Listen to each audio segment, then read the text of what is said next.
Hey everyone, welcome to our channel, and thank you for your support. If there's a favorite novel on the channel and you want the next part, you're just one step away. Become a Patreon member and I can make it depending on your tier. Thank you for your attention. Luo Wei vividly remembered the incident caused by Su Zhao some time ago. If Superman hadn't been there, countless Chinese people would probably have perished in the explosion. The ultimate source of all this is Gerard, and of course, it is also related to the people behind Gerard. I don't understand why Earthlings are so enthusiastic about this kind of thing. It's like Earthlings have split into so many countries, fighting wars with each other. So many years have passed, and we're still stuck in the solar system. The farthest planet we've ever been to is the moon. Kara doesn't understand the behavior of Earthlings. She is a true Kryptonian. Krypton is a unified planet. And it can even be said that there is no division within Krypton's star system. Everyone is working hard for the development of Krypton and to make the race stronger. In contrast, Earth is still entangled in some trivial matters. Kara, it's the same on Krypton. How many people have died in the wars between families? It's just that your parents don't want you to see all that scheming and infighting. Luo Wei shook his head. Kryptonians are not much better than Earthlings. The L family has many enemies on Krypton, and they all want to wipe the L family off Krypton. He continued slowly. It was inevitable. Sorry, I've talked too much. He realized after he finished speaking that he shouldn't have brought up his family and Kara's parents in this kind of conversation. It's all right, you're right. Kara waved her hand dismissively and said, Krypton has the Codex of Life, which is why it appears so peaceful on the surface. The Codex of Life solidifies the genes of the lower classes, keeping them confined to the bottom and preventing them from rebelling, while allowing the genes of the upper classes to continue and lead Krypton's development. But if you think about it, Kryptonians are mostly very repressed. As she spoke, she decided not to continue the conversation about Krypton and asked about Gerald. Do you have any leads on the real person behind this? We have no clue yet. The situation is more complicated than I thought. However, Gerald is the key. He must know the identity of the person behind it all. Luo Wei shook his head. The mysterious person behind the scenes was putting him under unprecedented pressure. In the past, he had some control over the situation because he was very familiar with how things were developing. But now Gerard has gotten involved. It's not as simple as just enslaving the Monkey King. There is an unknown figure behind him, manipulating everything. And things are now beyond what Ro had anticipated. The existence of the unknown always gives people an invisible pressure and fear. The person behind the scenes is hiding in the shadows and may even be secretly observing your every move. Should I go look around? Maybe I can find him. Kara also knew that the person behind the scenes was also after Carl's cousin, and she couldn't just sit idly by and wait to die. I can go by myself tonight. Your abilities aren't mature enough yet, Luo Wei refused, explaining, the identity of the person behind this is still unclear. If there is any danger, I am better able to handle it alone. Kara had no choice but to nod. Her strength was indeed much weaker than Ro's, and if she went, might only make things worse. Thinking about it, clenched her fist secretly, intending to start working hard to develop her body's potential so that she could help Carl share the burden in the future. Then she glanced at the time and realized it was already evening. She put aside her thoughts, gave a faint smile and said, Let's have a meal Tojtharand, let's invite Zioking too. She rushed back to the team so the two of us ate. After Luo Wei returned, Qingxi sent a message saying that she wouldn't be going home that night. It seemed that she had been urgently recalled by Hua Xin. After all, there were superhumans involved in Gerald's incident, and the organization dared not be negligent. They would probably mobilize all the superhero members. In addition, Luo's father and mother returned to work after New Year's Day. So Luo Wei is now alone at home. What a pity. So many good dishes. Zioking will definitely be sad. Kara was a little disappointed, but her mood improved again when her cousin enjoyed the food. After all, Ro was a very good chef somewhere in China. Nestled at the foot of a mountain range lies a mountain resort, surrounded by dense forests and bisected by a river. It is an absolutely perfect summer retreat, however. With the cold weather and the approaching lunar new year, the number of visitors is very low, and few people choose to travel to the resort during this time. At this moment, a black sedan drove into the resort and eventually stopped in front of a villa deep inside the resort. A man and a woman got out of the car, behaving ambiguously. The woman was holding a baby in her arms, wrapped in swaddling clothes. "Laura, your father has been waiting inside for a long time." In front of the villa, an old man saw the two and quickly went up to the woman and said something. "Yes, sir. Please have someone park the car in the back garden so that no outsiders can see it." The woman called Laura was of Asian descent, but she had slightly narrowed eyes and spoke Mandarin with a slight accent, which sounded somewhat stiff and not particularly fluent.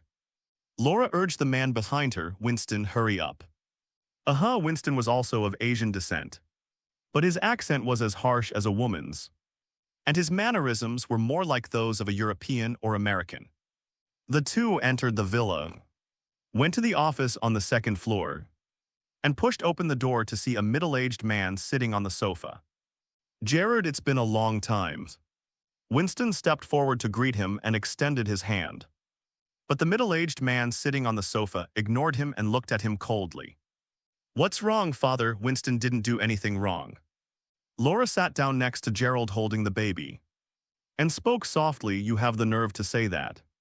You two messed up the equipment." Su Zhaoju, however. They used the self-strengthening department's equipment to provoke Superman and create chaos in public. Now the self-strengthening department is searching for us all over China. Gerald stood up angrily from the sofa. Beneath his refined exterior, a fierce expression appeared.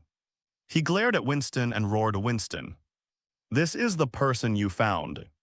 Now it's not just the self-reliance department that's watching us. I think Superman is watching us too. All because of that damned Su Zhao, who actually wanted to hunt down Superman." Winston's face turned pale. He was speechless after being scolded. "Father, this cannot be entirely blamed on Winston. It's Su Zhao and his gang who don't know the rules. Besides, I've already sent Su Zhao's accomplices to retrieve the equipment." Seeing her father's anger, Laura immediately defended her husband. "It's no use. Those two good-for-nothings have already been arrested, and the equipment has been taken away by the self-strengthening department. You can forget about getting those things." Gerald, punting, sat back on the sofa, took a sip of hot tea, and tried to calm himself down. His gaze fell on Laura and Winston, who looked completely bewildered. "What are you scared now?" "Gerald, I didn't expect things to turn out this way. If I had known, I would have personally taken charge of transporting that shipment." Winston quickly replied, "Foolish, utterly foolish. Take back your stupid words." Unexpectedly, Gerald became even more agitated upon hearing this, and said sternly, "Do you know why no one has been able to catch me all these years? It's because I let insignificant people do everything, and I never put myself in danger. Only the most foolish and ignorant would risk their lives." "Father, what should we do now?" Laura stopped speaking up for Winston. She was now more concerned about how to handle the equipment problem, as the equipment is key to opening the teleportation channel. "I've already figured out a way. I knew I couldn't count on you." Gerald took a sip of hot tea before slowly saying, "Pandora will help us. All we need to do is build a device on the mountain to capture the Monkey King. And she will help us." That Latina woman again. Is she trustworthy? We don't even know her real identity. Upon hearing the name Pandora, Winston frowned, somewhat suspicious of the woman's identity and her motives. Believe it or not, the only way now is to ask her for help. Gerard's tone was very unpleasant after all. Winston bore a great deal of responsibility for the lost equipment. "Father, Winston is telling the truth. Why should Pandora help us?" Laura gestured for Winston to stop talking and asked softly, "I've investigated Pandora's identity and have some leads on her." Gerald walked to his desk, took out an old book, returned to the sofa and showed it to the two of them, saying, I have been studying ancient books, legends, myths, and folk tales for many years in the legends. There is a powerful wizarding organization called the Eternal Council. The leader of the Eternal Council is a wizard known as Shazam. He possesses unparalleled wizarding power. In addition, there are several other members of the Eternal Council who are also wizards. They seem to be unhappy with Pandora and have punished her. I don't know what the punishment is, but Pandora is willing to, if you help us. Then the punishment she received is related to the Monkey King. Laura and Winston looked somewhat uneasy after hearing this explanation. Although the Monkey King was real, the idea of a wizarding organization with powerful abilities sounded rather mystical. Stop spacing out, my explanation is enough. Gerald put away the ancient book and returned it to his desk drawer. Then he came to the two men and said, previously, Pandora put a mental cage on Su Zhao and his accomplices. Even if Su Zhao and his gang are exposed, they will not betray us. Superman can't do that either. I heard from my informant that Superman's telepathic abilities are even stronger than those of the telepaths within the self-improvement department. I remember that woman from the self-improvement department. She's no pushover. Winston still felt uneasy after all. He was the one who lost the equipment and the one who hired the people. If Su Zhao betrayed them, the self-strengthening department would come looking for them very soon. Don't underestimate the operational capabilities of an official organization. Don't worry, Superman doesn't know about us yet. So I've decided to move the plan forward to tonight. Gerald said seriously and began to assign tasks to the two. Laura, you take some people to the mountain area to set up the device. The location must be precise. We only have one chance. And we absolutely cannot let the monkey escape back. The monkey is at its weakest now. If it misses this opportunity, it will probably have to suffer another serious injury before it can wait for the next one. Then looked at his good-for-nothing son-in-law, pointed at him and said, Winston, you send people to keep watch nearby. Any movement must be reported. Under no circumstances should anyone be allowed to go up the mountain. Not even special personnel. You don't need to try to stop them. But don't cause me any more trouble. Or this is your final warning, yes. Laura and Winston didn't dare to delay and quickly turned around and left the villa. The latter went to send people to take charge of security, while the former went to their destination in the mountains to start setting up the site. Gerald himself sat in a chair sipping tea, his face heavy-hearted. He began to peruse records about the Monkey King, marking them with many red circles and making notes in black pen on the margins, all about strategies for dealing with emergencies. He had been waiting for this moment for a long time. Outside, the evening wind of January was blowing constantly, causing the curtains to sway in the breeze. Looking towards the distant mountains and forests, a figure in a red robe could be vaguely seen flashing by. Gerard, you're really cunning. The figure in red robes was none other than Pandora. She hid herself behind the trees and no one could see her. She had overheard the entire conversation of Gerald's family. Punisher. Pandora recalled Gerald's investigation into her identity. She glanced down at the Pandora's box in her hand. Her eyes filled with sorrow. She sighed deeply and muttered to herself, the punishment is over. But what was the origin of that punishment? She picked up the magic box and muttered to herself, why can't I open it and put them back, Shazam? What exactly is ultimate good and what is ultimate evil? She muttered to herself, boom. A bolt of lightning flashed across the once clear sky, and the white sea of clouds was instantly covered by a black line sweeping in from the horizon. Dark clouds gathered and lightning roared. As the lightning flashed, it tore a distinctive streak of lightning through the deep sky. Upon seeing this, Pandora did not remain in the forest any longer. Instead, she gazed intently at the direction where the lightning had passed, and her body gradually merged into the shadows of the forest, disappearing from sight. Chapter 101, The Monkey King and Pandora, Part 100. As evening falls, the sun gradually sets behind the horizon, casting its afterglow upon the rows of buildings. The old town gradually quiets down, with only the trees and the green belts swaying in the wind. The investigation revealed Jared's itinerary 2 weeks ago. 2 weeks ago, a middle-aged man who looked very much like Jared appeared at the international airport. But he later disappeared from the surveillance area, and his previous communication devices were no longer in use. Rose sat in a chair in the room, watching a surveillance video on the computer monitor and listening to the investigation by the artificial intelligence dragon. It had investigated all the outsiders in recent times and finally, through layers of screening, found the middle-aged man who most resembled Gerald. However, the other party was cunning. After getting off the planes, he disconnected all communication devices and disappeared into the vast crowd, obviously worried that someone would use these things to find his whereabouts. No wonder he was able to live a carefree life for so many years after being listed as an international fugitive. He really lived a cautious life, Lowe muttered to himself. Logically speaking, if Gerald never comes out again, his previous criminal activities are enough to make the world remember him. And without the intervention of a special organization, no one will be able to find Gerald's whereabouts. This criminal scientist's level of caution is beyond what ordinary people can imagine. Master, however, I have found out the whereabouts of Laura and Winston. Laura is Gerald's daughter, and she has been trained by her father to be a criminal scientist. Winstona's, his son-in-law, is also frequently involved in criminal activities. Both of them are currently wanted by the police. The voice of the AI dragon came through, then reported the two's movements. Laura and Winston just got off the plane yesterday and entered a mountainous area outside Zishan City. They concealed themselves very well, but I could still analyze their tension and panic from the surveillance footage. Their purpose is likely to meet up with Gerald.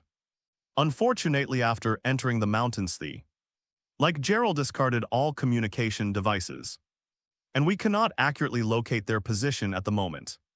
After speaking, Shenlong displayed a map of the mountainous area that Laura and Winston had entered on the computer monitor, as well as all the routes they had taken, including markings of where they stayed for how long and what they did. Although surveillance equipment was not ubiquitous throughout the country, surveillance cameras were installed in almost all important areas of major cities, so their every move in the city had not escaped the range of surveillance cameras. I don't need a precise address. Just knowing they live in the mountains is enough. Luo Wei put on the bracelet containing his battle suit, took a sip of water, and then prepared to head to the mountainous area that Shenlong had investigated. Now all that's needed is to find Gerald, and the identity of the person behind it all will be revealed. Did he just as he was about to fly away? His bracelet notified him of a phone call coming in. Master, this is Hua Xin, should we answer? Shenlong reminds you, answer. As soon as Luo Wei finished speaking, the call was connected instantly. A commotion came from the other end, accompanied by footsteps and the slogans of troops assembling. It seemed that the self-strengthening core was also about to take action. Superman Self-Improvement Department. Our investigation has located Gerald at a manor outside West Hills City. The task force is currently en route to the designated location. If you'd like to join, come over now. Hua Xin originally didn't plan to contact Superman, since it was an internal matter. She only made the call after getting permission from her superiors. Of course, it was more about the mysterious person behind the scenes, who was obviously also after Superman. It seems you guys are quite efficient. Luo Wei was slightly surprised, but upon reflection, it made sense. If Gerald wanted to cause trouble within China, the authorities would not let it go unchecked. With the self-strengthening ministry's methods, finding someone who had recently entered the country would not be difficult at all. We are the official team. That's all for now. Contact us again if needed. Hua Xin said something without saying anything on the other end of the phone, then hurriedly hung up, followed by a jarring, busy tone. Let me see who's behind this. Luo Wei wasted no more time. He pressed the bracelet to cover his entire body with his battle suit. And the bright red cloak fell naturally the next second. As he lifted a corner of the curtains, his body turned into a blur and disappeared into the gradually darkening sea of clouds on the horizon. On the outskirts of Zishan City, a manor hidden in the mountains and forests was filled with trucks. Many goods were being unloaded from the trucks. Due to the narrow mountain roads, the goods could only be transported up the mountain by cart along the path.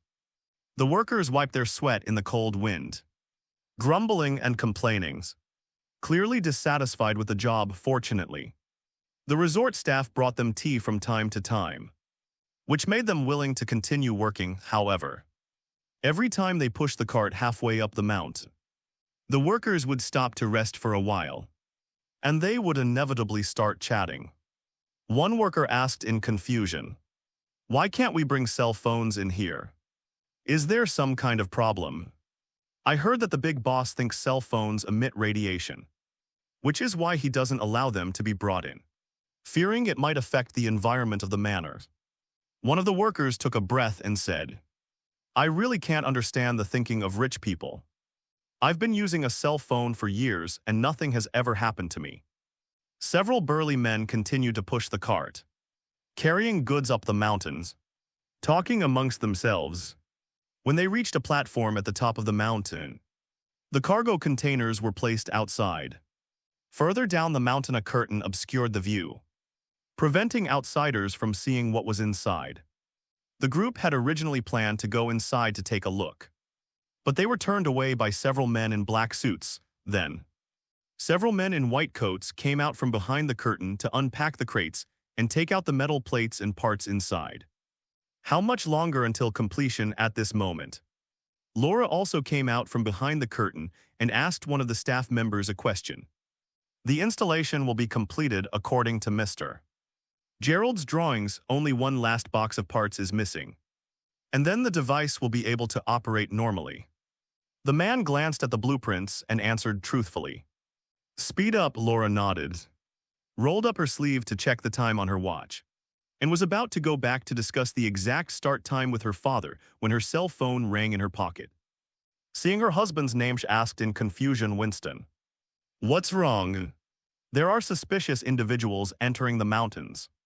You need to tell your father to speed things up. I think it's very likely that they are from the self-strengthening department. If those superhumans also come along, then we'll be in big trouble." The other end of the phone, when he came to Winston, deliberately lowered his voice, clearly feeling guilty and worried about being overheard by outsiders. "Tell Winston that we must stall the self-improvement department." Just then Gerald appeared on the mountain paths, walking straight to his daughter. He showed no sign of anxiety and seemed completely unconcerned about the people from the self-strengthening corps. "Winston, my father wants you to hold them off and prevent them from easily making their way up the mountain." After giving her instructions, Laura hung up the phone and looked at Gerald, who remained calm. She said, "Father, the self-strengthening department is here, and you're still so calm. I really hope you'll have the same expression when they catch you. You can send everyone else down the mountain. We don't need to install that last part anymore. It's dispensable." Gerald signaled for all the staff to come down the mountain, then went to the curtain and ripped it off, revealing a huge square frame behind it. Rather than a square frame, it's more like a cage. It has nozzles installed around its perimeter and on its frame, which can create energy barriers to trap the creatures inside. In the very center of the frame, there is an oval machine with a radar device on its side. This is the equipment used to open the teleportation channel, but it is currently missing the most crucial component and cannot start properly. Laura glanced at the equipment, knowing full well that the missing parts were what they had lost, and asked somewhat guiltily, "Father, where is Pandora?" "She is coming." Gerald looked around. He knew perfectly well that this mysterious woman had likely been nearby all along. "I thought you could solve the equipment problem yourself, but I didn't expect that you would still need my help in the end." Sure enough, the next second, a beautiful figure emerged from the shadows of the trees in the corner. It was Pandora. A look of disdain flashed in her eyes as she approached the two of them. "Even if I do nothing, you will still come." Gerald said something meaningful first, then glanced at his watch and urged, "You'd better hurry. The self-strengthening department is already at the foot of the mountain. My bunch of good-for-nothings won't last long. You all step back." Pandora stopped talking and turned to face the device. Extending her left hand toward it, her gaze turned colder. But then a faint light appeared in her eyes. Her lips moved as she silently chanted some strange Zhou Yu incantation. For a moment, the air seemed to stand still. The gentle breeze stopped and everything froze. A ball of light gradually gathered in the woman's palm, and the heat emanating from it caused the surrounding airflow to distort. What is she doing, chanting a spell? Laura found it unbelievable, thought as a modern person. She was now seeing a witch standing in front of her. Performing some kind of ritual. She's not a witch, but she's probably chanting some kind of spell. I don't understand these strange languages. Gerald recalled that Pandora was related to Shazam, and it was reasonable that the other party would know witchcraft, since wizards really exist in the world, even if an ordinary person never encounters them in their entire life. They do exist in the world, and powerful wizards can even influence the real world. At the same time, Chinese letter BELOW. Fully armed task forces surrounded the manor at the foot of the mountain, detained all the people inside, and gave stern warnings to those who resisted with weapons, temporarily incapacitating them. This included Winston, whose team was no match for the well-equipped and well-trained task force. A single task force took down the entire manor's security detail. Nothing unusual has been found in the manor so far, and Jared has not been seen either. However, the people who were staking out the area did not see Jared leave either, so he should still be in the mountains. The task force leader walked up to Hua Xin to report the situation, glancing out of the corner of his eye at the two superheroes behind the woman, Ting Shi and Zhang Fengshen. Only two superheroes were dispatched for this mission. However, I heard that Superman will also be there. He should be on the mountain. Hua Xin frowned. Her telepathic senses told her that a strange energy fluctuation was coming from the mountaintop, constantly stimulating her nerves. Sister Xiaohua, he really is on the mountain. I saw a purple light up there. Look, the green snake. Who was traveling with them? Pointed to the top of the mountain, Zhang Fengshen. Who was behind them? Also looked up and saw a purple light flashing at the top of the mountain. Boom! Sudden lithe purple light like a bomb emitted a huge energy fluctuation, accompanied by a deafening roar. The enormous energy instantly swept through the mountains and forests, causing the trees to sway violently and their leaves to flutter down. The manor at the foot of the mountain was also affected, experiencing violent tremors, and the chandeliers on the ceiling swayed as if they were about to fall at any moment. Come up quickly. Seeing this, Hua Xin quickly gathered everyone, instructing some to stay and guard the prisoners while the rest rushed up the mountain. However, the mountain path was damp and accompanied by strong winds, making it difficult to run and greatly hindering the team's progress. Fortunately, Zhang Fengshen's ability was to control the wind. He used this ability to manipulate the wind and carry everyone up the mountain. Whoosh! Initially, the strong winds at the foot and middle of the mountain were tolerable. But when the group reached the summit, the intense winds nearly caused some team members to lose their footing upon landing. Fortunately, they managed to hold onto nearby trees to avoid falling, because the raging winds on the mountaintop almost uprooted the trees, and the branches and leaves of the surrounding trees were almost swept away by the wind, leaving only bare trunks. Some of the more fragile trunks were also slightly bent, and the bushes were directly blown away and fell to the bottom of the mountain.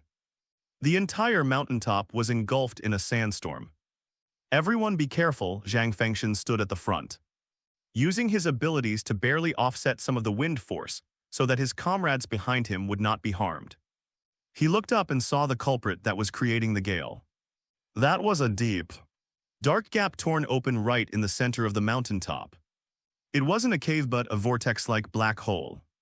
The vortex black hole continues to expand, gradually extending from 1 meter in diameter to 2 meters. And its color is also changing, seemingly forming a teleportation channel connecting to some space. Father, it's done. Meanwhile, not far away, Laura, hiding behind an energy barrier, turned to look at her father excitedly. Pandora. Gerard's brows also revealed a hint of arrogance. He was hot and immediately began searching for Pandora. But the woman had already vanished. He had something to ask Pandora, but she was gone. He could only mutter to himself, "Oh well, she'll come back." As he spoke, Gerald noticed the self-strengthening task force swaying in the gale and sneered. The power used to create the singularity can tear people apart. These idiots were torn to pieces before the teleportation channel was fully opened. Oh shit, on the other side. Hua Xin also saw Gerald's mocking expression. The usually elegant Hua Xin couldn't help but utter a curse. But as soon as she opened her mouth, a gust of wind rushed in. "Miss Hua, don't worry, emergency support has arrived." The task force leader behind him remained calm. Something protruded from his boot and stuck into the ground. The team members behind him did the same. After stabilizing themselves, he pressed his watch a few times. Boom. In the distant woods behind them, several cylindrical shadows shot straight into the sky, tracing a perfect arc as they flew directly toward them. As they approached, the cylinders ejected several small pillars that stood in front of Zhang Fengshan, in the direction of the black hole. The pillars instantly condensed into an energy barrier, transforming into a blue, transparent wall that blocked the gale. Team 1. Arrest Gerald. Team 2, come with me to shut down that device. The task force leader stood up, waved to his team members, and pressed the wristband again. The helmet instantly covered his entire face, and several backpacks fell from the large cylinder that had flown in earlier. The team members put them on one by one, and the next second, they were wearing a set of power armor. One group began to surround Gerald with his armor. The gale no longer posed a threat to them. The other group, equipped with gear, prepared to deal with the black hole. "If you had this, why didn't you use it sooner?" Zhang Fengshan rubbed his sore hands. Using his superpowers had left his hands aching. Despite the strong wind, it had also caused him considerable damage. "I'm sorry, I didn't expect the situation to be so urgent. Besides, this is all the equipment the entire department has, and it will only be used in special circumstances." As the task force leader spoke, he followed in his team's footsteps. The gale that had previously made it difficult for him to stand was no longer so terrifying with the help of the power suit. He was at least able to move freely. Boom, however.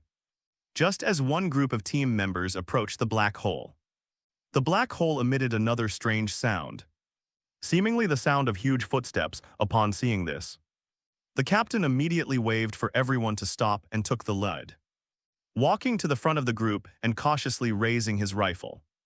In a trance from within the black hole, a hairy figure slowly emerged, clad in golden armor. Its eyes gleaming faintly, Gerald muttered to himself. A wild laugh spreading across his face. He's out. There will be a chapter later. Chapter 102-101, Don't Let Superman Go Out of Control. The evil Pandora's box. He's out. Gerard's lips curled into an uncontrollable manic smile, and his hands trembled uncontrollably. Laura, standing next to her, couldn't help but hold her breath. Ding-dong-dong. In the deep teleportation tunnel, a short figure with heavy steps, exuding a suffocating pressure, reemerged. Bathed in the raging winds of the black hole. "Who is it? We shouldn't disturb the great sage equal to heaven." The figure was dressed in chainmail armor and spoke in a slightly shrill voice. Not deep yet, it instilled fear in people. When he finally came into everyone's view, the special task force members who had surrounded him froze on the spot, their eyes behind their dark goggles filled with astonishment and surprise. Because at this very moment, what stands in front of the black hole is not a human, but a small monkey wearing chainmail armor, a crown, and with a resolute and intelligent gaze. After the monkey emerged, the black hole closed. The previous gale dissipated, and everything returned to calm, with leaves fluttering down from the sky. Sister Zaya, that's a monkey. Behind the energy barriers, the green snake stared blankly at the figure that emerged, then widened its eyes slightly and said incredulously, "It really is a monkey and he's even wearing chainmail. That's the Monkey King, Sun Wukong." Hua Xin was also stunned. She recalled that Superman had said Gerald was looking for the Monkey King. She never expected that the Monkey King actually existed. She thought it was just a legend. "Little girl, you can't just call the great sage by his name." Sun Wukong loosened his neck, his bones cracking. After years of spending time in the illusion space, either cultivating or sleeping, his body was a bit stiff. After moving around a few times, he glanced at the people around him and asked, "Among you, who brought me here?" He was sleeping. But unexpectedly, he was pulled into a teleportation channel in his sleep and appeared here in the blink of an eye, surrounded by a group of strangers. However, the monkey showed no panic whatsoever. Instead, it remained compacted the square frame Gerald had built. Scratched its cheek and said with a smile, "What? Are you trying to trap me?" He yawned and said, "Use this piece of junk. Great sage, it's not us, it's them." Seeing that Sun Wukong was calm and composed, without showing any unusual emotions, Hua Xin quickly spoke up and pointed at Gerald. Because she could sense that Sun Wukong, though seemingly comically harbored murderous intent, he simply didn't show anger towards some insignificant beings. Hua Xin wasn't sure if this monkey had gone on a journey to the West to obtain Buddhist scriptures, or if it had become a Buddhist disciple. But she was certain that this monkey was not as peaceful as it appeared on the surface. "Is that you?" Sun Wukong turned to look at Gerald. "Monkey King, I've spent many years trying to capture you, and today I'm going to take you away no matter what." Suppressing his excitement, Gerald admitted it outright, then warned the approaching task force, "You'd better get back, I've planted bombs in a nearby town. If I don't get back in time tonight, tens of thousands of people will die." Hua Xin and the special task force members' expressions instantly froze. It's no wonder Gerald was so reckless and fearless. He had been prepared all along, even using tens of thousands of innocent lives as hostages. "Hey, can't you go back? Do you have to ask me, the great sage, for help?" At this moment, Sun Wukong called out to Gerald, the moonlight shining on his hairy face and pointed mouth, making him look somewhat ferocious yet strangely domineering, and said, "This great sage asks you, how long do you think this thing can trap this great sage?" As he spoke, he reached out and touched the empty part of the square, and an invisible barrier immediately appeared, preventing his hand from pushing out. "It's good that you can be trapped." Gerald sneered and pressed the remote control in his pocket. Suddenly, a thruster was launched from the bottom of the box, shooting out dazzling flames and generating thrust, which gradually levitated the box in the air. "Sister Zaya, should I kill him?"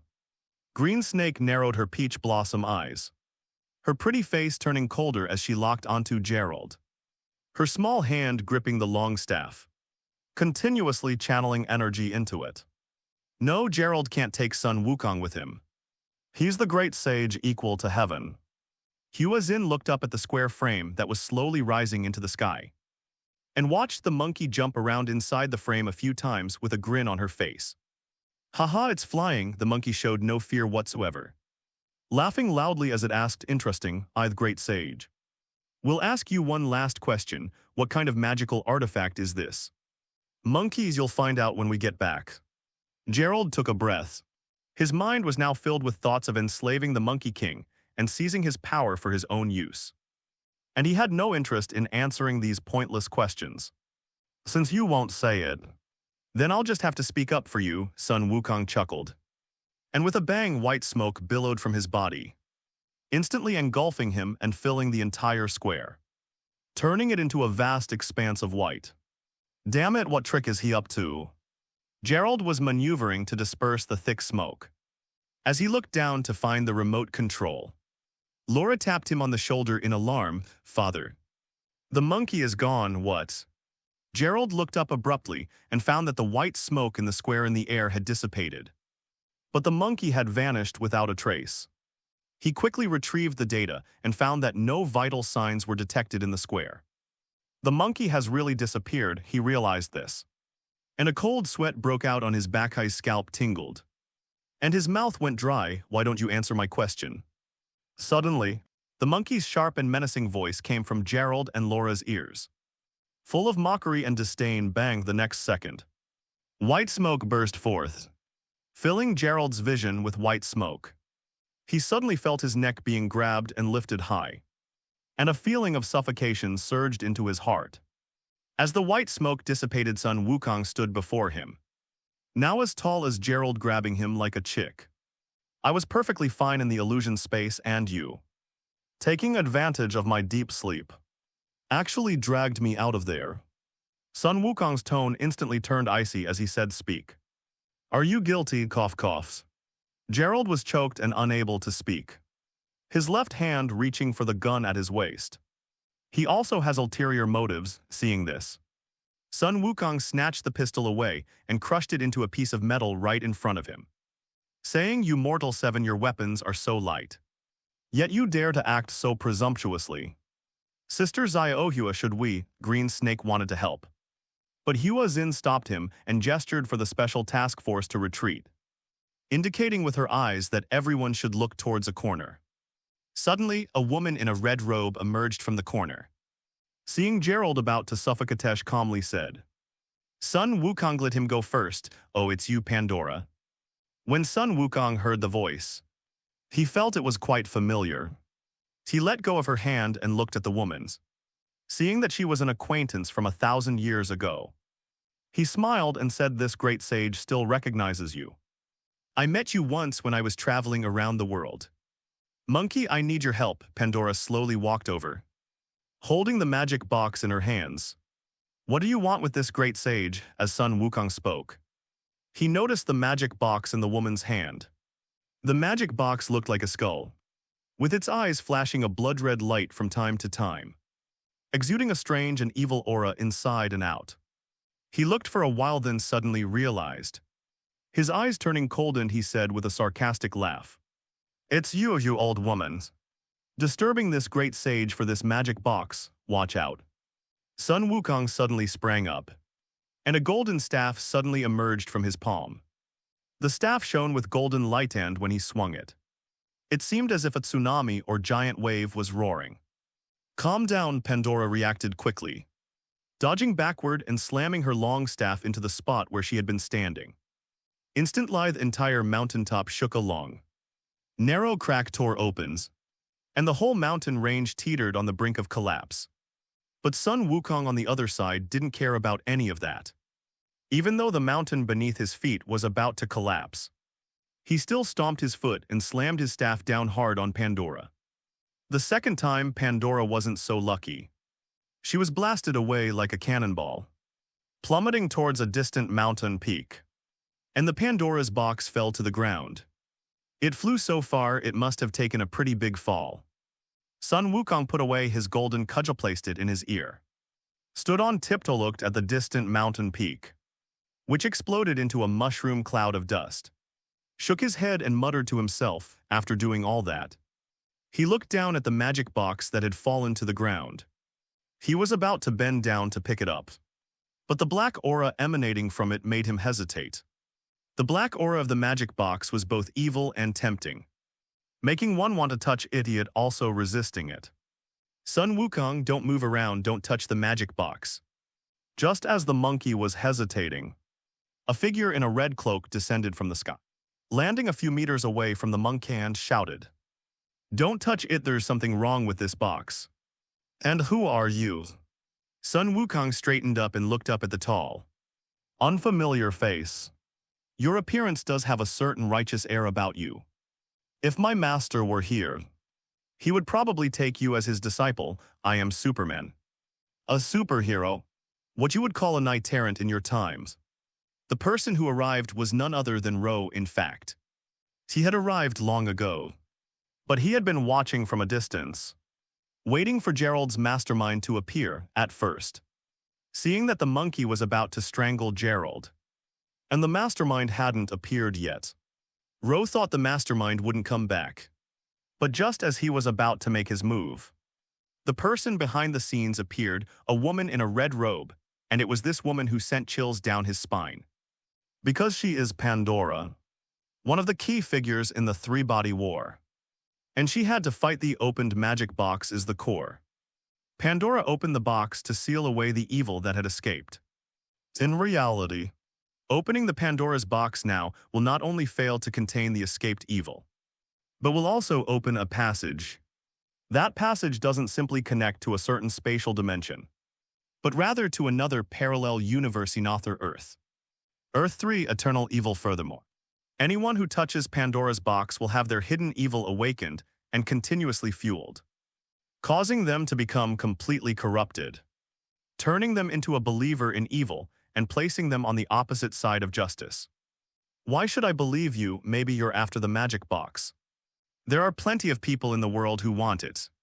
Sun Wukong was suspicious and began to doubt Luo Wei's words. He looked down at the magic box on the ground, which did indeed exude an evil aura. But when he went to the underworld, he saw far more than that. Trust me this once, I know the king of hell. He asked me to pass on a message. He really wants to have tea and wine with you and reminisce about the past. Seeing that the monkey didn't believe him, Luo Wei then brought up Yamath, king of hell, King Yama. Knowing King Yama doesn't mean you know him. Sun Wukong sized up Luo Wei, his fiery eyes scanning him closely to make sure the man wasn't lying. A smile returned to his face. I'll believe you this once, but what about the magic box? You'll take it. As the monkey spoke, it gently blew a breath, and the magic box instantly rolled to Luo Wei's feet. The skull face of the magic box looked at the boy, radiating a faint red light. I can't take it either. Luo Wei hesitated, reaching out his hand but then pulling it back. Even Clark couldn't resist the corrupting influence of the Pandora's box. So how could he possibly lift it? Only the most virtuous, the most evolent corrupted beings could lift it. No one else could. As for opening it, no one in this world can do that. Superman, you can give it a try. If it gets out of control, I'll be there for you. Suddenly, a cough came from beside her, and Pandora emerged from the shadows, her clothes covered in dust and her face slightly pale. Why do you always appear and disappear so mysteriously? Sun Wukong was not surprised to see her appear. He knew that one blow wouldn't kill Pandora, as she was one of the three original sins, Pandora.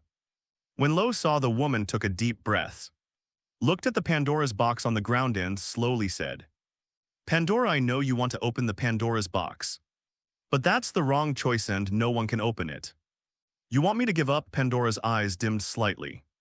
It's just giving up opening Pandora's box, not giving up the hunt for the 7 deadly sins. Lo knew that she did this in order to take back the evil that had been released from the Pandora's box. But unfortunately, the Pandora's box could no longer contain the 7 deadly sins. Superman, you are the embodiment of justice. You give it a try first. If you fail, then we can talk about this topic. Pandora picked up the box, handed it over, and said, If I fail, the disposal of the magic box must be done as I say. Luo Wei looked at Pandora with a serious expression.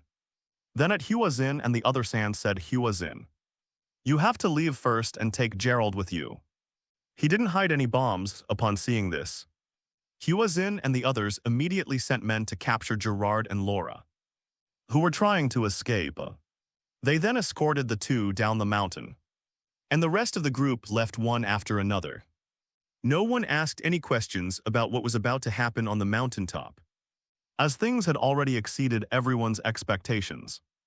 After everyone left, Ro looked at Pandora again, his expression somewhat complicated, and said, I can try to touch the box and try to open it, but I won't open it completely.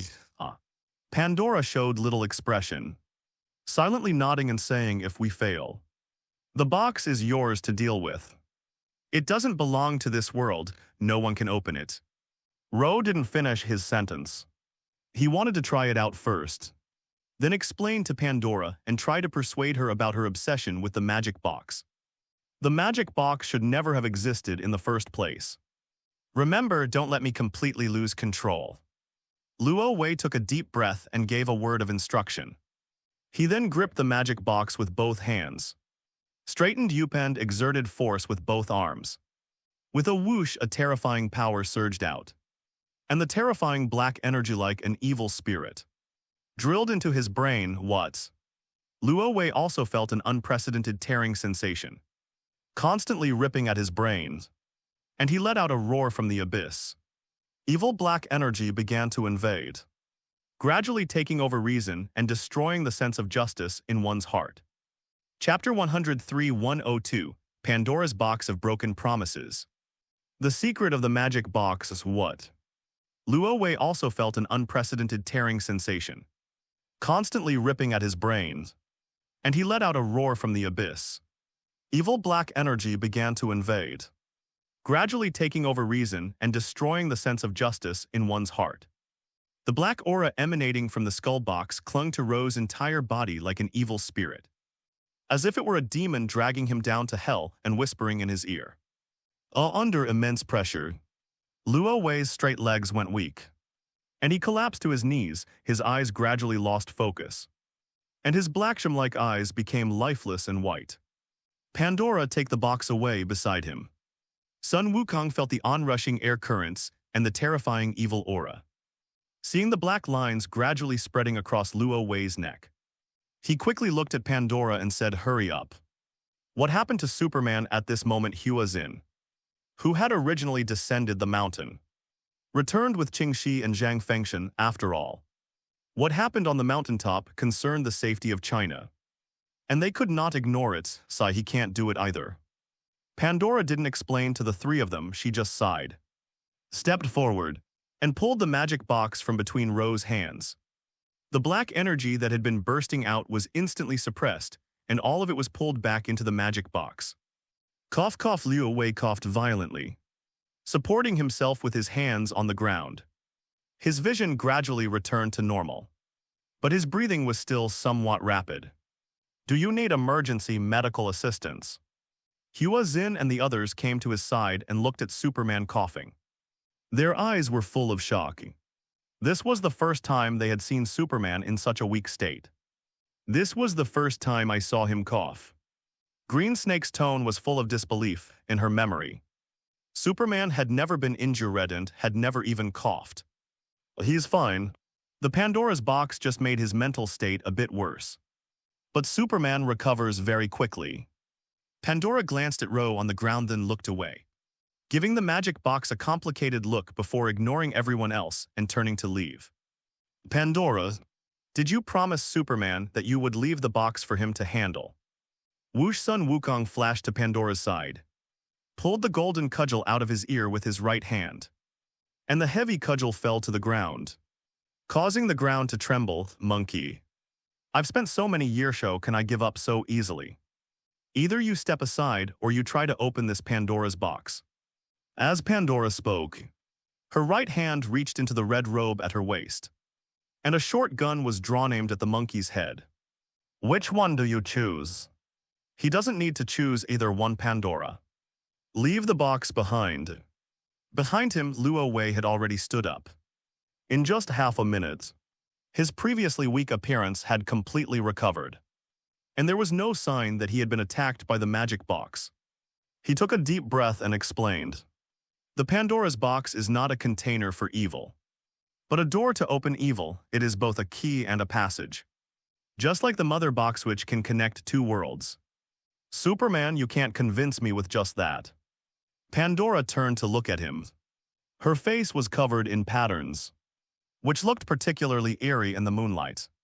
The next second her eyes glowed with purple light, and black mist swirled around her body. She was instantly engulfed in it. Go. Luo Wei suddenly rushed towards the woman, but the wind stirred up by the running dispersed the black smoke, and the woman had long since disappeared. Kid, you can't catch her. Countless people in the world have tried to catch her and get the magic box, but all of them have failed. Sun Wukong shook his head, lay down on a floating white cloud, and put his golden cudgel back into his ear, as if he didn't care about what had just happened. I don't want the magic box, it's no good for anyone. Ro no longer sensed any movement from Pandora and sighed. He didn't want to see Pandora escape with the box. Just as the monkey said, there are other people in the world who are also watching the magic box. Boy, what do you need the Pandora box for? Do you think Pandora will believe you just because you want to deal with this thing? Even I, the great sage, am not so willing to believe your words. Sun Wukong sat up from the cloud, crossed his arms, and said with a smile, Great sage, you have fiery eyes and no, I'm not lying. Luo Wei had a headache, he had been telling the truth. Upon hearing this, Sun Wukong let out a sharp laugh and said, Little brat, Pandora spent so many years and so much effort to open the box and put evil inside. How can you expect her to give up with just a few words?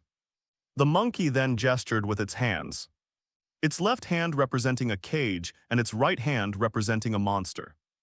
It put its hands together and said, Unless you can capture all the monsters she released and put them back in.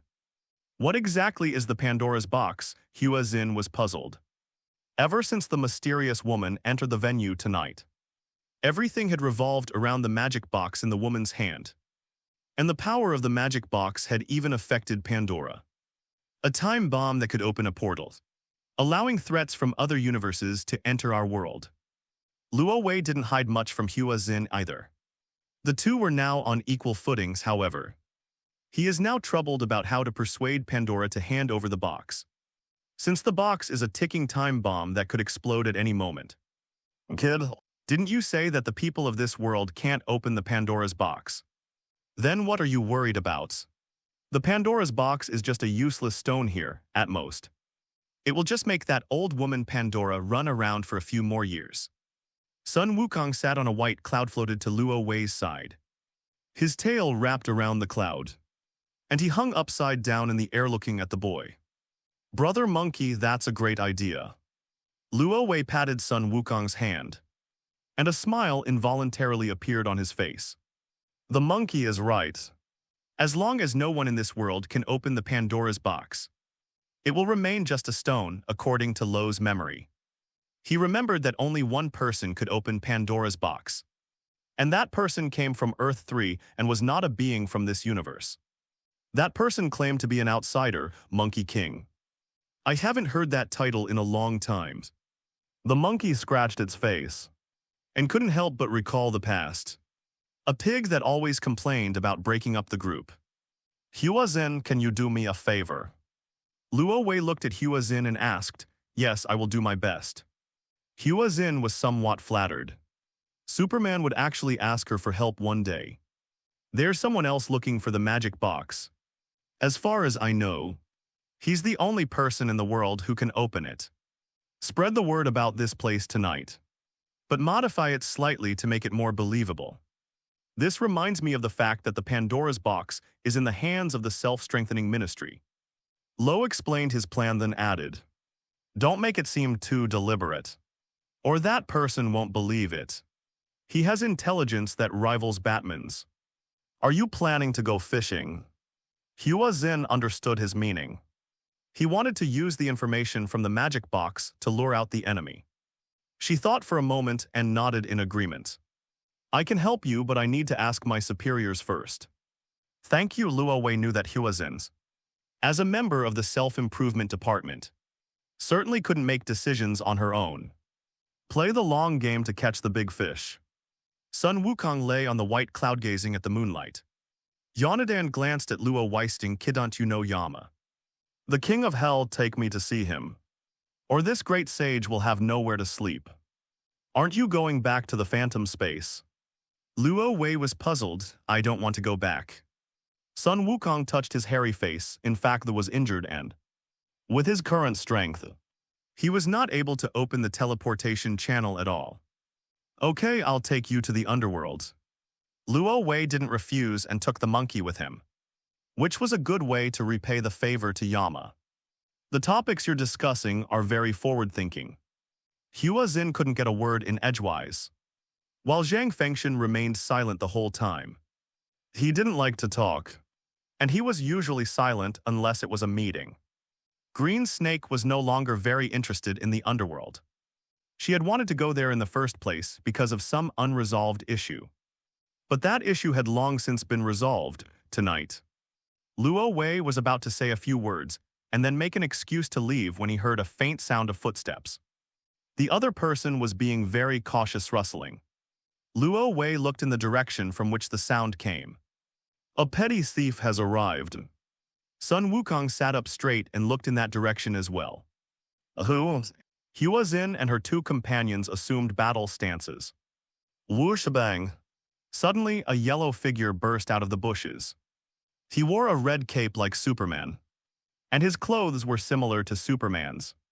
He had a unique symbol on his chest that replaced the S. His flying posture was also exactly the same, with his head straight and his hands facing forward. He flew towards the crowd with all his might, causing a sonic boom and a wave of wind to spread. Chapter 104-103, Shazam's Dark Side. Careful. Upon closer inspection, Luo Wei realized that the figure that suddenly appeared from the grass was surrounded by golden lightning and was actually wearing a red battle suit. By the time he realized this, the red figure had already rushed up to him. He straightened his fists and charged towards Luo Wei. Bang! Seeing this, Luo Wei pushed aside Hua Xin and the others beside him, then raised one arm to block the red shadow that was rushing towards him. At the moment of collisions, clearly visible air currents were generated between the two, rolling and sweeping outwards. The shockwave caused the few remaining leaves on the already bare trees to fall, and dust and mist spread around the two of them. After the red figure charged, its feet landed immediately, and the next second it punched Luo Wei's arm again. Bang! Luo Wei immediately felt a tremendous force. His feet were still on the ground when he was pushed back several meters by the force, leaving two conspicuous dents in the ground beneath his feet. Cough, cough.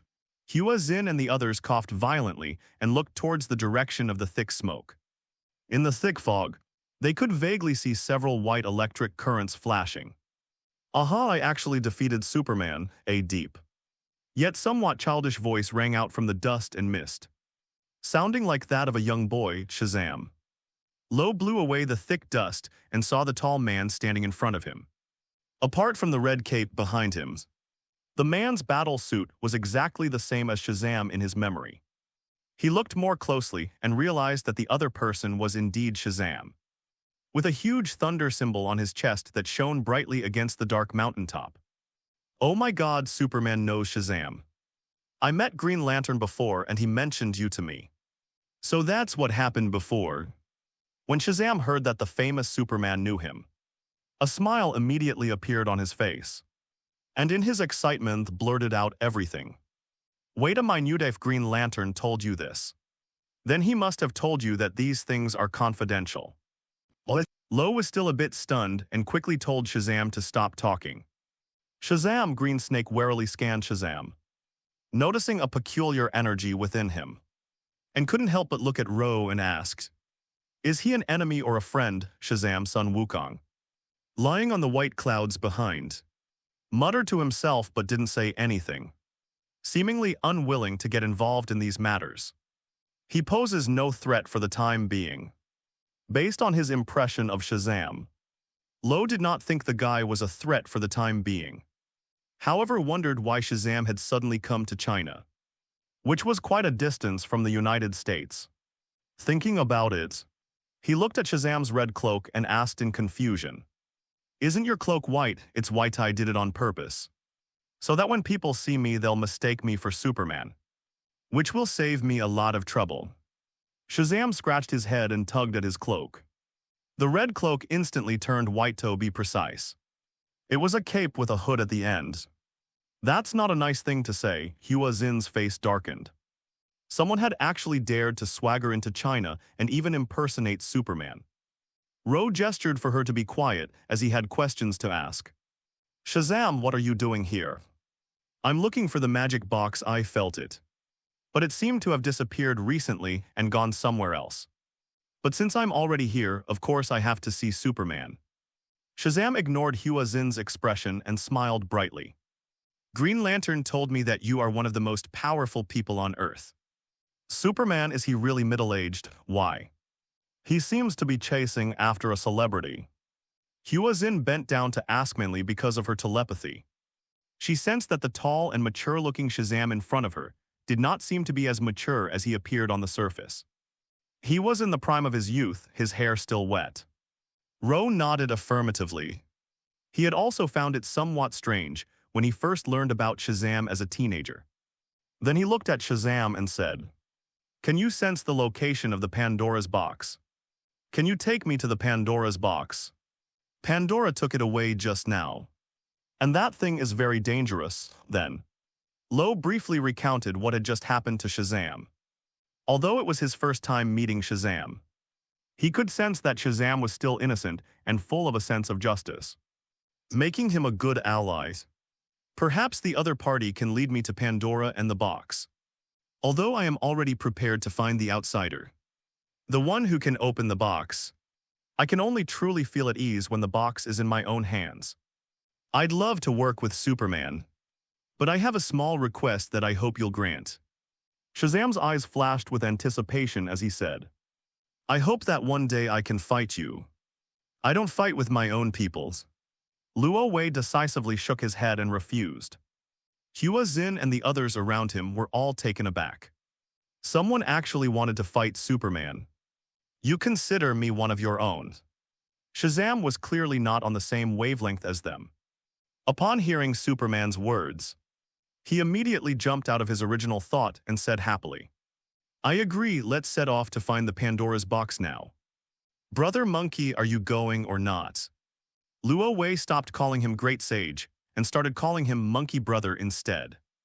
Perhaps because he often heard Pigsy call him that. "I, the Great Sage, will not go. I do not want to get involved in these matters. You take me to the underworld and have a chat with King Yama." Sun Wulu shook his head, his face showing little sign of fatigue. He didn't want to get involved in these things. Pandora and that magic box, it was obvious that something bad was going to happen. "Yeah, no problems." Luo Wei saw through the monkey's intentions and didn't press the matter further. He turned around, gave Hua Xin a few brief instructions, and then let them leave, waiting until he was sure there were no outsiders around. Luo Wei took out the token and opened the gate to the underworld. Roars and low moans of evil spirits came from inside, sending chills down one's spine. "That's so cool, you're a wizard too." Shazam's face was full of surprise upon seeing this. "No." Luo Wei shook his head, then said to Sun Wukong, "Brother Monka, see you again if fate allows. See you again someday, but be careful of outsiders." Sun Wukong yawned, waved his hand, and strode into the gates of the underworld. After his body disappeared into the gates, the roars and low groans that had been emanating from within abruptly ceased, becoming eerily quiet, followed by a blood-curdling scream. "If I let the monkey in without permission, will Yama, the king of hell, be angry with me?" Luo Wei then remembered that Yama, the king of hell, was like, "What?" He didn't explain that he was sending Sun Wukong to the underworld. But now that the monkey has already gone in, he'll talk about it later when he meets King Yama. He closed the portal, putting the matter out of his mind, and looked at Shazam, saying, "Led the way." I suddenly remembered a game. Let's have a speed contest in Kansas, USA. "Come on, I'll count to 3. Shazam eagerly assumed a running posture, a smile curving his lips to reveal a row of large white teeth. Luo Wei also leaned down slightly. Shazam began counting down, 3, 2, 1, bang.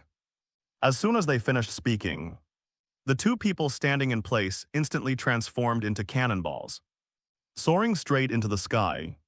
The sonic boom caused by their stomp on the ground was deafening, and the mountaintop trembled violently. In a secret American estate, the luxurious manor was unusually dark, with the curtains drawn so tightly that almost no light could be seen, and only a dim table lamp illuminating the room. At that moment, a tall, thin figure wearing a hat stood by the window, lifted a corner of the curtain and looked outside. "Sir, the magic box has appeared in China, and some people say it was taken away by the Chinese self-strengthening ministry." A servant walked in and said cautiously, "Pandora just let the box be taken away like that. Do you think that's believable? She spent so many years trying to open the box." The man addressed as Sir smiled, immediately recognizing the problem. Do you think someone is setting us up? After the maid finished speaking, she was still puzzled, but we didn't show up at all. So how did they know we were there? Perhaps this isn't information meant for us. They want to lure out other organizations. The man was banging on the table. But what if the magic box is in the self-strengthening department and someone else gets there first? The maid was somewhat worried. The man thought for a long time before saying, "Send Deathstroke to find out the truth," he then continued. "Batman has started recruiting new members for the Justice League. I guess Darkseid is putting a lot of pressure and panic on Batman. Yes, Bruce is just like Mr. Thomas, it's in his nature. If anyone were here and overheard the maid's words, they would be astonished, because she actually knew Batman's true identity. Shut up. No one can compare to my master, not even Bruce Wayne." Upon hearing this, the man angrily ripped open the curtains, and the moonlight shone on his face, finally revealing his face, which had been hidden in the darkness. It was an extremely pale face, even more so than the clown's, and the expression in his eyes was even more insane than the clown's. "I know I was wrong, Mr. Alfred." The maid was so frightened that her legs went weak, and she knelt down on the ground with a thud, saying in a trembling voice, "Get up and get things arranged. Bruce is recruiting Justice League members, and that's our best chance, but remember, don't let anyone notice us." Alfred pulled the maid up from the ground and looked at her, saying, "Did you hear me? Understood, we are outsiders." Bangs at this very moment, on a relatively deserted area outside Kansas, a red figure plummeted from the sky, crashing directly onto the ground. The surface stirred up huge columns of dust, causing the entire ground to tremble. "Hugh, that was so exciting, I am the first." Shazam stood amidst the thick dust and looked back, finding no Superman's voice behind him. He threw his head back and laughed. "Superman isn't as fast as Mehahaha, whoosh. What are you grinning about? I've been waiting for you for ages." Suddenly, the dust in front of Shazam was blown away by a gust of wind, and Superman's dark blue figure, bathed in a little dust, slowly walked over, his expression as if he were looking at an idiot. You arrived a long time ago." Shazam saw Superman in front of him, then glanced behind him. He was absolutely certain that he hadn't sensed anyone running past him. "A little bit faster than you," Ro shrugged. "Take me to Pandora and the box. Okay, let's have another competition later." Shazam lowered his head, took a deep breath, and pointed to the other side of the desert. "She's in Metropolis. What is she going to the Metropolitan Museum of Art for?" Lo was a little surprised, but he quickly guessed who Pandora was going to see. Muttering, "Pandora is going to Metropolis to see Lex." "Lex? That famous entrepreneur, what does Pandora want with him?" "He can't open the box anyway." Shazam was puzzled. "Do you know what the conditions are for opening the magic box?" Luo Wei countered with a question. "Only the most virtuous and the most wicked can open Pandora's box." "What?" Shazam scratched his head and thought for a while before speaking. "That's right, Lex is an evil man.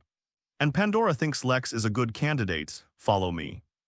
Luo Wei told Shazam to follow, and the next second he launched himself into the air, flying at high speed towards the horizon. Seeing this, Shazam followed closely behind Superman, still shouting and asking as he inhaled the gusts of wind. "Superman, you said that big philanthropist is an evil person. I thought you would say he's all good. He seems like a nice guy once he sets his sights on you. You won't think that way anymore." As he spoke, Lo accelerated and suddenly disappeared into the clouds, vanishing from Shazam's sight. Oh. Seeing Superman flying so fast, Shazam stopped talking and, not to be outdone, increased his speed, breaking through layers of wind resistance to closely follow the trail left by Superman. However, he soon noticed that Superman's flight did not seem to be hindered by the wind. There seemed to be a special barrier around him that acted as an airflow barrier. "Is this magic?" as Shazam marveled. He had already followed Superman to the skies above LexCorp. It was early morning in Metropolis, and the city's residents were still asleep.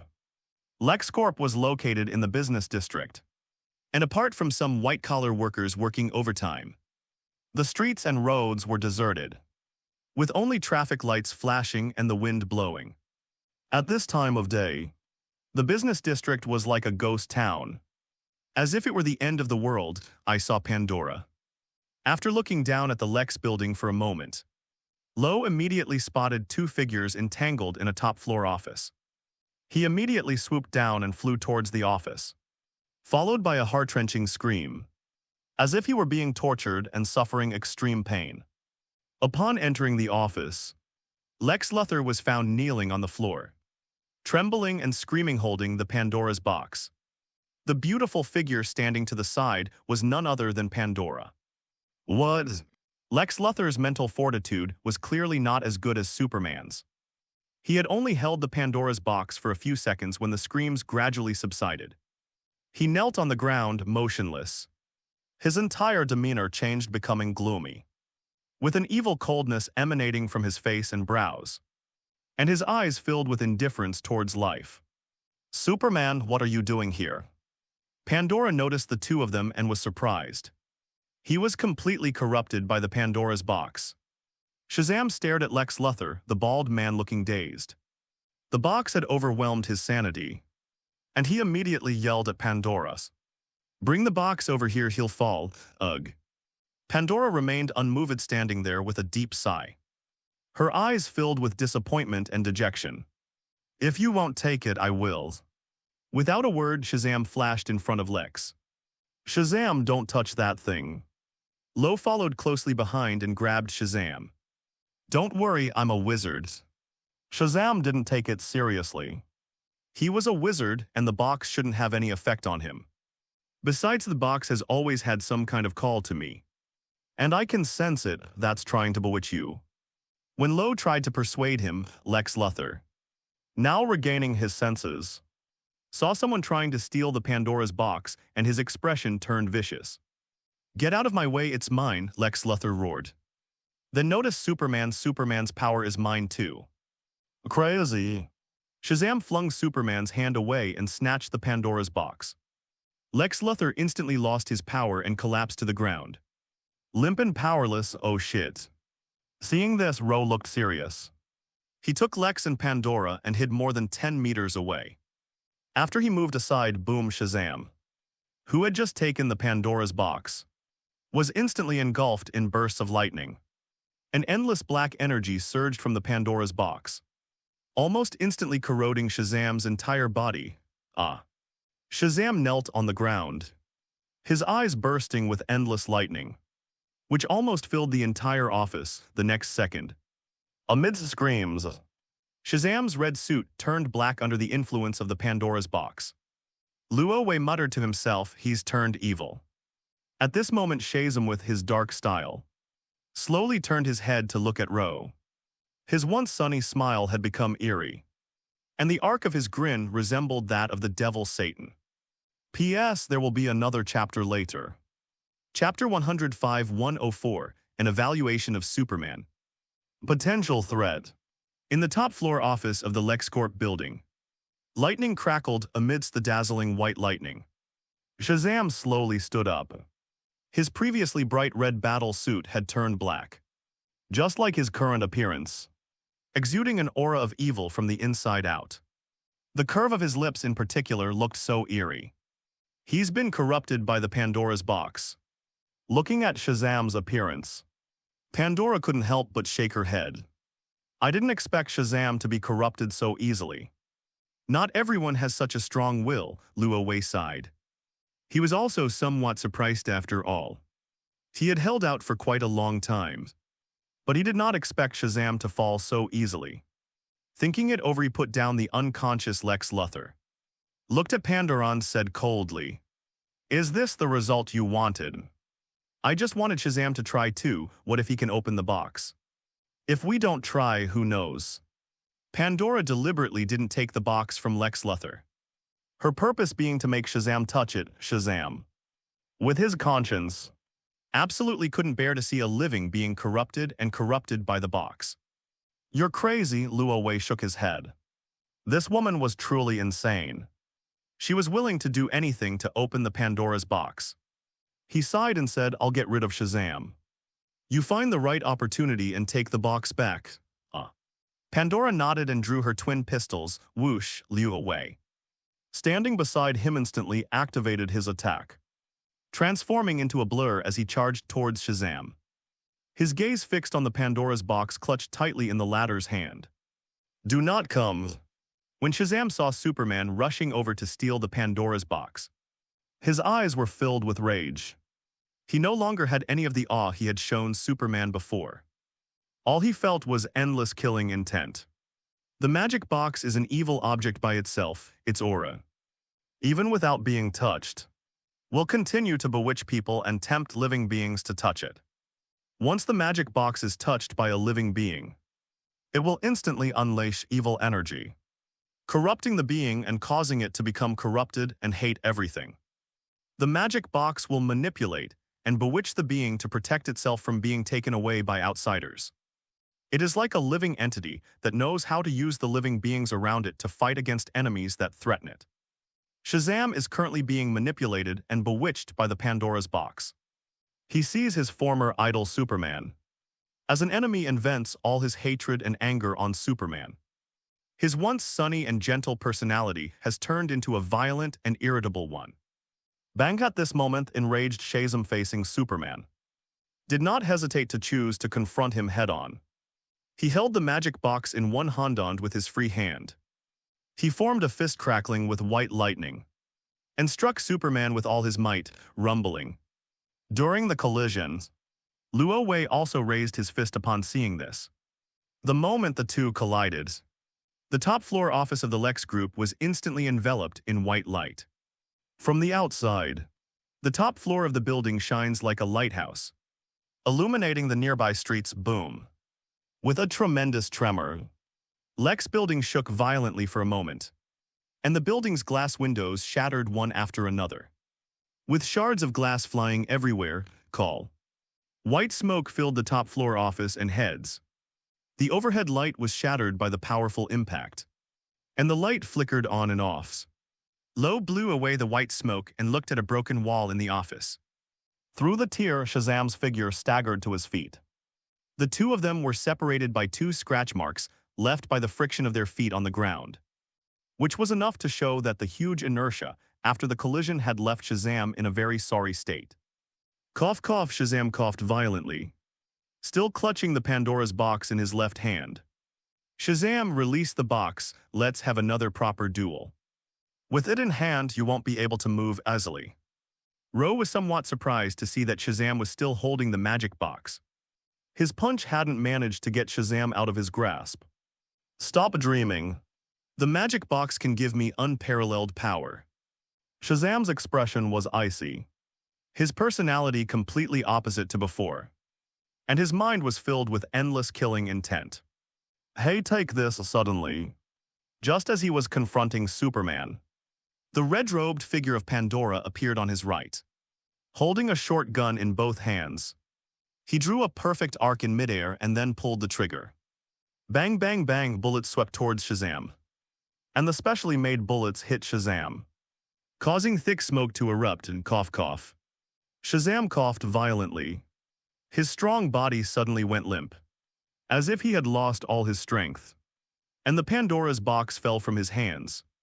As he detached from the magic box, his gloomy eyes gradually regained their light, and his black battle suit gradually turned back to red.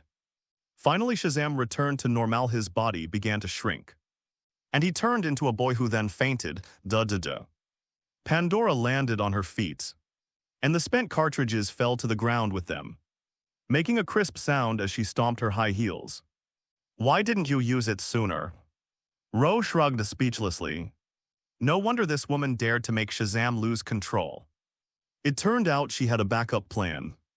"I don't have many trump cards, and besides, his teacher is Shazam." Pandora looked at the unconscious boy on the ground. Recalling past events, her expression somewhat complicated, she shook her head, trying to shake off the memories, picked up the magic box from the ground, and prepared to leave the Eternal Council. Lo's unhurried words slowed the woman's steps. Their punishment and imprisonment of you back then was because they believed you opened Pandora's box, releasing the 7 deadly sins and the strangers. But Shazam admitted that doing so was a mistake. He's right, I did unleash evil. Pandora turned to look at him, her expression somber, and said, I am here now to make amends for the mistakes I made back then. You're using the wrong method. Lo picked up the thin boy from the ground and said to Pandora. Shazam gave his power to this boy so that he could seal the 7 deadly sins.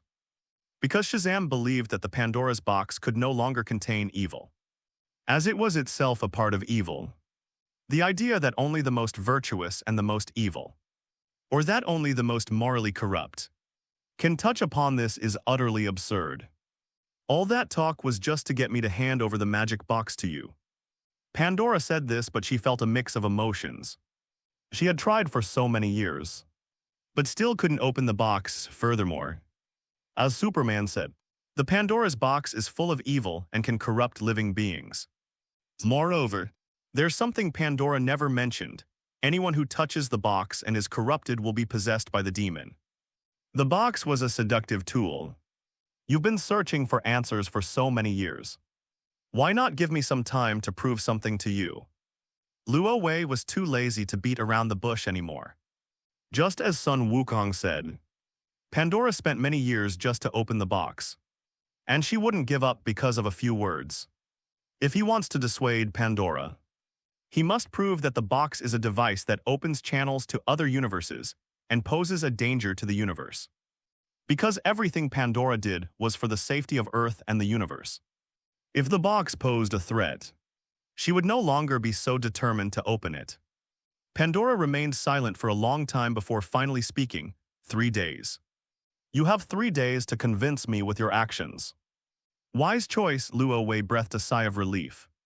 Although Pandora did not agree to give up the magic box, the magic box would be on his side for the next 3 days, making it much easier to deal with outsiders. After all, outsiders are almost everywhere, and they will stop at nothing to get their hands on the Pandora's box. They are cunning and treacherous, always taking things by surprise in the comics. They even manipulated Clark and Bruce, and even the entire Justice League. Now come back to China with me. Luo Wei, holding the young Shazam, looked at Pandora. The woman thought for a moment and did not refuse. She took the Pandora's box and flew to China with him. Shortly after the three left, in the dilapidated top-floor office of the building, Cough Lex Luthor, pale-faced, pushed himself up from the ground, coughing as he sat up. His eyes were bloodshot and swollen. He looked out the window. Superman's. Cough, the Pandora's box. He shook his bald head vigorously, his breathing becoming rapid. He stared at the gloomy clouds on the horizon for a long time, and a strange thought seemed to sprout in his heart again. The Huaxia Self-Strengthening Department. A secret base in Kyoto.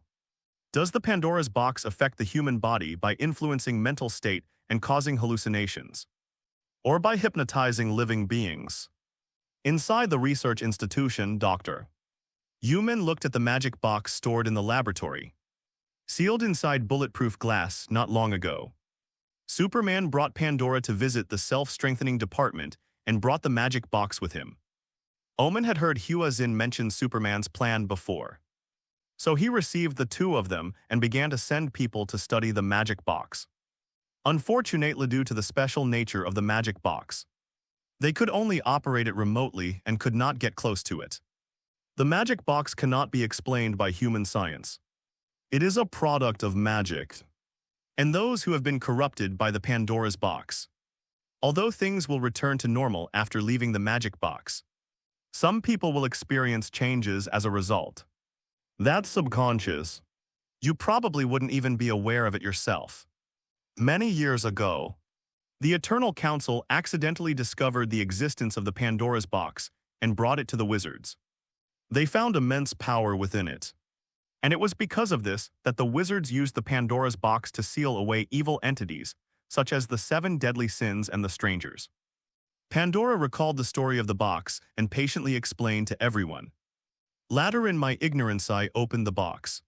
which led to the tragedy. Feel sorry. Euron looked slightly apologetic. It's okay. You don't want me to stay here forever, do you? I don't want to go too far away from the magic box. Pandora looked at the skull box, which was shimmering faintly and looked eerie. No problem, I'll let. They'll bring you blankets and a folding bed. As the head of the research department, Yumen didn't need to ask for permission from above for this matter. She then looked at Superman, who had been sitting silently in his chair. She walked over, extended her hand and smiled, saying, Mr. Superman, I didn't expect our first meeting to be so abrupt. Hello, they all call you Dr. Yumen. Luo Wei politely extended his hand in response, while at the same time becoming interested in the woman in front of him with short, light gray hair and a heroic face. Because her name is very special, yes, that's my name. You can just call me Doctor. Omen didn't notice the strange look in Superman's eyes. She glanced at the magic box and said, You seem to know a lot about the magic box. I wouldn't say I understand it, but I know the Pandora's box is dangerous. Luo Wei said slowly. Our attention also turned to the magic box. Pandora had just said that the magic box was a product of magic. But that's not true, it is actually a product of technology. Just like the mother box of Apocalypse, a high-tech product. However, it comes from another universe, Earth 3. Which is why the Eternal Council and Chief Wizard Shazam mistake the box for a powerful magical artifact. All I can say is that I lack experience, which made those wizards look foolish. The danger has always been there. If the world were at peace, we would all be out of work, which would be a good thing. I want to open a shop after I retire and enjoy a quieter life. As Yumen spoke, his eyes shone with a longing for peace. Diddy just then, her phone rang. The woman glanced at it and said apologetically, I'll take this call, we'll talk in a bit. As he spoke, Omen walked into the corridor and answered the phone. Luo Wei remained seated in his chair. But thanks to his exceptional hearing, he was able to hear Omen's conversation even through the thick walls. Kong Kenan, Mom will be home later. You want to wait for me to sleep together? No, it's too late. You have to go to kindergarten tomorrow, go to sleep now. Dad is still working overtime, but he'll be back soon. Okay, you go to sleep first. I'll buy you a Superman figurine tomorrow, good night. Luo Wei listened quietly, tapping his fingers on the chair. After a while the phone call ended, and Omen pushed open the door and walked in, putting his phone into his white coat, his face full of weariness. Lo couldn't help but ask, is that your son's phone call? You heard that? They said your hearing is like radar. And it seems that's not a lie. Omen smiled, then sighed and said helplessly, it's my son. His father has disappeared, again leaving her alone at home. I have no way to go see him. Luo Wei remained silent, observing Omen. He had a new perspective on the seemingly dignified woman before him. With her abilities and education, even if she left the Self-Improvement Ministry's research institution now, she could find a high-paying job with ample vacation time. And she could spend more time with her son. However, she didn't choose other work, but instead chose to stay in the Self-Improvement Ministry.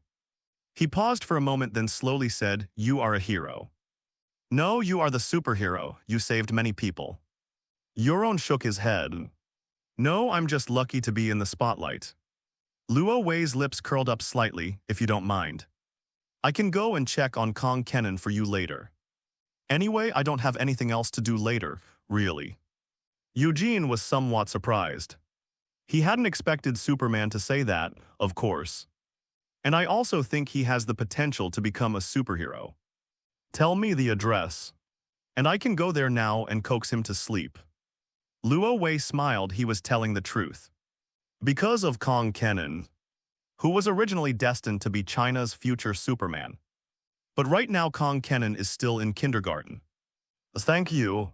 Yumen wrote down an address and handed it to him. You're welcome. After reading the address, Luo Wei burned it with his thermal vision, then waved his hand, turned around, and went to the outside of the corridor to take the elevator to the surface. Inside the research institution, Omen stood for a long time with a complicated expression before finally taking out her notebook from her pocket and jotting down an idea about Superman. Are you rating Superman's potential threat? It seems his actions just now have significantly lowered his potential threat rating. A voice came from behind. It was Pandora approaching. I'm sorry, I'm just making a correction. My previous prejudice against Superman is that he's not as dangerous as I imagined. On the contrary, he's very kind-hearted. Somewhat embarrassed, Yuman put away his notebook. These were all the requirements from above. Each superhero had to have a magnitude assessment to develop a good response plan. Just like the Superhero Alliance of the Self-Improvement Department, everyone has an evaluation file and analysis. Pandora stared at the woman for a long time, then shook her head and said speechlessly, "You're all superfluous. You should be grateful for this Superman. He is righteous and he won't stand against justice. Otherwise, his mind would have been corrupted long ago when he came into contact with the Pandora's box." I'd like to recommend 2 books. Book title American Comics, starting by exercising Gwen. Label American Comics see Thulhu Wildly Imaginative. No cheat codes summary.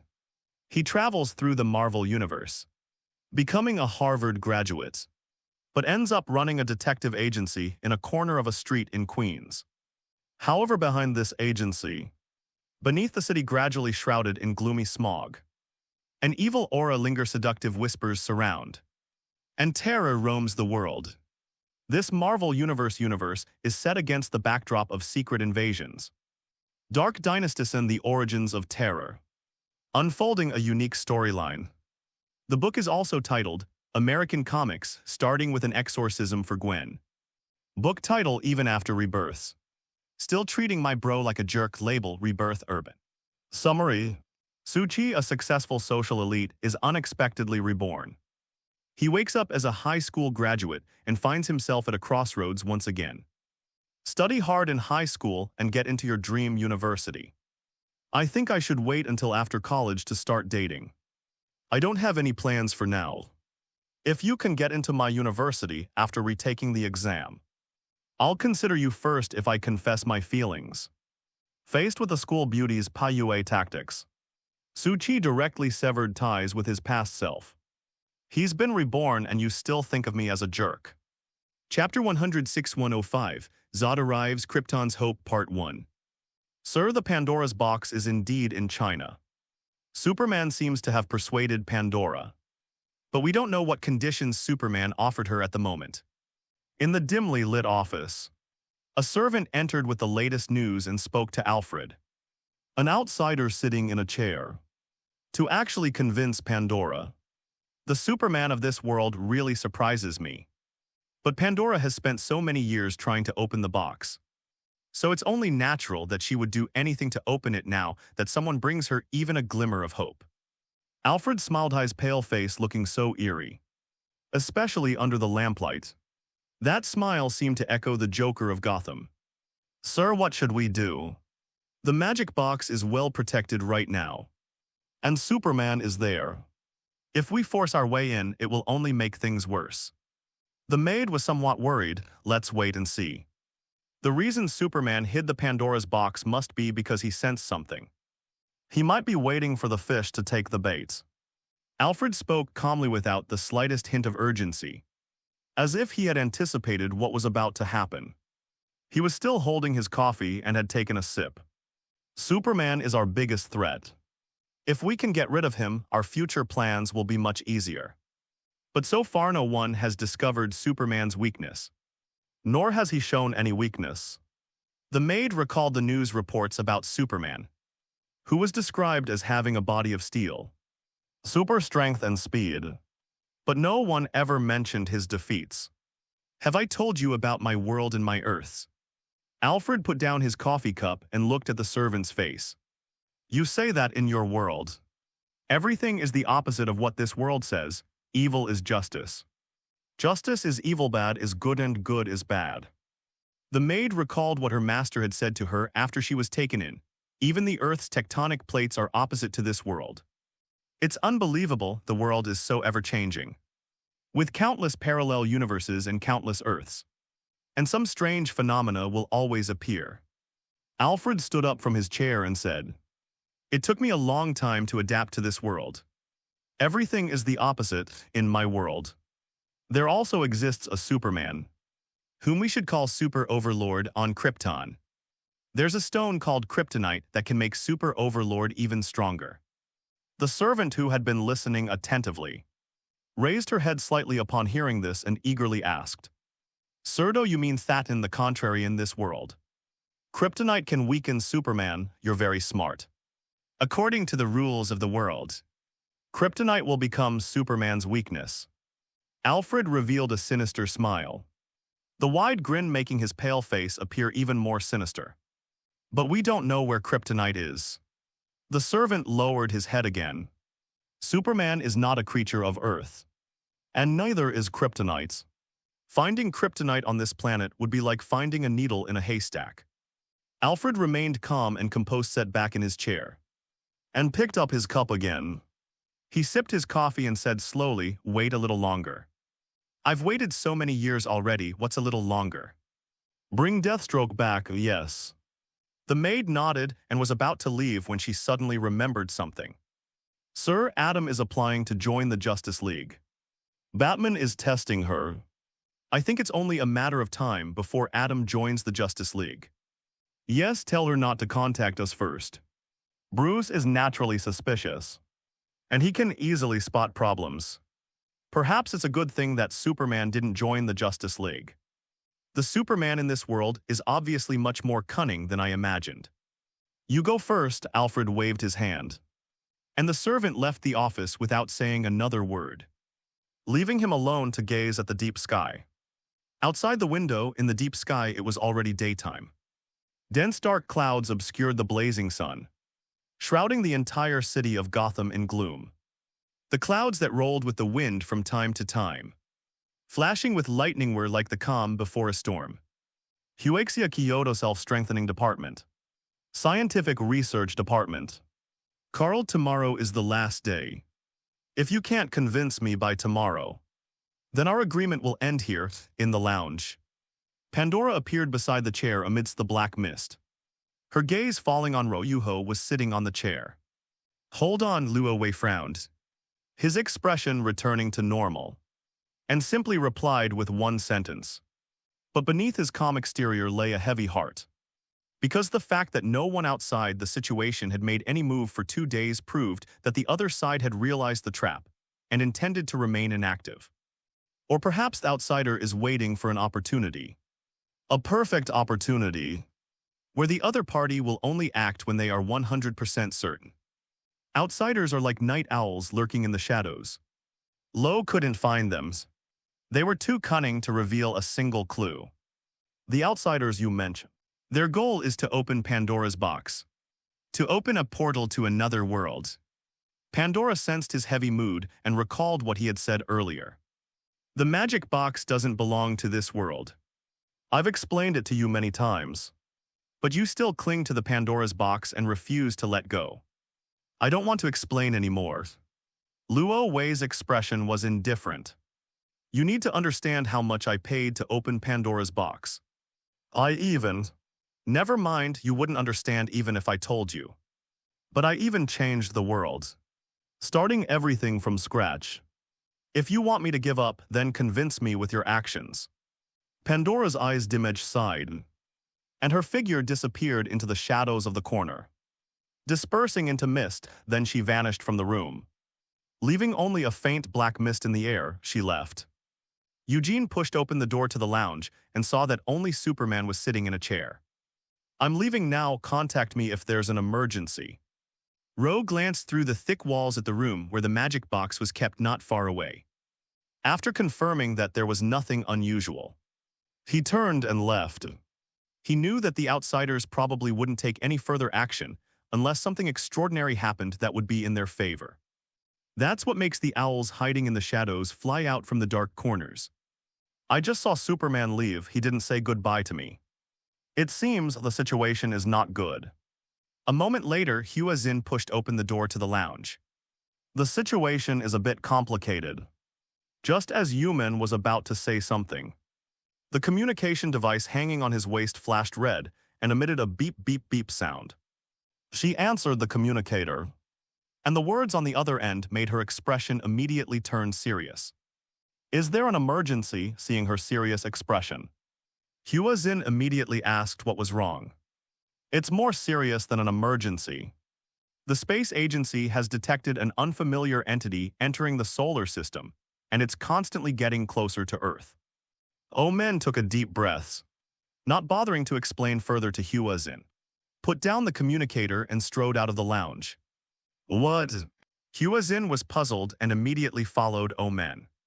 Inside the self-strengthening department's conference room, seats were filled with personnel from various departments. They had all received an urgent notification.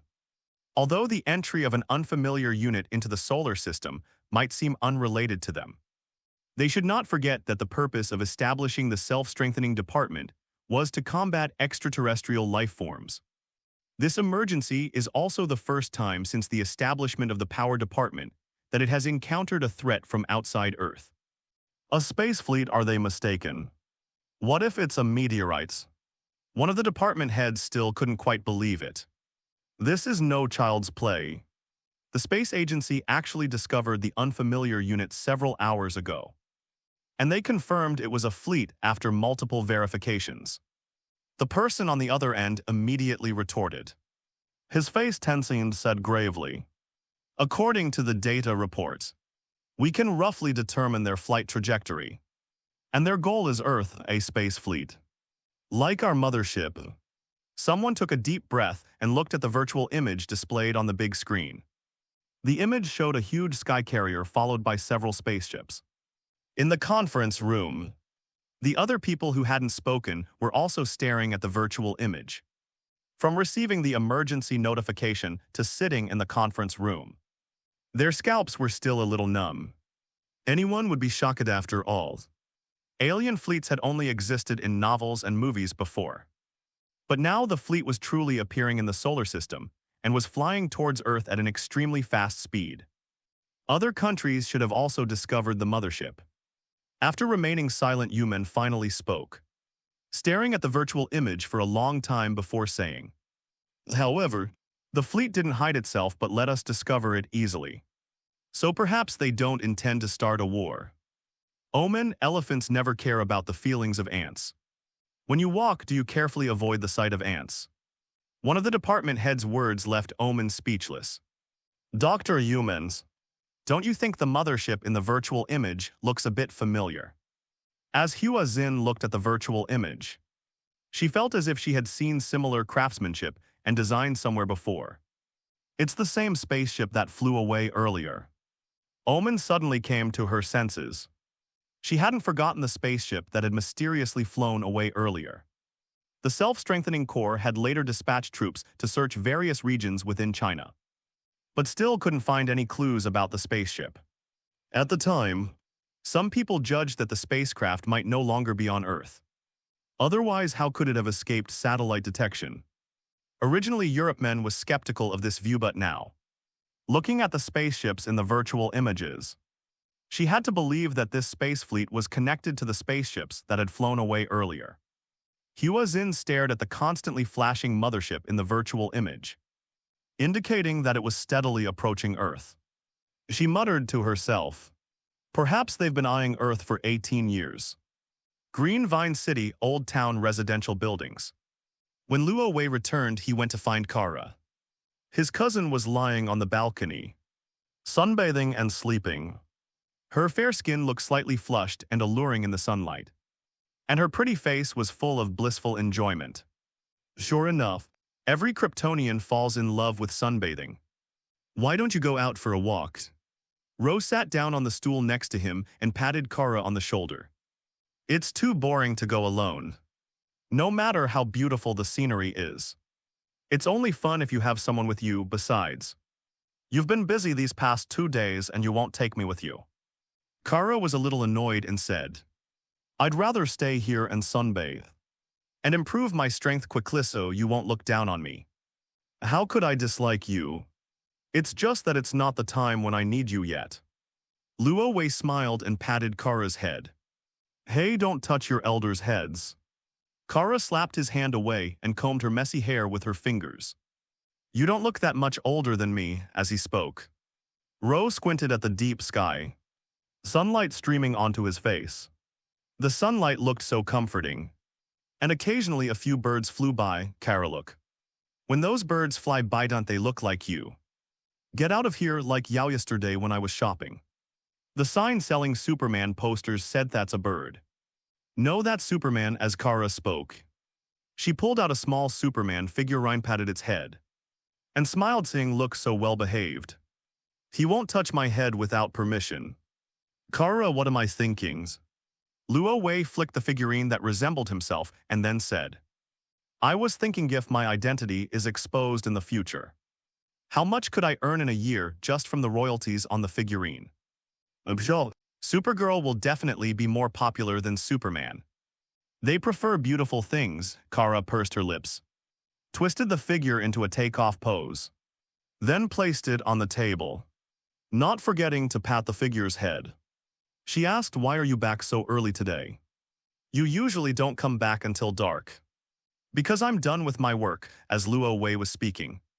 A fluctuation came from between his eyebrows. It was an abnormality of his supersensory perception.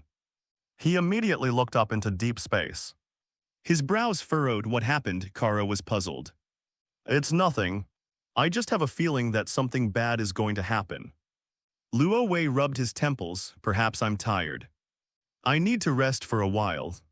He hadn't slept for the past few days, staying by the magic box at night waiting for the outsider. He would also wander around, trying to find traces of the outsider, but unfortunately, he found nothing. They were like night owls. As long as they hid in the shadows, they were hard to detect. It's here, the opportunity is just around the corner. In a remote manor in Gotham City, a pale-faced man who resembled Wayne's butler stood by the bed, gazing into deep space with a sinister smile on his lips. Sir, what's here? The servant was puzzled. The outsider Alfred grinned sinisterly. Our chance has come. It's in the sky. In the universe not far from Earth's, a massive mothership flies through the vast void, constantly heading towards the blue planet. General, Earth is just ahead. Should we inform Carlyle? The woman asked. Not needed for now. Drew Zod rose from his chair and strode resolutely to the mothership's enormous floor-to-ceiling window. He gazed at the tiny planet in the distance, feeling the long-lasting sunlight shining upon the center of the solar system. He opened his arms, took a deep breath, and a satisfied smile spread across his face. This is Krypton's hope. P.S. To clarify, there are now two Alfreds. One is an outsider and the other is Bruce Wayne's Alfred. They are not the same person. Chapter 107-106, Zod arrives, Krypton's Hope Part 2. Mothership landing location, Moon. General, the fleet is ready. Shall we proceed to Earth? Yes, Fiora will be in charge of this operation. Do everything you can to avoid conflict with Earth. Fleet ready. Destination, China, the United States, Russia, England. 1, 2, 3, set off. The fleet has left the hatch and is heading towards Earth at full speed. All fleets will land in half an hour. Please be careful, everyone, and best of luck. For the glory of Krypton, for the glory of Krypton. On the surface of the moon, the closest point to Earth, a massive aircraft carrier landed once again. Spaceships flew out of the hatches, and inside the cockpit sat fully armed Kryptonian warriors, clad in heavy armors. Fiora was riding in the spaceship in the very center. Fiora, your landing site is in China. The signal from the Son of El was transmitted from China. Yes, Fiora adjusted the coordinates. The autopilot system locked onto China, and a slight pushback sensation followed as the spaceship sped towards Earth under immense thrust. In a moment, the planet that had seemed so distant gradually came closer and became larger. Earth, it's much more beautiful than Krypton. Report the current situation, Fiora. We are about to enter Earth's atmosphere. The planet's gravity is relatively weak, which makes me feel very relaxed, General. You made the right choice to bring the world engine. Earth has always been inhabited by the weak, And our arrival will change her. The world engine will make her adapt to Kryptonians. It has now entered the atmosphere at this very moment. The whole of China is still in the peaceful early morning. A ray of sunlight gradually rises from the east and shines on the well-arranged city clusters. On the morning before the Lunar New Year, the streets were still bustling with people. During the holidays, people would visit relatives and friends. And with so many customers, there were plenty of street stalls. Even during the Lunar New Year, there were still hardworking old men and women hawking their wares. The stalls sold not only sesame cakes, but also other New Year's goods. The bright red decorations and festive atmosphere would last until dark. Whoosh, however, just as everyone was immersed in the atmosphere of welcoming the new year, a slight rumble came from deep space, and a dark shadow suddenly appeared on the horizon, crashing through the thick sea of clouds and sweeping over the city cluster. The huge shadow loomed overhead, and the ear-piercing sonic boom made everyone look up. Whoosh, in the depths of space, a massive spaceship sped past, leaving a conspicuous trench in the thick sea of clouds. Dad, look, that's a spaceship. What spaceship? Damn. That really was a spaceship. It just flew right over our heads. Is that something new from our country? The Strategic Deception Bureau has stopped pretending and is actually letting them fly out so brazenly. No, that doesn't seem to be a product of Earth. If it's not from Earth, could it be aliens? The crowd erupted in uproar, with various opinions circulating about the strange spaceship in deep space. Many assumed it was an official creation, given the recent spate of rumors circulating online.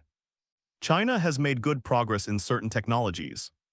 Some people watched the spaceship fly overhead and disappear into the horizon. But something still felt off. That spaceship made them feel an inexplicable sense of oppression. In particular, some people noticed that the front of the spacecraft was marked with a unique symbol that was different from any official organizational symbol they could recall. And at the same time, not only in China, but also in the skies above major cities in the United States, Russia, England, and other countries day or night. And in both the northern and southern hemispheres, the same logo has been spotted on the front of each spacecraft. The spaceship flew over the airspace of various countries. Air defense agencies from various countries detected the spacecraft's presence immediately and attempted to intercept it. However, to everyone's dismay, their interception systems were all paralyzed and unable to be activated, unable even to perform the most basic tracking. The interception systems that were once a source of pride for various countries have now become nothing more than scrap metal. Countless generals could only sit in their chairs and watch the spaceships fly by on the screen. It seemed that being able to see the shadow of the spaceships was already a sign of mercy from the other side, because they knew that these spaceships all came from a massive mothership on the moon. The speed at which that mothership moved was beyond anyone's imagination.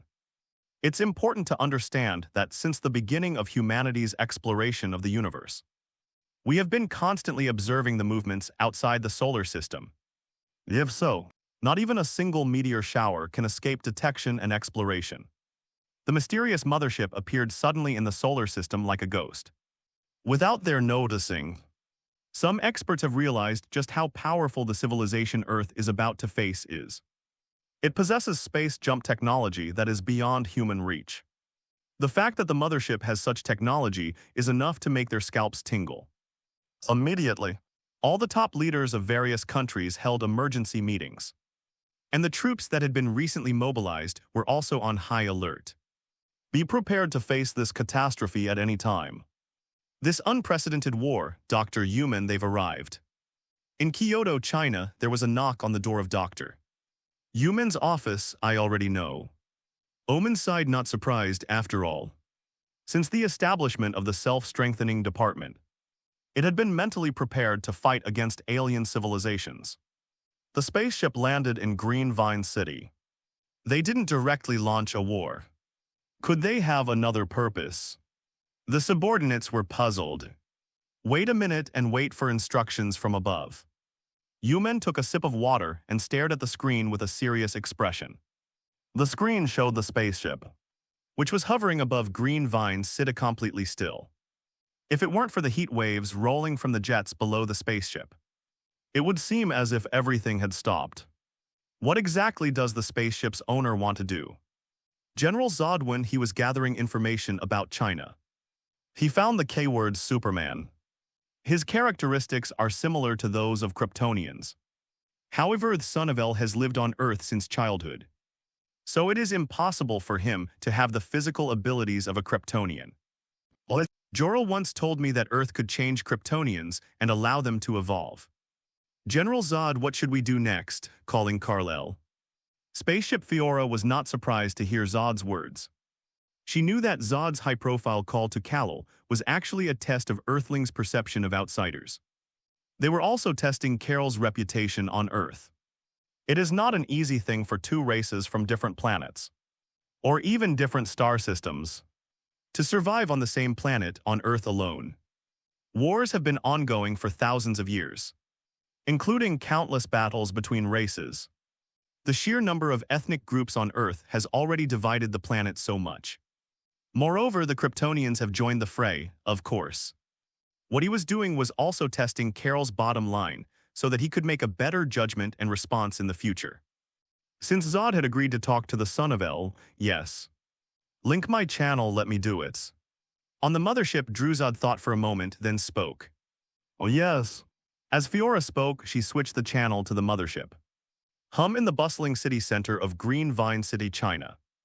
A massive spaceship loomed over the entire commercial plaza like a curtain, casting a dark shadow over the people standing there. They all looked up at the spaceship. Fear and worry were evident in his eyes. It was a fear of the unknown, but some people were also excited.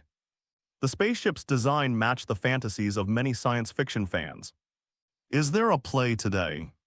I don't know, we haven't received any notification.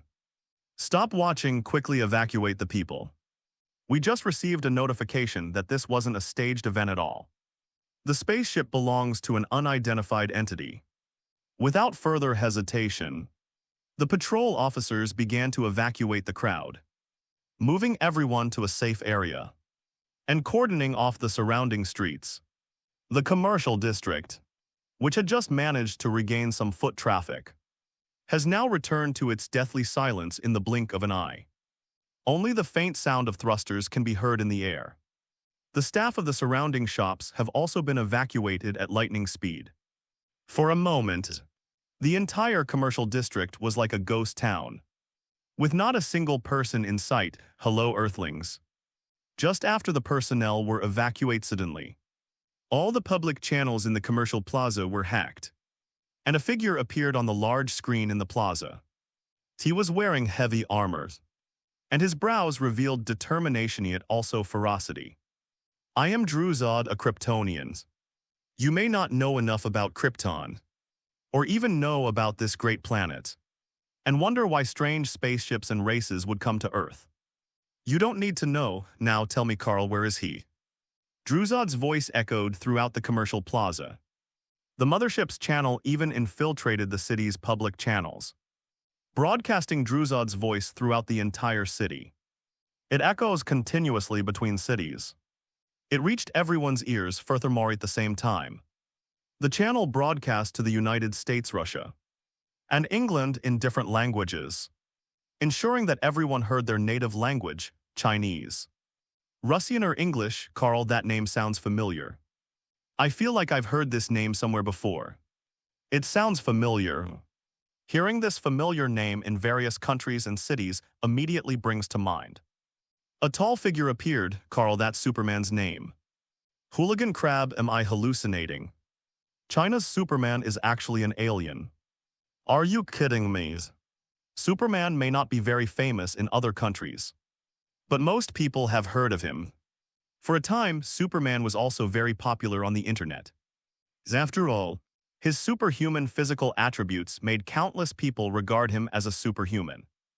However, the superhumans that people now see are actually aliens.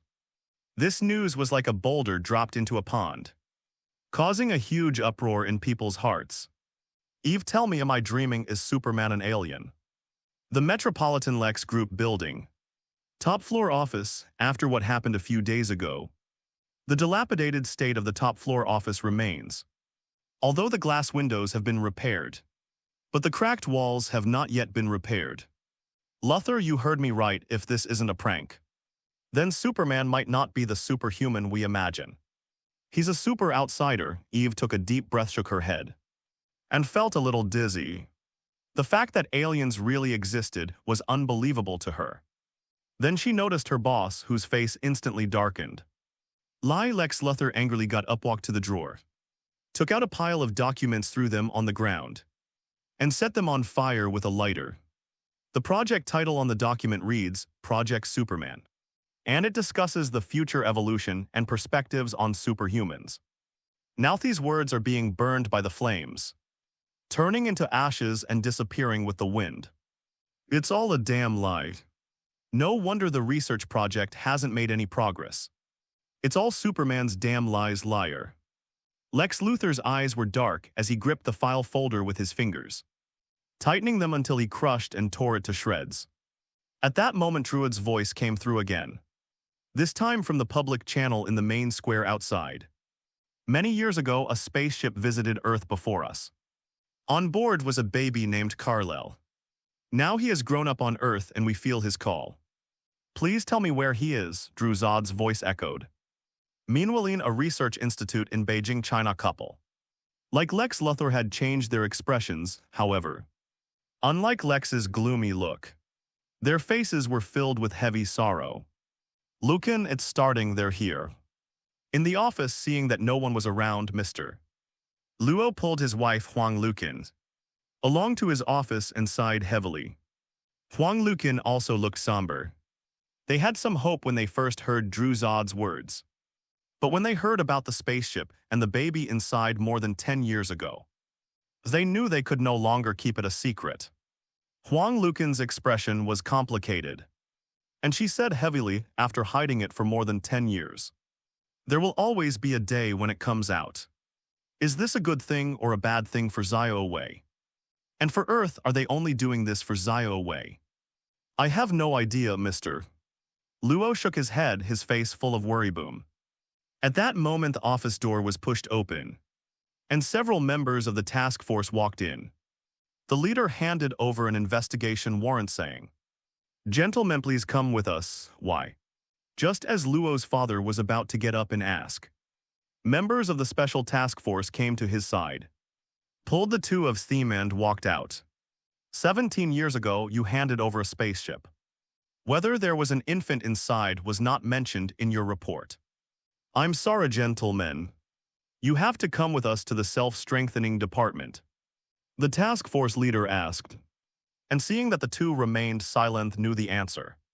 He shook his head and signaled his team members to take the couple outside. Notice the book title has been changed. The original title was American Comics China Superman, but it was later censored, and the review committee changed it to American Comics Superman. This title is obviously not attractive and does not fit the content. So today I applied to change it to American Comics Red Superman. Please don't delete it from your bookshelves by mistake. Please support me.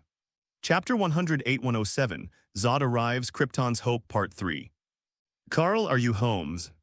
In the corridor, Kara knocked anxiously on the door. Click. I heard Luo Wei open the doors, pulled his cousin into the room, then peeked into the corridor a few times before closing the door. Zod has arrived. Kara looked terrible and said with great concern, they now know that Superman is an outsider. Zod told us everything. I can't believe he would do this. He didn't even discuss it with us beforehand.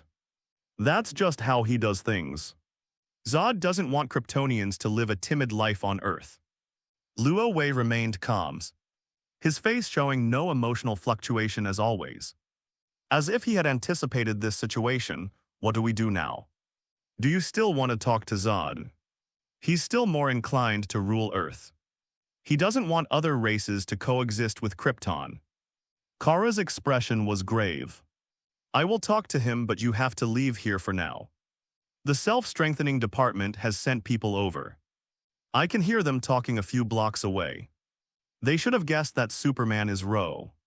Ro changed into his battle suit, patted Kara on the shoulder and instructed. They'll investigate you too, how can you remain so calm? Kara saw that her cousin was so calm, while she herself was full of anxiety. It seemed like the two of them were not on the same wavelength. The first thing I need to do now is to convince Zod that if he starts a war, it will not benefit us at all. Zod will not tolerate a traitor. Lo explained simply that he understood Zod's character. Although Zod was a rebel, he believed that his rebellion was based on the future of Krypton, and therefore he considered his rebellion to be just. However, his approach clearly wouldn't work on Ro. Zod would only see Ro and Kara as obstacles to Krypton's resurgence. Well, I'll go with you, Kara understood this as well, and quickly changed into her battle suit. Intending to go along as well, no, I'll go alone. You need to go to Kyoto now and keep an eye on the magic box. But don't let the self-improvement department find you for the time being. Keep an eye on the magic box. It will be the key to persuading Zod. Luo Wei left a message and sent the route to Kyoto to Kara's phone. He then turned and flew out of the window, heading straight into the deep sky and soaring into the clouds. Bang, instead of trying to hide it. He let the huge sonic boom resound, echoing over the quiet old towns. Passers-by could see the visible shockwave and the thick clouds. As if a hole had been torn open, report. Superman has flown away, sure enough a few blocks away. A special task force in special uniforms fully armed surrounded the apartment building where Lo lived. However, upon seeing the situation in the sky, they immediately realized that Superman had already flown away. He must be on his way to see Drew Zod. Should we intercept him? No need, get back to your unit first. A cold female voice came from the other end of the communicator, instructing the task force not to linger any longer, to immediately get into their vehicles and leave, and to restore traffic in the area. The residents who were initially clueless also. They were so focused on it that they had no idea Superman had just flown away from above them. In Kyoto, the self-strengthening core base. In a brightly lit conference room, several fully armed guards stood outside the closed door. Patrols continued along the corridors and outside the base. Everyone on high alert, the atmosphere was heavy and tense, making the base resemble a formidable, impenetrable fortress. Little way he's flown away. In the conference room, Omen put down his communicator and relayed the report from the task force. He then looked at a couple sitting in chairs and glanced at Hua Xin. Hua Xin, who was standing next to him, immediately understood and said, Professor Lu, don't worry. We hope that everything can be resolved peacefully and that there will be no casualties. We will answer any questions you may have truthfully. Mr. Luo placed his hands on the table side and said, I also want things to be resolved peacefully. If you're wondering if Wei is in any danger, I can assure you that Wei is an absolutely obedient child. He has never done anything wrong, and for the past 6 months or so he has been helping others. Huang Lucan, standing beside him, seemed somewhat agitated. Her eyes were filled with worry. She interrupted her husband, continuing, Zio Wei won't hurt anyone, you should understand that. Professor Huang, don't get agitated. Of course we know what Zio Wei did. Superman has never harmed any innocent people, and he is highly regarded by the higher-ups, who consider him a qualified superhero. Seeing this, Hua Xin immediately sat down next to Huang Lucan, poured her a glass of water and comforted her, seeing, but Drew Zod, we don't know his thoughts and purposes. He couldn't have come all the way to Earth for no reason. All right, Hua Xin, let Professor Luo and Professor Huang rest first. Seeing that the two were not in a stable mood, Omen pulled Hua Xin out and told her before leaving, Professor Lu, Professor Hyung Yu should rest for a while. You can move around in the self-strengthening department's living area, but you cannot leave until the matter is resolved. The self-strengthening department will do its best to protect your personal safety. After the two left, the meeting room fell silent.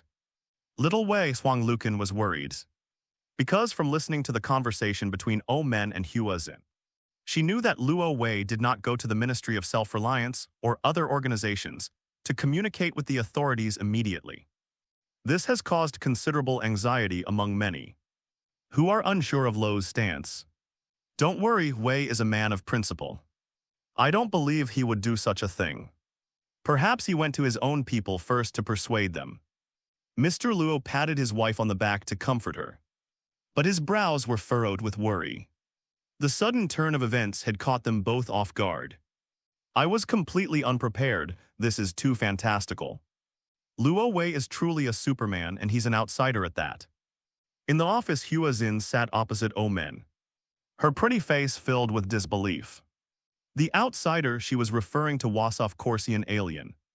This morning while she was still in her dorm, she was urgently recalled and informed that Superman is an alien life form, and that his race is currently hovering above Earth in a mothership, ready to wage war at any moment. Faced with such a powerful enemy, humans are basically powerless to fight back. She rubbed her temple, took a deep breath, and smiled self-deprecatingly. I personally investigated Luo Wei. His blood test results were all normal at the time. I thought I had made a mistake in my judgment. So I even went to headquarters to check if there were any problems with his physical condition and abilities. In the end, all the indicators were normal. Your senses are correct, there's no mistake. Luo Wei is Superman.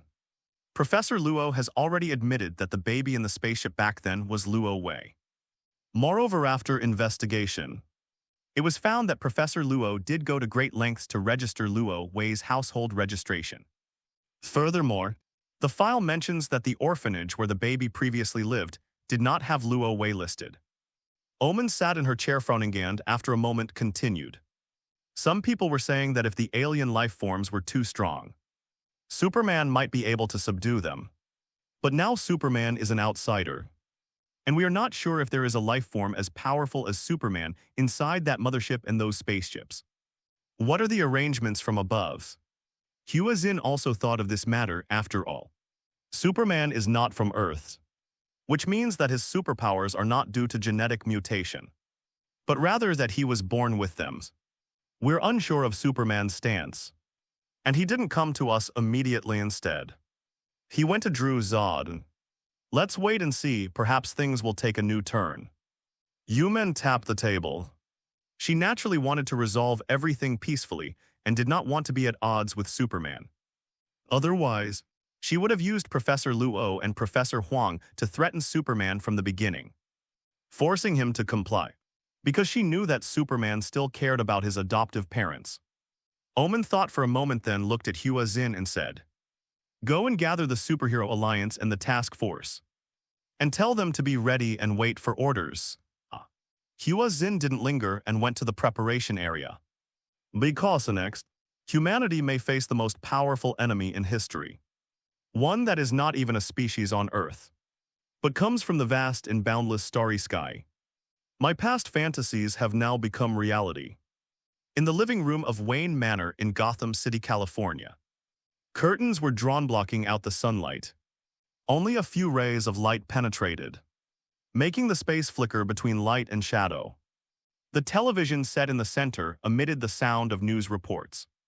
Superman isn't from Earth on the sofa.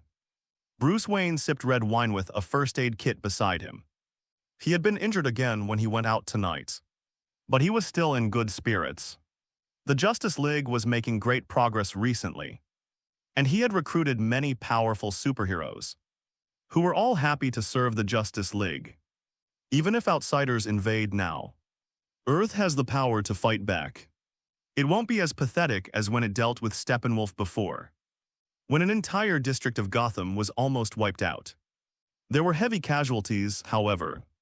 Just as Bruce Wayne was drinking fine wine, bandaging his wounds, streaming about the future, and thinking about the next fight against outsiders. Reality, however, left him somewhat numb, because the outsiders who appeared this time were actually Superman's people, which means that Superman is also an outsider. Boom. Bruce Wayne in disbelief slammed down his glass, the bright red liquor spilling onto the table due to inertia. The candlelight in the manor hall reflected on the wines, casting a shadow on his somewhat gloomy face. "Master, what's wrong?"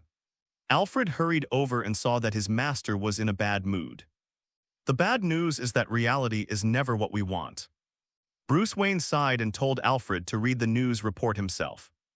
Sir, you are overthinking it. Not all outsiders are evil. The Green Lantern Legion was established by races from other planets.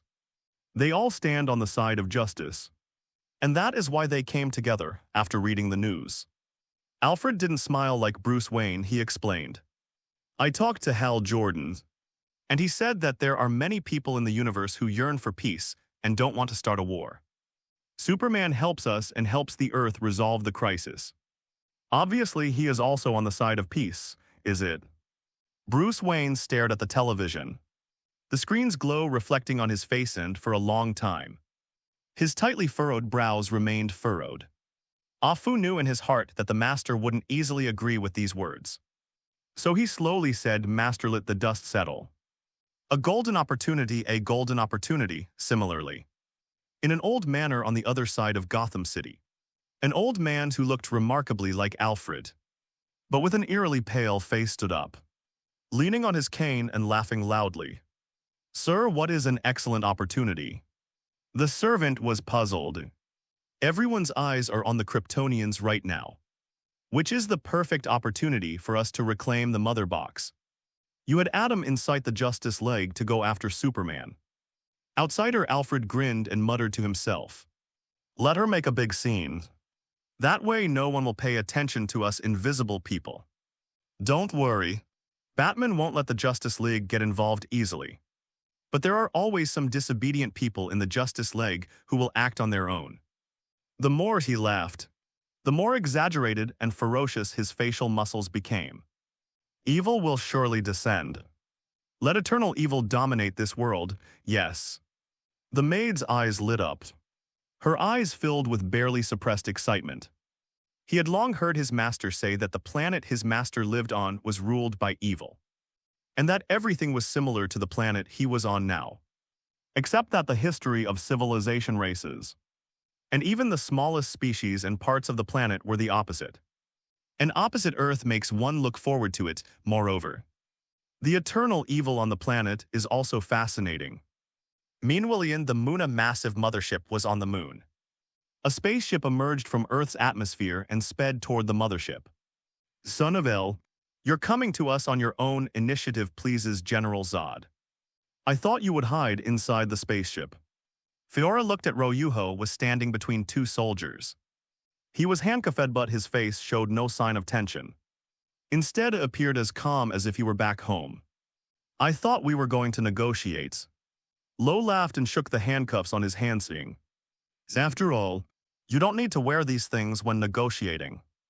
A few minutes earlier, while he was in the atmosphere, he had Shenlong contact the spaceship stationed in China and ask them to take him to the mothership to meet Zod. He could have flown there himself, but the sight of such a large spaceship hovering over China was unsettling. So he made an excuse to leave. I'm sorry. We won't know whether you are trustworthy until we meet General Zod. Fiora coldly turned her head away, no longer looking at him, and instead adjusted the spaceship to accelerate towards the mothership. So cool, Luo Wei glanced at Fiora. This female warrior was different from Kara. She had a cold demeanor, perhaps because she had killed too many people and seen too much blood, giving people a feeling that she was unapproachable. As for Kara, she is quite sunny and cheerful. Although the destruction of Krypton makes her melancholy at times, she usually has a playful smile on her face. Son of El, don't you know how to be polite to your elders? Fiora looked coldly at Ro on Krypton. Your words are disrespectful to your elders, sorry. I just suddenly thought of a world that is more suitable for Kryptonians to live in. A world where the strong can survive. I'm smiling politely, said Ro Ware. Fiora was puzzled, but seeing the spaceship approaching the mothership, she had no choice but to put the question aside. Press the communication button and say report. Fiora requests to enter the mothership. Where is Kal-El? He's on the ship. Drew Zod's deep voice came through. Yes, come in. Chapter 109-108, Zod arrives, Krypton's Hope, Chinese letter. The mothership bearing the Zod family's name has a vast interior. when the spaceship enters the mothership's combat readiness area. It's like entering a mobile city, complete with all kinds of facilities and buildings. Kryptonians have been developing for 100,000 years, and their technology in building motherships is already mature. Many Kryptonian motherships are not combat motherships. They are more like mobile cities. Even if they leave their home planet, they can survive in space on their own. The equipment inside can be produced and consumed by themselves, and they can even imitate Krypton's ecological environment. Air quality, temperature, and humidity. Zod and his men had been living off the facilities inside the mothership for years, and there was no sign of the damage caused by weightlessness on their faces. How many years have you been out of the phantom space? After getting off the spaceship, Luo Wei looked around at the surroundings and asked curiously. More than 10 years. The soldier in charge of escorting them replied, his tone somewhat dejected. We were also released after the day Krypton was destroyed. Quiet, do not communicate with El without orders, Fior. Walking Ahid silenced the warriors with her cold voice.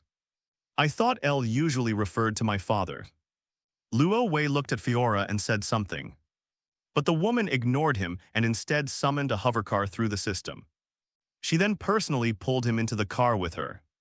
The rest of the passengers sat in the front, and then the car automatically navigated to the central control hall, which was the control center of the entire mothership, controlling every component of the mothership. However, with the Kryptonians' technology, the mothership had long ago ceased to operate manually. The mothership system would operate on its own, adjusting and repairing any damaged parts, thus achieving sustainable functionality. We're here, get off. The car arrived at an open gate as if in front of a palace. Fiora, along with Ro and the others, walked through the gate inside the bright hall. Several figures were already waiting. The man standing in the middle was noticeably more muscular than the others around him, and his fierce gaze exuded an air of authority. Carl L. We finally met. Zod saw Lo walk in. Went up to him, noticed he was handcuffed and said, quickly unlock Carl's handcuffs. He's one of our countrymen, thank you. After his handcuffs were removed, Lo smiled at Fiora before turning to Zod and saying, Uncle Zod, your visit so early this morning caught me off guard and has also caused panic among the people of Earth. I'm sorry, I should have reminded you first. But restoring Krypton's glory is of utmost urgency, and I just wanted to see you as soon as possible. Zod smiled, as if he had been in such a hurry that his sudden visit this morning had led to this. He looked Luo Wei up and down, a satisfied smile returning to his face. He said, Carl, you truly are a descendant of Kryptonians. You have perfectly adapted to Earth's living environment. You look very powerful. As he spoke, he patted Luo Wei on the shoulder. The situation is a bit complicated, but the Earth has definitely made me stronger.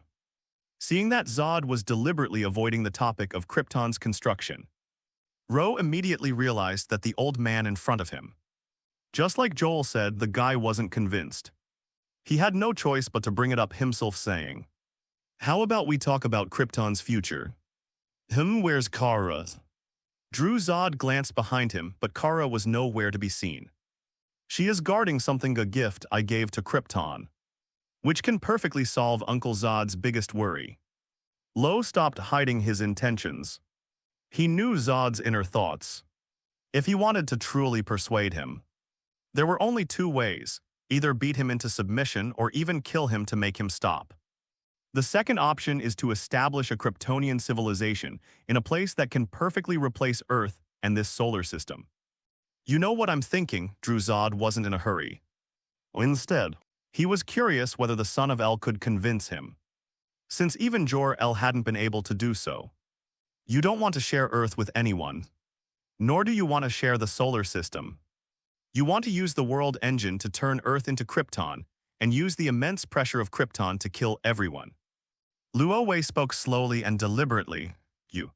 Fiora raised an eyebrow, looking surprised, because what the sons of El dictated aligned with their plans.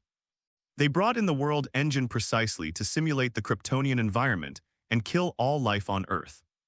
This is exactly the method Krypton usually uses. Kryptonians never waste a single shot or cannon. Nor do they send armies to attack low-level civilizations. When faced with ants, they only need to activate the world engine, and the ants will cease to exist in the universe. Few civilizations can adapt to Krypton's environment. The immense gravitational pressure is enough to crush flesh into a bloody mist. Carl, you're just as smart as your father. I'm not going to listen to you. We should live in peace with Earthlings. The powerful Kryptonian civilization cannot be shared with others. Seeing that his intentions had been exposed, Druzod dropped his fake smile, his expression instantly turning cold. Carl, your father left behind the Codex of Life, which is the hope for Krypton's revival. If you are on Krypton's side, then hand over the Codex of Life. Listen to me first. Seeing Zod reveal his hand, Ro showed no nervousness whatsoever. In the contrary, he seemed prepared. He pointed to the screen and asked, "Can I use it?" "Can."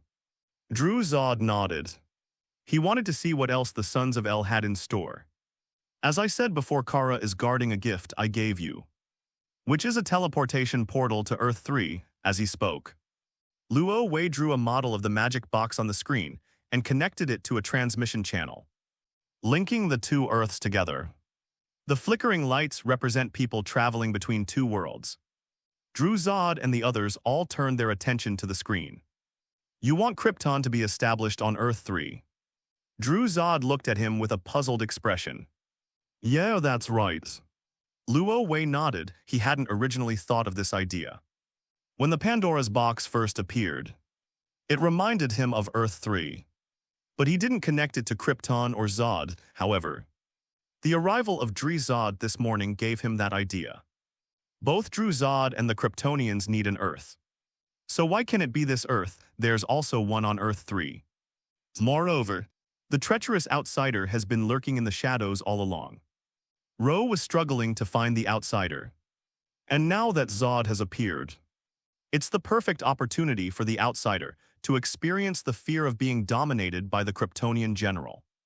He paused, then addressed the crowd, explaining Earth 3, apart from being the opposite of this Earth, perfectly meets the living conditions required by Kryptonians. It is even more perfect than the current Earths. After listening to what Luo Wei said, everyone roughly understood the situation on Earth 3. Everything was the opposite of Earth 3. But the living environment was actually not much different. At the same time, it is understood that the Sons of Eldar's general idea is to shift the goal of establishing Krypton from the current Earth to Earth 3. "Why do you say that?" Druzod asked. "Because the kryptonite in that world can make Kryptonians powerful." Luo Wei said slowly, lying. "Kryptonite is our natural enemy. How could it possibly make us stronger? It's all a lie." Fiora didn't believe it in her memory. Kryptonite was always the thing that Kryptonians feared most. Any Kryptonian who touched it or even came close to it would become weak and would eventually faint. Some say that if someone possessed a planet's worth of kryptonite, dealing with the Kryptonians would be effortless. As I said, Ms. Fiora, it's all the opposite. Kryptonite weakens Kryptonians, so conversely, kryptonite on the other side can make Kryptonians strong. Besides, I have no reason to lie. Ro didn't care about Fiora's words. He only cared about Zod after all. Only if Zod agreed could his plan be implemented and a fierce battle be avoided. After he finished speaking, he looked at Zod and said, "Moreover, Earth 3 is now a threat to me and to you as well. Earth 3's enemies are about to descend, and they are even more eager to possess Earth than you are." "I believe you, Carl," Druzod pondered for a long time, then patted the boy on the shoulder. "But you're wrong about one thing. It's not you, it's us. You're also a member of Krypton, thank you." Lo breathed a sigh of relief. Zod's words meant that he had agreed. Then, thinking of the current situation on Earth, he quickly said, "Uncle Zod, if possible, you'll probably have to come to Earth with me first. Earthlings are in a panic right now, and I don't want to complicate things. Yes, you can just call me Zod. You are already a qualified Kryptonian warrior." Druzod didn't refuse, on the contrary.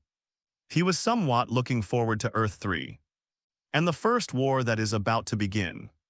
That was the first war in more than a decade. Zod looked at Fiora have the other ships withdraw. Then prepare the ships to head to Earth.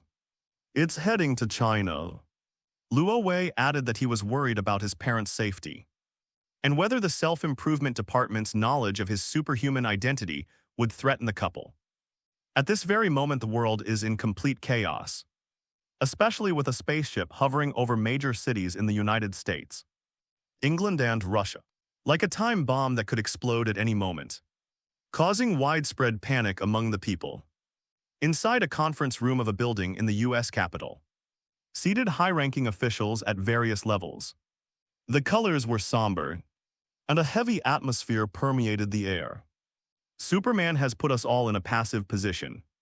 If the baby in the spaceship hadn't grown up 17 years ago, if he had been nipped in the bud from the start, we wouldn't be in this situation today. The blonde governor sat at the head of the long table, in the very center, flanked by high-ranking officials. As the leader, his face was grim. That spaceship is currently circling over our territory. They could launch an attack at any moment. They just received news that 17 years ago, they acquired a spaceship, and that the baby Superman crash-landed on Earth in the spaceship. Unexpectedly, the baby was taken away by a couple and raised to adulthood. Many people believe that that is the root of all problems. The most urgent task now is to deal with the space mothership on the moon and the spaceship in the city center. They are causing panic among the citizens.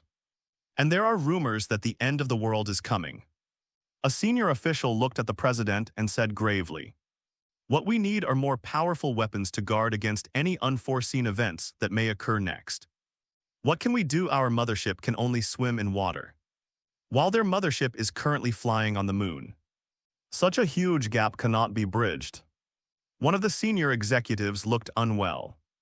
The surrounding executives all wore different expressions, but their brows revealed worry and heaviness. The sudden situation made them all feel suffocated and oppressed, unable to breathe. Some people even plan to go home to visit their parents. After all, this may be before the start of a major battle. The final moments. There is someone who might be able to help us. Another senior executive slowly began to speak. Who? The governor and the surrounding high-ranking officials turned their attention to him. The higher-ups were a little uncomfortable being stared at by so many people. But they still said, "A friend of mine, Lex Luthor. The future of Metropolis. He has a biological project that I'm currently supporting. And Lex has told me that he's studied Superman's genes. P.S. I've reorganized the plot and it feels a bit messy. There are too many villains, 113 leave of absence. This chapter is not currently displayed due to its short word count. If you find this chapter important, you can select the Report Chapter Error option in the lower left corner, and the system will process it automatically within 10 seconds. Alternatively, you can skip this chapter and click Next Chapter to continue reading. Chapter 110, The Outsiders Attack Evil Forever 1. Huaxia, the headquarters base of the self-strengthening ministry. The public opinion about Superman has taken a sharp turn for the worse. His approval rating has dropped from over 70% to an estimated 40%. Most people believe that Superman will bring them disaster and danger. In an office, Hua Xin finished organizing the superhero team and returned to Omen's office, bringing back a real-time investigation report. This is normal. Superman used to give them a sense of security, but now Superman is a threat to them. Euron accepted the report indifferently. Having anticipated such a thing a few months ago, people began to regard Superman as a superhuman and an idol. But when they woke up this morning, the former superhero was an outsider. It's hard for anyone to accept this fact. What people need is a sense of security.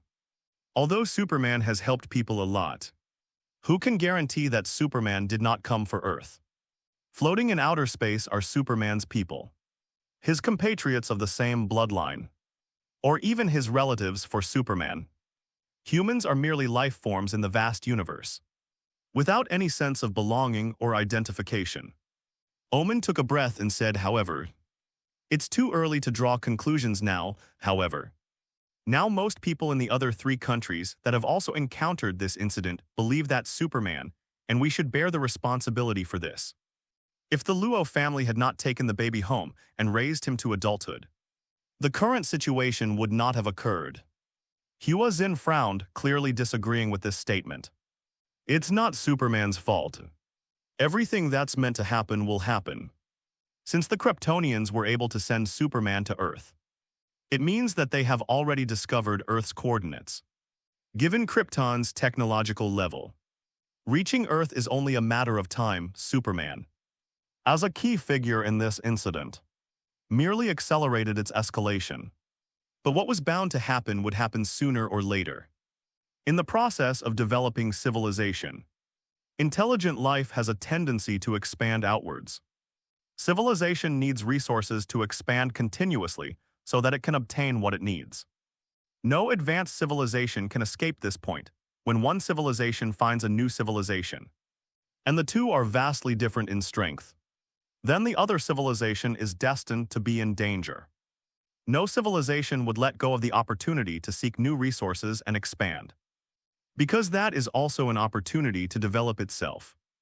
Around an advanced civilization, other star systems would probably have already been swallowed up. Hua Xin thought that Krypton was the same. We should be glad that we are not fish kept in a fish tank. Euron forced a smile. Sometimes it's good to be a fish. You don't have to work so hard. Hua Xin rubbed her temples. Actually, Superman wasn't the catalyst this time. I was. Back then, that Kryptonian spaceship undertook a new project. We activated the ship using special methods. It started up for about half a minute, then shut down.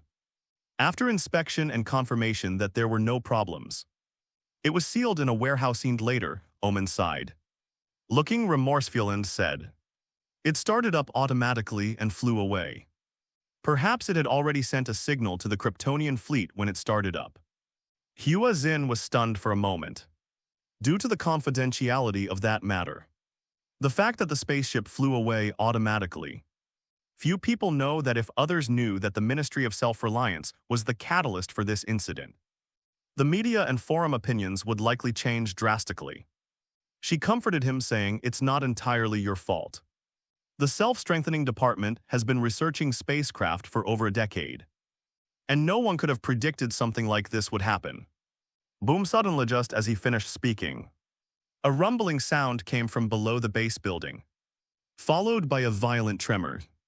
The chandeliers in the office swayed and flickered, making the office appear to be in a state of alternating light and darkness. Beep, beep, beep, an alarm sounded outside. What happened? Hua Xin pushed open the door, and the red warning lights in the corridor reflected on her face. "The research department has been compromised, and we need to rush over to provide support." Moreover, the other party clearly came prepared. The entire elevator system is paralyzed. Several dedicated lines are unusable. The doors to the transportation corridors are automatically locked, and the underground research department is now completely sealed off, with only the stairwells leading down.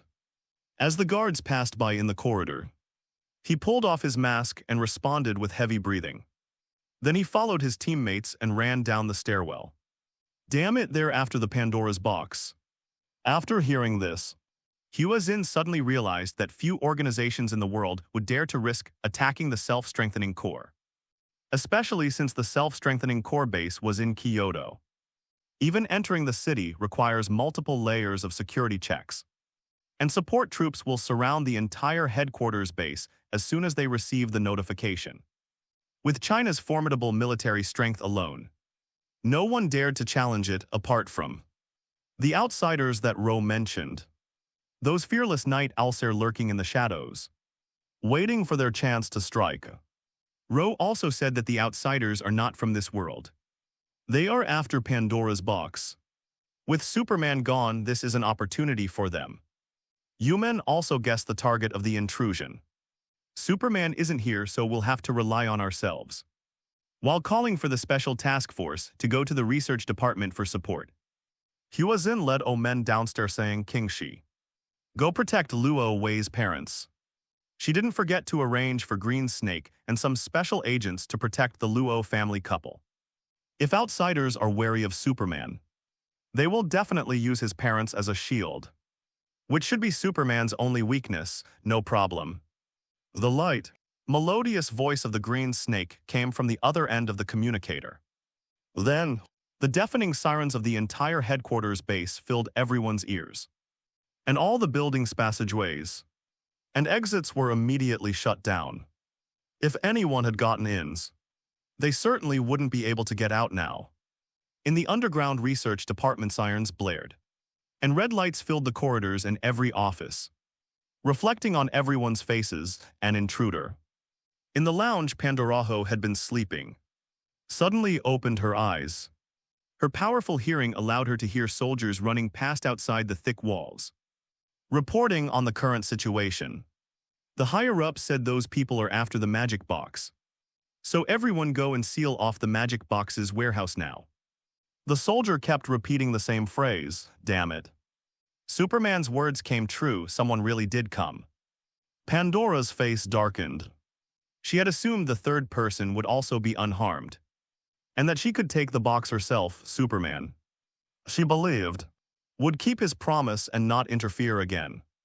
But unexpectedly, the accident happened on the last day. With a gloomy face, she chanted a spell and strode toward the door, smoke rising from her body and gradually engulfing her. However, just as she was about to use magic to teleport to the box's warehouse, boom, in the empty room a foot suddenly appeared on the floor, blocking Pandora's path. Caught off guard, she stumbled and nearly fell to the ground. Hiss. Pandora braced herself with her hands on the ground, swinging her body in a circle in midair before landing firmly on her feet. Her iris-lightly reddish eyes looked behind her, her tone instantly turning icy. Phantom stranger, you still dare to come looking for me? Why wouldn't I dare, dear Pandora's? A tall, handsome man, nearly 1.9 meters tall with long, slender legs, wearing a trench coat and a detective hat, stood shrouded in black mustache, faint smile on his lips. You want to stop me and let them take the Pandora's box? Dream on. Pandora drew her gun and pulled the trigger. I swore I would personally drag you into Pandora's box. Boom, the bullets were fired at high speed. Unfortunately, the magic box was a lie. The phantom stranger raised his hand, and the bullets were instantly swallowed up, then turned into balls of light that bounced off and shot towards Pandora on the other side. That's not a lie. Seeing this, Pandora silently chanted a spell, and a cloud of black energy instantly enveloped her body. She heard gunshots outside and knew she couldn't waste any more time with the stranger. We must get the magic box as soon as possible. Quiet down, your control over magic is still so weak. The phantom stranger didn't chant any incantation or make any preparatory movements. He simply raised his hand, as if he didn't even need to think about it. An invisible force immediately slammed Pandora against the wall, forming chains that firmly locked her to the wall. No matter how much the woman struggled, she could not break free from the restraints. This is the power of the phantom stranger. His control over magic is so profound that it is simple and unpretentious. He doesn't need any spells or complicated rituals, or even any rituals at all. Chapter 111, The Outsiders Attack Evil Forever 2. Bastard. Pandora glared at the phantom stranger, her left hand gathering magic once more. Suddenly, she remembered something and questioned, no. You're not working for outsiders. Superman said they can open the box, but you won't risk opening it because you're afraid. The reason the phantom stranger came to stop her was actually because he was worried that she would open the Pandora's box. How could he hand the Pandora's box over to an outsider? Therefore, strangers cannot work for outsiders. Of course, I came with the Justice League. The phantom stranger laughed and said, to be honest, I'm just doing the right thing, foolish fellow. The Justice League wouldn't trespass on someone else's base, especially not the self-strengthening Department of China. Pandora gave a mocking laugh. Been tricked. Damn atomic girls. The phantom stranger cursed as he released Pandora from her restraints. because he suddenly realized that Atomic Woman was acting strangely. The Justice League is currently managed by a complex group of 4 people: Batman, Green Lantern, Wonder Woman, and Aquaman Arthur. As for the Flash, he lacks leadership skills, however. During Atomic Girl's operation today, Phantom Stranger did not see the 4 responsible persons appear in person. Their instructions were all conveyed through written communication. This is a very common method, but think about it carefully. Hacking into the self-strengthening department is not a simple matter. How could the 4 people in charge do something so absurd? You've lived too long, your brain has become rusty.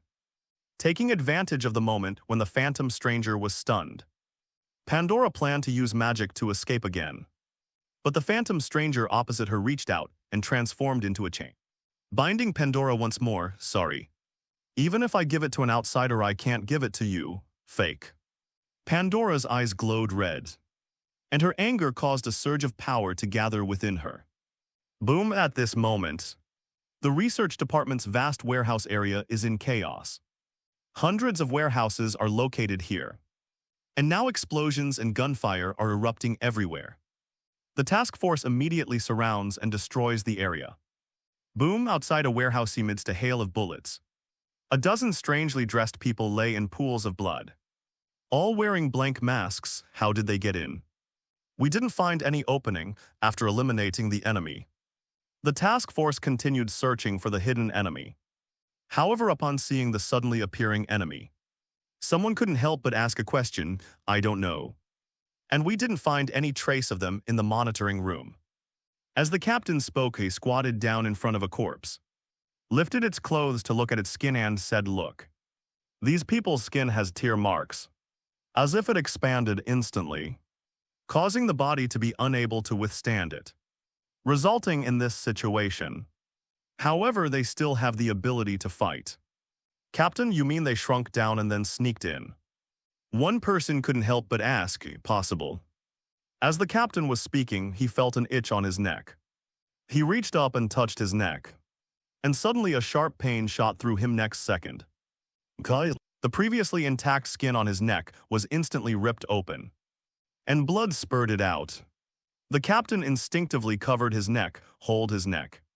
A wound. He covered his neck with one hand and braced himself against the wall with the other. Team leader, cover quickly. Several team members immediately went on alert. One of them took out a first aid kit, helped the captain cover the wound, and tried to prevent blood from flowing into the throat cavity. If the trachea is blocked, the captain may also die from suffocation. Thermal imaging detected an enemy. She's small like an ant. I saw her. Bang, bang, bang. In the thermal imaging view of the task force members, a tiny red dot appeared upon closer inspection. It looked somewhat like a human figure, and it hopped towards one of the team members, Grass. The team members opened fire decisively, but the rain of rifle bullets failed to hit the tiny red dot. And in the blink of an eye, the red dot shrank again at a speed visible to the naked eye and disappeared. She can shrink. The team members realized the situation was bad and immediately called for backup. It was the first time they had encountered an enemy that could shrink. And even when shrunk to its maximum size, the enemy was still quite powerful. Atomic Girl, stop wasting time and get the magic box back.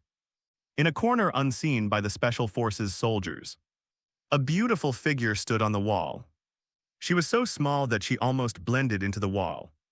Large enough to be seen in someone's veins, she is Atom, a new member of the Justice League, and also an underling of outsider Alfredo, be precise.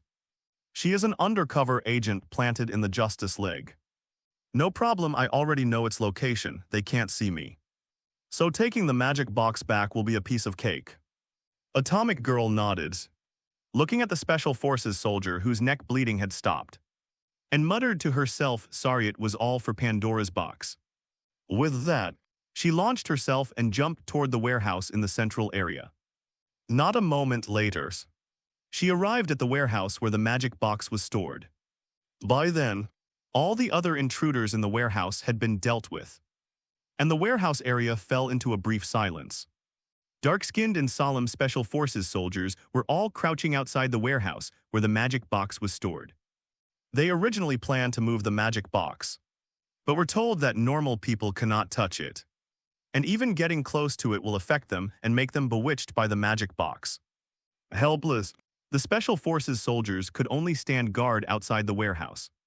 Furthermore, they had just learned that the enemy they were facing was not an ordinary person, but a superhuman or an enemy with cutting-edge technology. She was able to shrink and escape the strict protection of the self-improvement department to reach the research department. Fools, stop watching from outside. Atomic Girl glanced at the Special Forces soldiers outside the warehouse. Her body was several times smaller than an ant, almost imperceptible to the naked eye.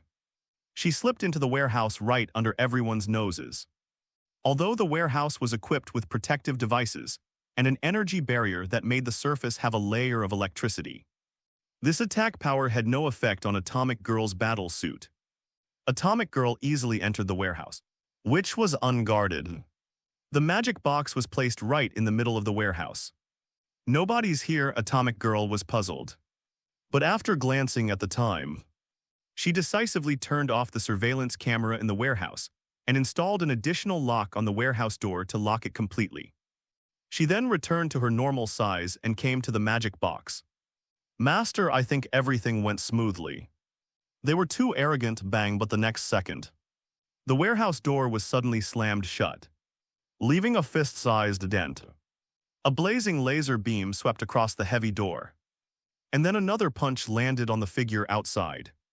The warehouse door was smashed to pieces. Darling, it's you who's arrogant. A graceful figure draped in a red cloak strode into the warehouse. Under the lamplight, her delicate and dignified face was revealed. She was a girl of 17 or 18, but her eyes were mature and contained a myriad of stars. Hello, I'm Kara. By the way, I can't give you the magic box. There will be another chapter later. Chapter 112, The Kryptonian-Chinese Alliance. Crossing the Stars International Cooperation. Hello, I'm Kara's. By the way, I'm afraid I can't give you the magic box. Kara stood on the half-finished steel door, her skirt swaying in the breeze on hand on her hip. Her azure eyes slightly narrowed and said so. Please leave here immediately, Kal-El. Atomic Girl turned to the girl at the door. Her brow furrowed slightly and said, I remember you're also a Kryptonian. And you're Superman's cousin. You seem to know quite a lot, Kara smiled, her gaze falling on the Pandora's box behind Atom Girl. Her left hand slightly clenched into a fist, her calves pressed tightly against the ground. Don't even think about it. Atomic Girl noticed her gaze and put her hands behind her back. Whoosh, in the blink of an eye, Kara's figure flashed in front of her, and Atomic Girl only felt a gust of wind sweep around her body. Fortunately, the warehouse was clean. Otherwise, the air would have been filled with dust. Fake. When Atomic Girl couldn't find Kara, she immediately turned to look at the Pandora's box. Then they discovered that the magic box had also disappeared, and even the glass box and the platform that contained it were gone, leaving only a small pit that had been dug out. When she looked at the warehouse door again, Supergirl Kara was holding up a platform containing the magic box. Giving her a sweet smile, I'll take the things. Kara lifted the object in her hand as if it were a bubble. Her strength had visibly increased recently, and she would probably catch up with Rose soon. Ha, don't even think about it, Atomic Girl.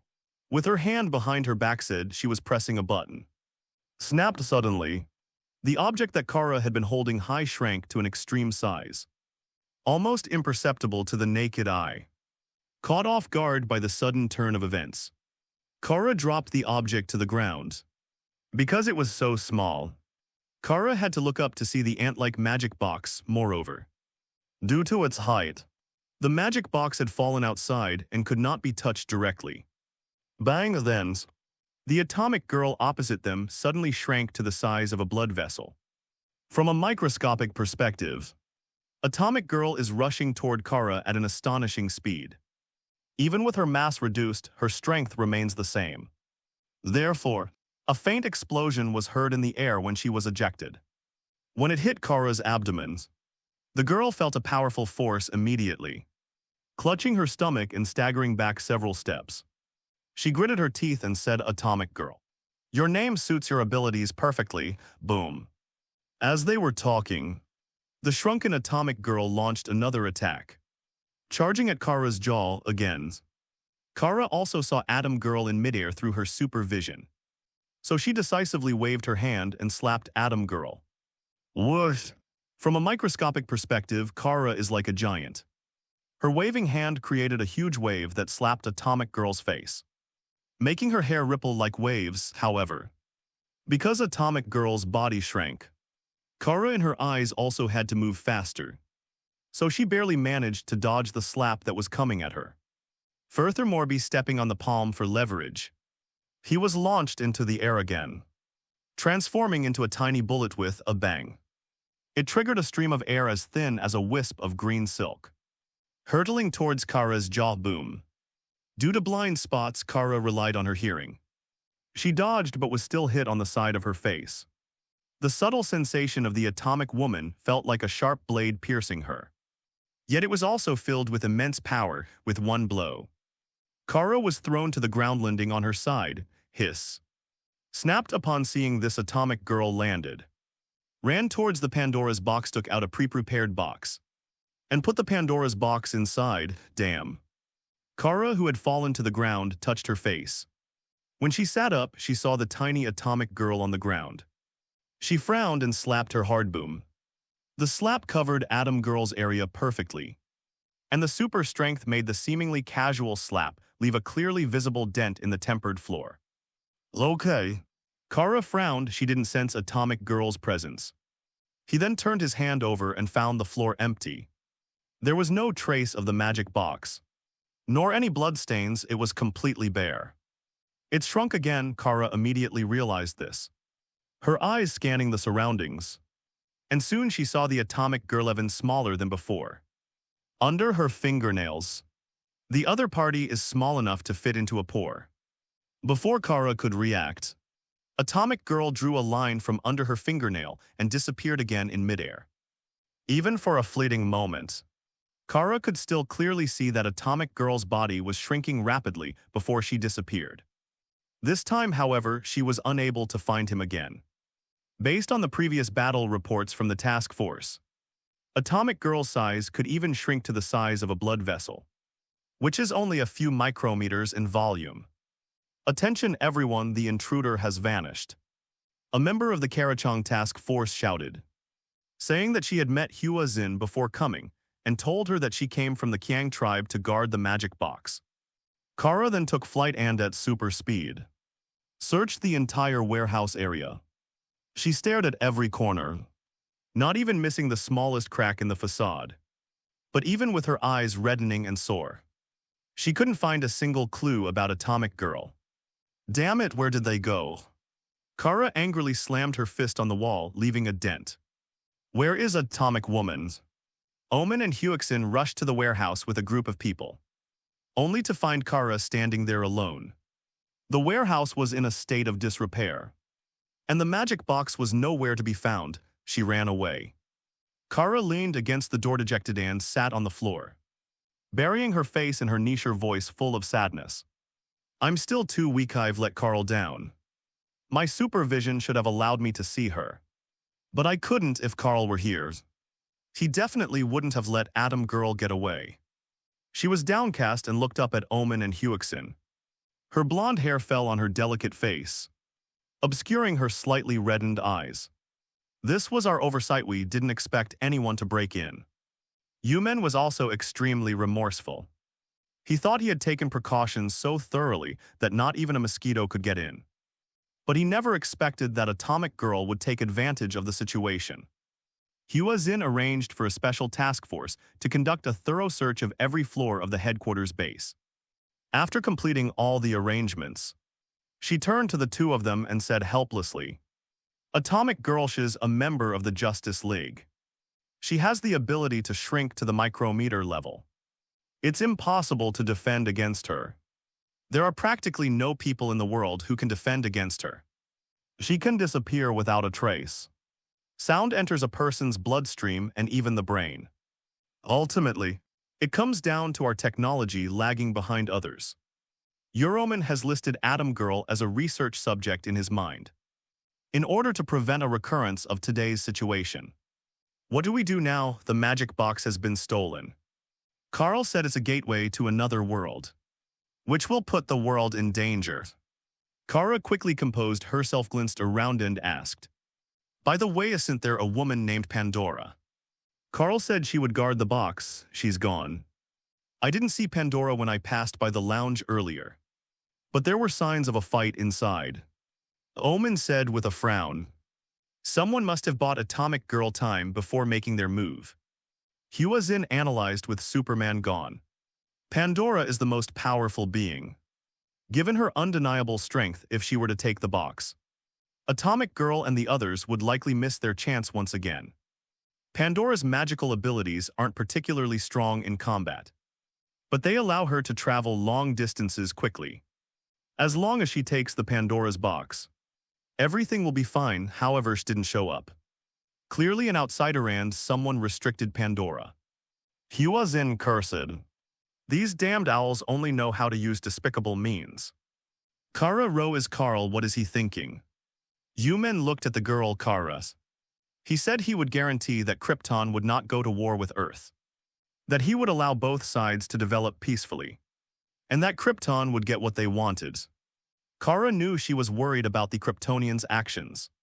So she offered an explanation. Omen and Huixin breathed a sigh of relief. With Kara's assurance, they were at least certain that Superman Lo was on the side of peaceful coexistence. As for Drew Zod's thoughts, we'll only know the answer when Carl returns, don't worry. Carl is confident. He's definitely made thorough preparations. Seeing that the two were nervous, Kara quickly reassured them, did he? Just then her phone rang. Looking down, she saw it was Luo Wei calling. It's Carl. Kara looked at Omen and Huixin and said. She then answered the phone. Carl, you're back. Are Omen and Huazin with you? On the other end of the phone, Luo Wei said directly. If you're there, put the phone on speakerphone. Hearing this, Kara's previously low spirits lifted. Because Carl would only allow her to speak on speakerphone if she reached an agreement with Drew Zod. General Zod has agreed not to invade Earth. So you don't need to worry that the Kryptonians will use Earth as a colony. Luo Wei's voice came through, accompanied by the sound of an engine. What conditions did he offer after listening? Yumen was not completely relieved that he had managed to persuade an interstellar general to give up the idea of establishing a colony. Therefore, certain conditions are indispensable. The magic box. He needs that magic box to open the teleportation portal. Luo Wei did not hide anything, here Kara Yumen. And Huazin were stunned and didn't know how to answer for a moment. Because Atomic Girl had just snatched the magic box. What happened as soon as Luo Wei finished asking? He immediately added, has the magic box already been stolen by outsiders? You guessed item, Carl, I'm sorry. I failed to protect the Pandora's box as you asked. Kara whispered. Carl convinced Drew Zod not to launch another attack. But he messed everything up. Don't cry, Kara. It's a good thing for us that the outsider took the Pandora's box. Only an outsider can open the Pandora's box. And what we need is the teleportation portal that the Pandora's box will bring. Lo was not surprised. He had anticipated everything. Outsiders were worried that Superman was afraid of Superman. So they were most likely to take action when he was not around. Now that outsiders have taken the magic box, everything is much simpler. All we need to do is wait for them to open the teleportation portal. Waiting for the enemy to arrive. They may be anticipating the arrival of eternal evil in the world. But Drew Zod, who was with Lo, was even more eager to see what the planet the Kryptonians were about to live on would look like. Drew Zod even began planning how to develop Krypton in the future to prevent it from following in Krypton's footsteps. And he discussed this with Ro. He had no fear of defeat. In the mind of this famous Kryptonian general, defeat was nothing, was invincible. We must pave the way for the revitalization of Krypton with our own blood and flesh. These words undoubtedly improved Kara's mood considerably. But she still secretly resolved to study hard and become stronger. Ro's voice came again saying, Dr. Yuman, you can inform your superiors now that Drew Zod is coming soon. The Kryptonians are here for peace. It is good. The huge weight on Omen's heart finally lifted, and he breathed a long sigh of relief. Previously, this matter had been overwhelming her.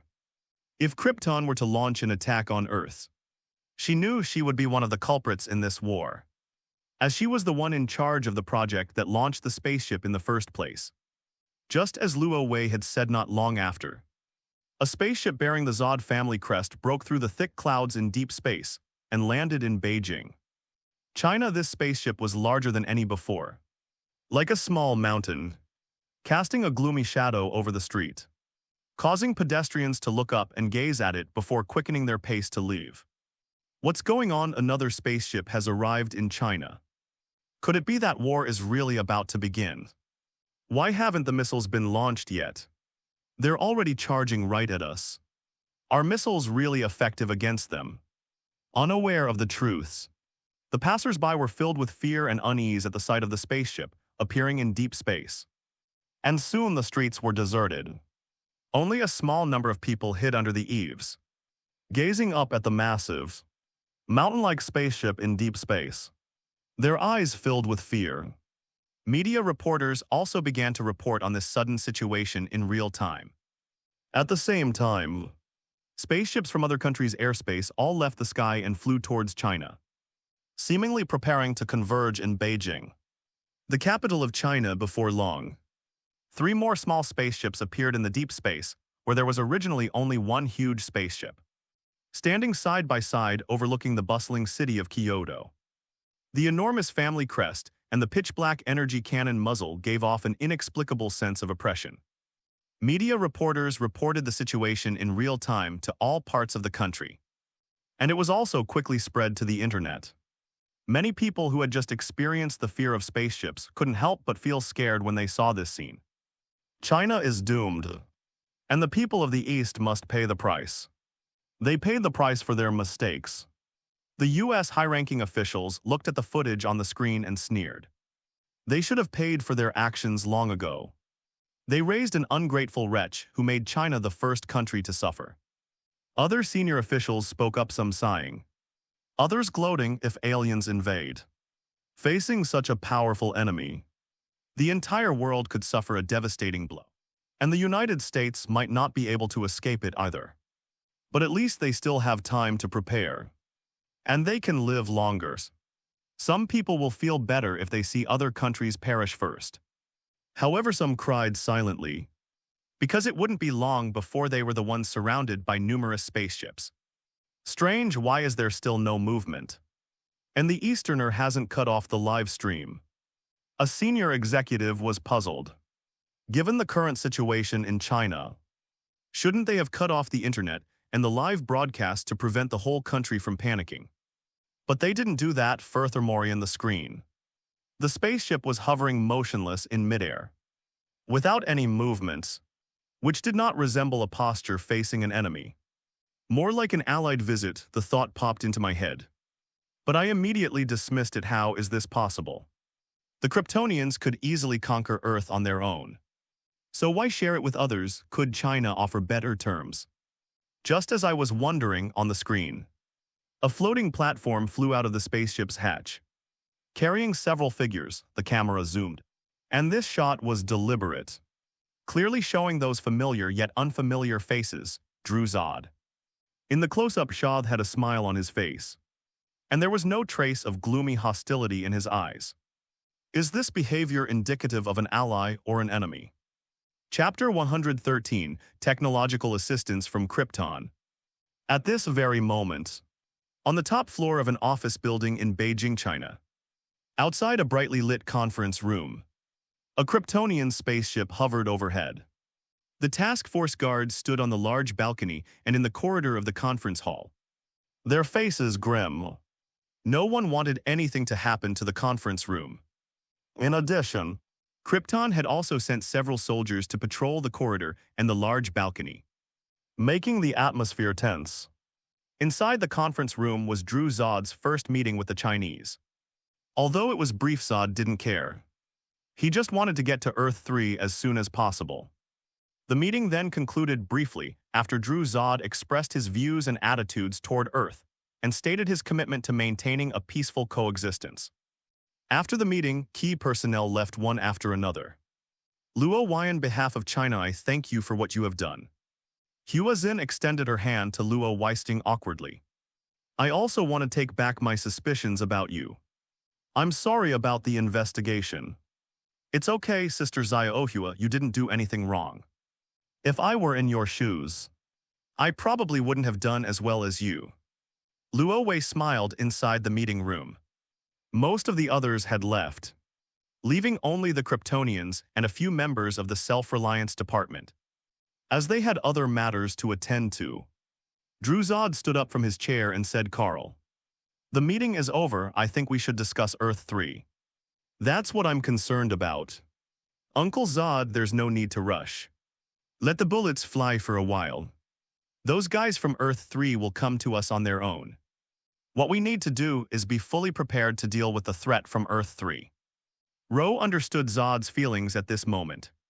This loyal Kryptonian general was now very anxious and eager to rebuild Krypton.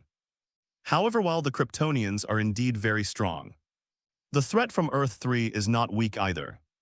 They possess the means to confront the Peak Justice League. Now, the task at hand is to ensure that Drew Zod and his Kryptonians are fully prepared to respond to any emergencies. Ro thought for a moment and asked Uncle Zod, do you know enough about Earths? A planet with a relatively relaxed living environment. Drew Zod had intended to say the planet of the weak. But with Earthlings present, he changed his words and continued. The gravity here is weaker than on Krypton. With a single leap we can jump hundreds of meters. Or even higher, I haven't had the chance to try it yet. 100 meters, Yumen, who had been silently taking notes, twitched at this and asked, can every ordinary person on Krypton do that? It wouldn't work on Krypton but on Earth. Without the constraints of the Kryptonian environment, everything is too easy for us. Drew Zod didn't hide it and proudly told the story, Dr. Yumen, Zod has no reason to lie, the truth is obvious. Ro glanced at Fiora. Fiora rolled her eyes at him, reluctantly reached out, and easily crushed a piece of steel with a casual gesture. As if she were crushing a cookie, Kryptonians, like whales, have evolved over tens of thousands of years to adapt to Krypton's environment, resulting in their physical abilities being. This is beyond imagination, Lo patiently explained. If an Earthling were to live in Krypton's harsh environment, he would probably be turned into a flattened corpse in a second. Even Earth's steel structure and density could not withstand Krypton's gravity. Exaggerated adaptability. After listening, Omen and Hua Xin were filled with emotion and silently took notes. In the universe, there is only one kind of race that can exist for a long time, those with strong adaptability, who can constantly evolve according to the environment and eliminate their disadvantages. Clearly, the Kryptonians were among them. Their adaptability overturned the two women's understanding. They couldn't believe that humans could survive in a planet with gravity dozens of times stronger than Earth's and develop into an advanced civilization in the universe over 100. 0 years. Ro ignored the two taking notes and looked at Zodsing. Butto, defeat the threat from Earth 3. You need to awaken the superpowers within you. Kara will teach you, huh? I can't do it, I'm super weak myself, Kara, who was sitting in the corner, suddenly heard her name called and immediately looked up and shook her head vigorously. You also grew up on Krypton before coming to Earth, so you are more familiar with this area than anyone else. However, you only need to help them understand. General Zod will grasp this concept faster than you. Ro had no intention of letting Kara off the hook, and still chose to have her teach the other Kryptonians. Although Kara was much weaker than Dr. Zod and his group when she came to Earth, she had not received the same rigorous training as Zod and his group when she was on Krypton. After all, Zod's physical abilities were already among the best of the Kryptonians when he was on Krypton. and the others were all natural warriors and outstanding individuals. Your father said that the sunlight in the solar system where Earth is located can give Kryptonians great power. And you are right, we should make full preparations. We cannot afford to lose, this may be our only chance. Zod agreed to the superpower training, then glanced at the task force members guarding the conference room door. Guns in their hands and frowned, saying also, I think your weapons need improvements. You may also have to join the war at that time. And we have very few manpowers. This was clearly directed at human, us. Euron looked at him with a puzzled expression. Yes. I will send a scientist to assist you in making some technological improvements so that we can replace these old relics as soon as possible. Zod pointed to the black rifle, clearly disdainful of the weapon. Its caliber and power were so great that it couldn't even penetrate his armor. Thank you so much, Human's lips curled into a smile. As a researcher, he naturally hoped to receive guidance from the Kryptonians. Even if it was just a little bit. It could make his technology advance by leaps and bounds. The level of technology on Earth is vastly different from that on Krypton. Moreover, China's current level of technology is not the most advanced on Earth. For example, they couldn't even hack into a reconnaissance ship from Krypton. And keep in mind that it was just a very basic reconnaissance aircraft. Cooperation and mutual benefit are good things. Ro was also surprised by Zod's initiative, it seemed if they genuinely want to take over Earth 3, the biggest temptation is probably the kryptonite they can absorb. Carl, I will personally lead the warriors on the mothership in superpower training. Seeing that it was getting late, Zod said, I think we should go to a spot closer to the sun. Well, there's one more thing I need to trouble you with. Lo thought of something he hadn't finished yet. You have to let the rest of the world know that Krypton won't harm Earth.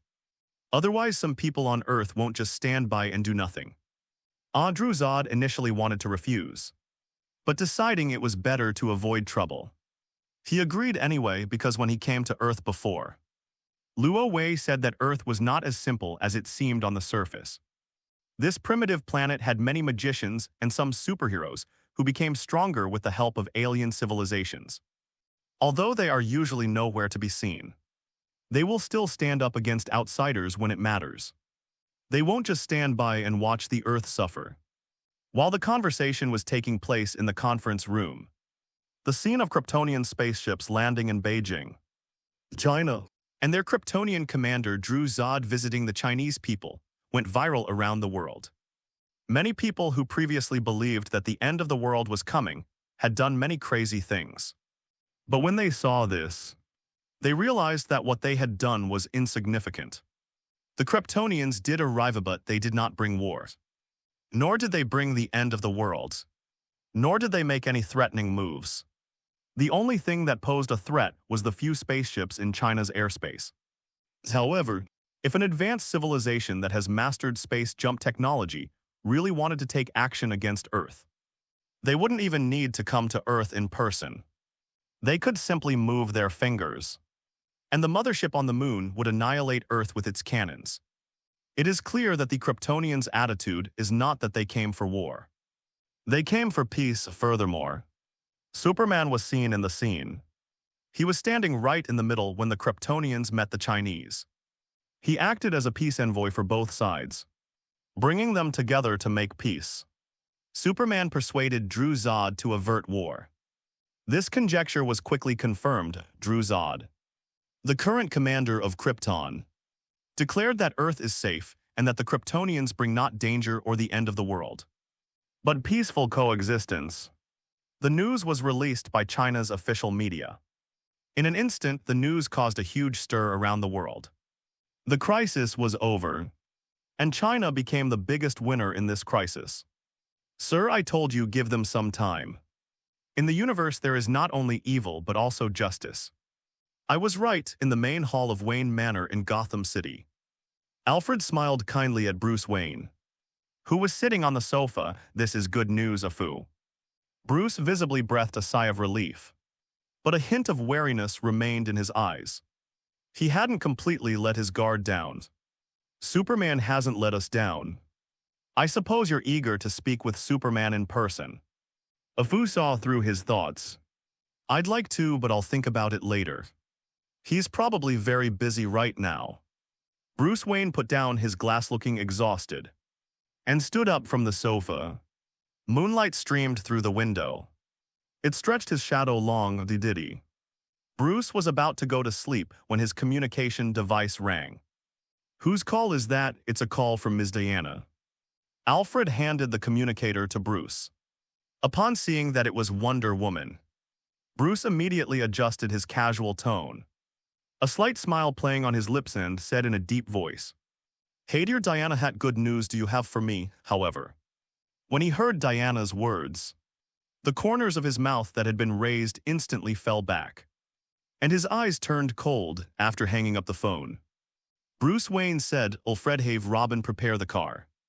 We're going to Justice League headquarters. Sir, you haven't rested all night, you don't need it." Alfred wondered what could possibly make Bruce go out so late at night. Atomic Girl is a traitor.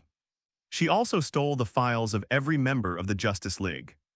Bruce said slowly. Alfred fell silent, then informed Rob. Because Adam was a member of the Justice League. And he knew what that meant in the metropolis at night.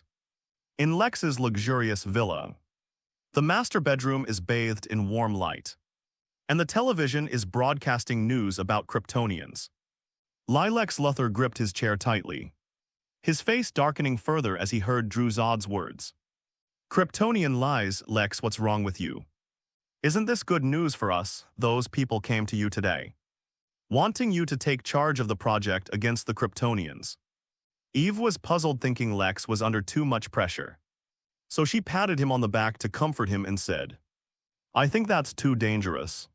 But now that the Kryptonians are willing to live in peace, I think it's God's blessing on you. God bless you. Dear Eve, there is no God. When my mother was dying, I prayed to God not to take her away, but God did not appear." Lex Luthor coldly pushed her away, looked at the news broadcast on the TV and said, "You didn't understand. Superman has already fooled us once. He can do it again. Kryptonians won't abandon Earth to them. Earth is a resource that can be swallowed up at any time." Eve was pushed away, her expression a mixture of surprise and confusion. "What are you talking about? The outcome is good and Superman is helping us. You can't just let it go because he deceived you once." She paused for a moment and then said, "Perhaps he didn't deceive you. It's just that you're not skilled enough to unlock the Kryptonians' genes." "Are you taking his side?" Lex Luthor frowned, his eyes red, and stood up angrily, roaring, "Are you crazy? A bunch of outsiders are on our planet. They have weapons that can annihilate us at any time. And you can still feel at ease. No, you're the crazy one." Eve looked at Lex, who was howling like a wild beast, and felt a sense of unfamiliarity. Her eyes dimmed. She stood up, distanced herself from him, and began to put on her coat, saying, "You're too arrogant. Ever since you met Superman, you've changed. Maybe you were just hiding it too well before, and I didn't notice. Hey, you stay here alone for a while and calm down. I'll come back once you've calmed down from your crazy thoughts." After saying that, she turned and left without looking back. Damn it. Lex watched his beloved leave, his teeth clenching even tighter.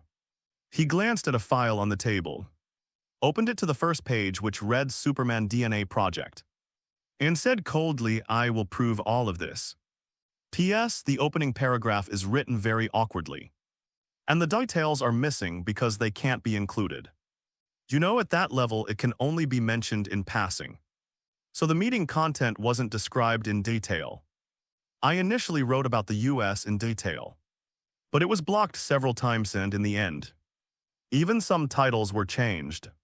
Some people might say it's a typo or a misspelling, but it wasn't misspelled." Chapter 114, a SOS signal from Batman. Inside the conference room, the Kryptonian and self-reliant personnel left one after another, and the spaceship that had been hovering above the building also flew out of the atmosphere and returned to the mothership on the moon. Only Lua Waikara Huixin and another person remained in the room. "Finally, I've finished everything. Ro leaned back in his chair, let out a long sigh of relief, and looked at the sullen Kara, saying, Kara, why do you look so unhappy? Fines. Kara sighed. She was upset about Atomic Girl. Is it because of Atomic Girl? Luo Wei guessed what she was thinking. His cousin was actually very strong-willed, and she was naturally in a bad mood because Atomic Girl had escaped from her clutches. Kara, don't be sad. Anyway, Atomic Girl taking the box is a good thing for us. Hua Xin comforted her. I'm just too weak and lack understanding. Kara recalled her battle with Atomic Girls, in which she was repeatedly at a disadvantage and ultimately allowed her opponent to escape right under her nose. She looked at Luo Wei and said, Carl, I'm planning to go to outer space to absorb stellar energy. You go home with your aunt and uncle later. After saying that, she flew off the balcony. Hey. Hua Xin tried to call out to Kara, but all she got in response was a gust of wind. Don't worry about Karlash, is sensible. She's just too hard on herself. Luo Wei estimated that his cousin would be staying away for a long time and wouldn't be coming home anytime soon. That was good. It would allow her to gain more experience in her own abilities. As he stood up from his chair and walked toward the balcony, he said, Sister Zio Huiyu, go back to work first. I'm going to see my parents after returning. He was busy dealing with the relationship between Krypton and China and didn't have time to see his parents. Now that I have some free time, I need to go and comfort the two elders. They must be extremely worried, moreover. What they did back then actually caused them both great remorse. And it was their decision that gave Luo Wei 17 years of peaceful life. Hey, the door's this way. Hua Xin saw the boy walk to the balcony, and just as she called out, she saw him leap down, seemingly intending to go through the window. She pursed her lips and muttered, it's good to be able to fly. Guards patrolled the 7-story corridor of the building. The recent intrusion had increased the number of guards in the base several times over. Zio Wei, when I was pregnant, I suffered a miscarriage due to an injury. The doctor said I could never get pregnant again. So your dad took me camping to relax. I made a wish then. And you just happened to appear out of nowhere in a lounge. Luo Wei sat on the sofa with his parents, listening to his mother Huang Lukin reminisce about what happened 17 years ago. We felt that you were a gift from God, and we brought you home on a whim, Mr. Luo, who was standing nearby, couldn't help but interject. Let me finish speaking first. Huang Lukin slapped her husband in dissatisfaction, looked at Zio Wei, held her son's hands tightly. Her eyes slightly reddened, said Zio Wei. When we brought you back, your dad was still hesitant about whether to bring you back. But after you called out Dad and Moms, your dad gave in. Zio Wei, I'm sorry for hiding your background. Luo's father had. With deep regret, he looked at Luo Wei sitting opposite him. Mom, don't cry, I'm not blaming you, Lo comforted him, saying, back then I went back with you willingly. Little Wei, when Huang Lukin heard this address, she knew that Luo Wei didn't hate them. And she cried even harder, Auntie, don't cry. We haven't eaten together in a long time. Let's go back and eat together later, the green snake, who had been silent all along, saw Aunt Huang crying and quickly went over to pat her on the back.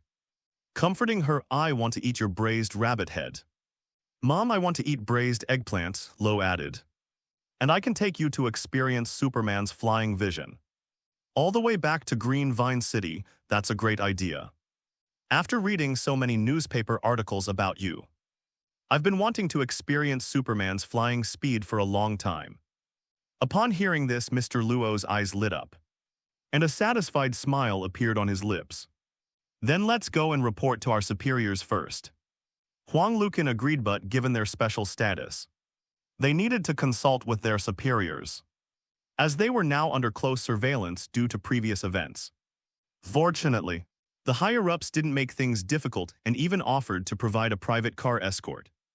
But he politely declined, since Luo Wei planned to fly back with his parents, and the speed of the super-flying plane would be faster than a private car. As for the green snakish flew back with Luo, but the little girl's flying speed was much slower. The three members of the Luo family returned to Green Vine City first, bought groceries, and were about to start cooking when Green Snake hurriedly arrived. My parents were cooking in the kitchen and didn't ask Luo Wei for help, saying they wanted to cook a big dinner themselves. Luo Wei had no choice but to rest on the balcony with the Green Snake. Xiao King, it seems that your control over the energy in your body is still not good enough. On the balcony, Luo Wei was sunbathing, watching the Green Snake drinking a beverage beside him. The little girl was flying so slowly. It was obvious that she had very poor energy control. Since Green Snake had just flown back, she was still panting, sweat streaming down her face. But she didn't bother wiping it away, instead gulping down her cold drink until the bottle was empty. Only then did she shake herself off, let out a long breath. Glance at Luo Wei and purse her lips, saying, "Should I call you Little Wire Superman or Carl L? Why are you angry?" Seeing the Green Snake's gloomy face, Luo Wei couldn't help but smile. "I was planning to find an opportunity to tell you, but I didn't expect Zod to arrive before the opportunity came." "Liars. You're not telling me because you want to see me make a fool of myself," Green Snake said angrily, her face involuntarily turning red as she recalled how she had boasted about her achievements in front of Luo Wei many times before. "Compared to Superman, my own record is simply not worth mentioning." "I didn't say that, don't frame me. Besides, haven't you been the one teasing me all along?" Luo Wei chuckled and said unhurriedly, "Only kids like Superman Xiao Kingrite." "No, I was just making it up." Green Snake bit her lip. Her fair toes tensed and she lowered her head, unable to look Luo Wei in the eye, for it was too shameful. She used to say things casually, and Superman didn't know that behind her back. Which was fine, but the problem is that Lo is Superman. Moreover, he himself criticized Superman in front of Ro. Now she's so embarrassed that she has to dig out a 3-bedroom apartment with her toes. She paused, then said softly, "Besides, it's not my fault. Who would have thought that someone who seems so sunny could be like this behind the scenes? So brutal and ruthless," as the Green Snake pondered. She trembled a few times and straightened her body. She suddenly felt that Luo Wei was very magnanimous because she was still alive. "What's with that look? I'm not going to do anything to you."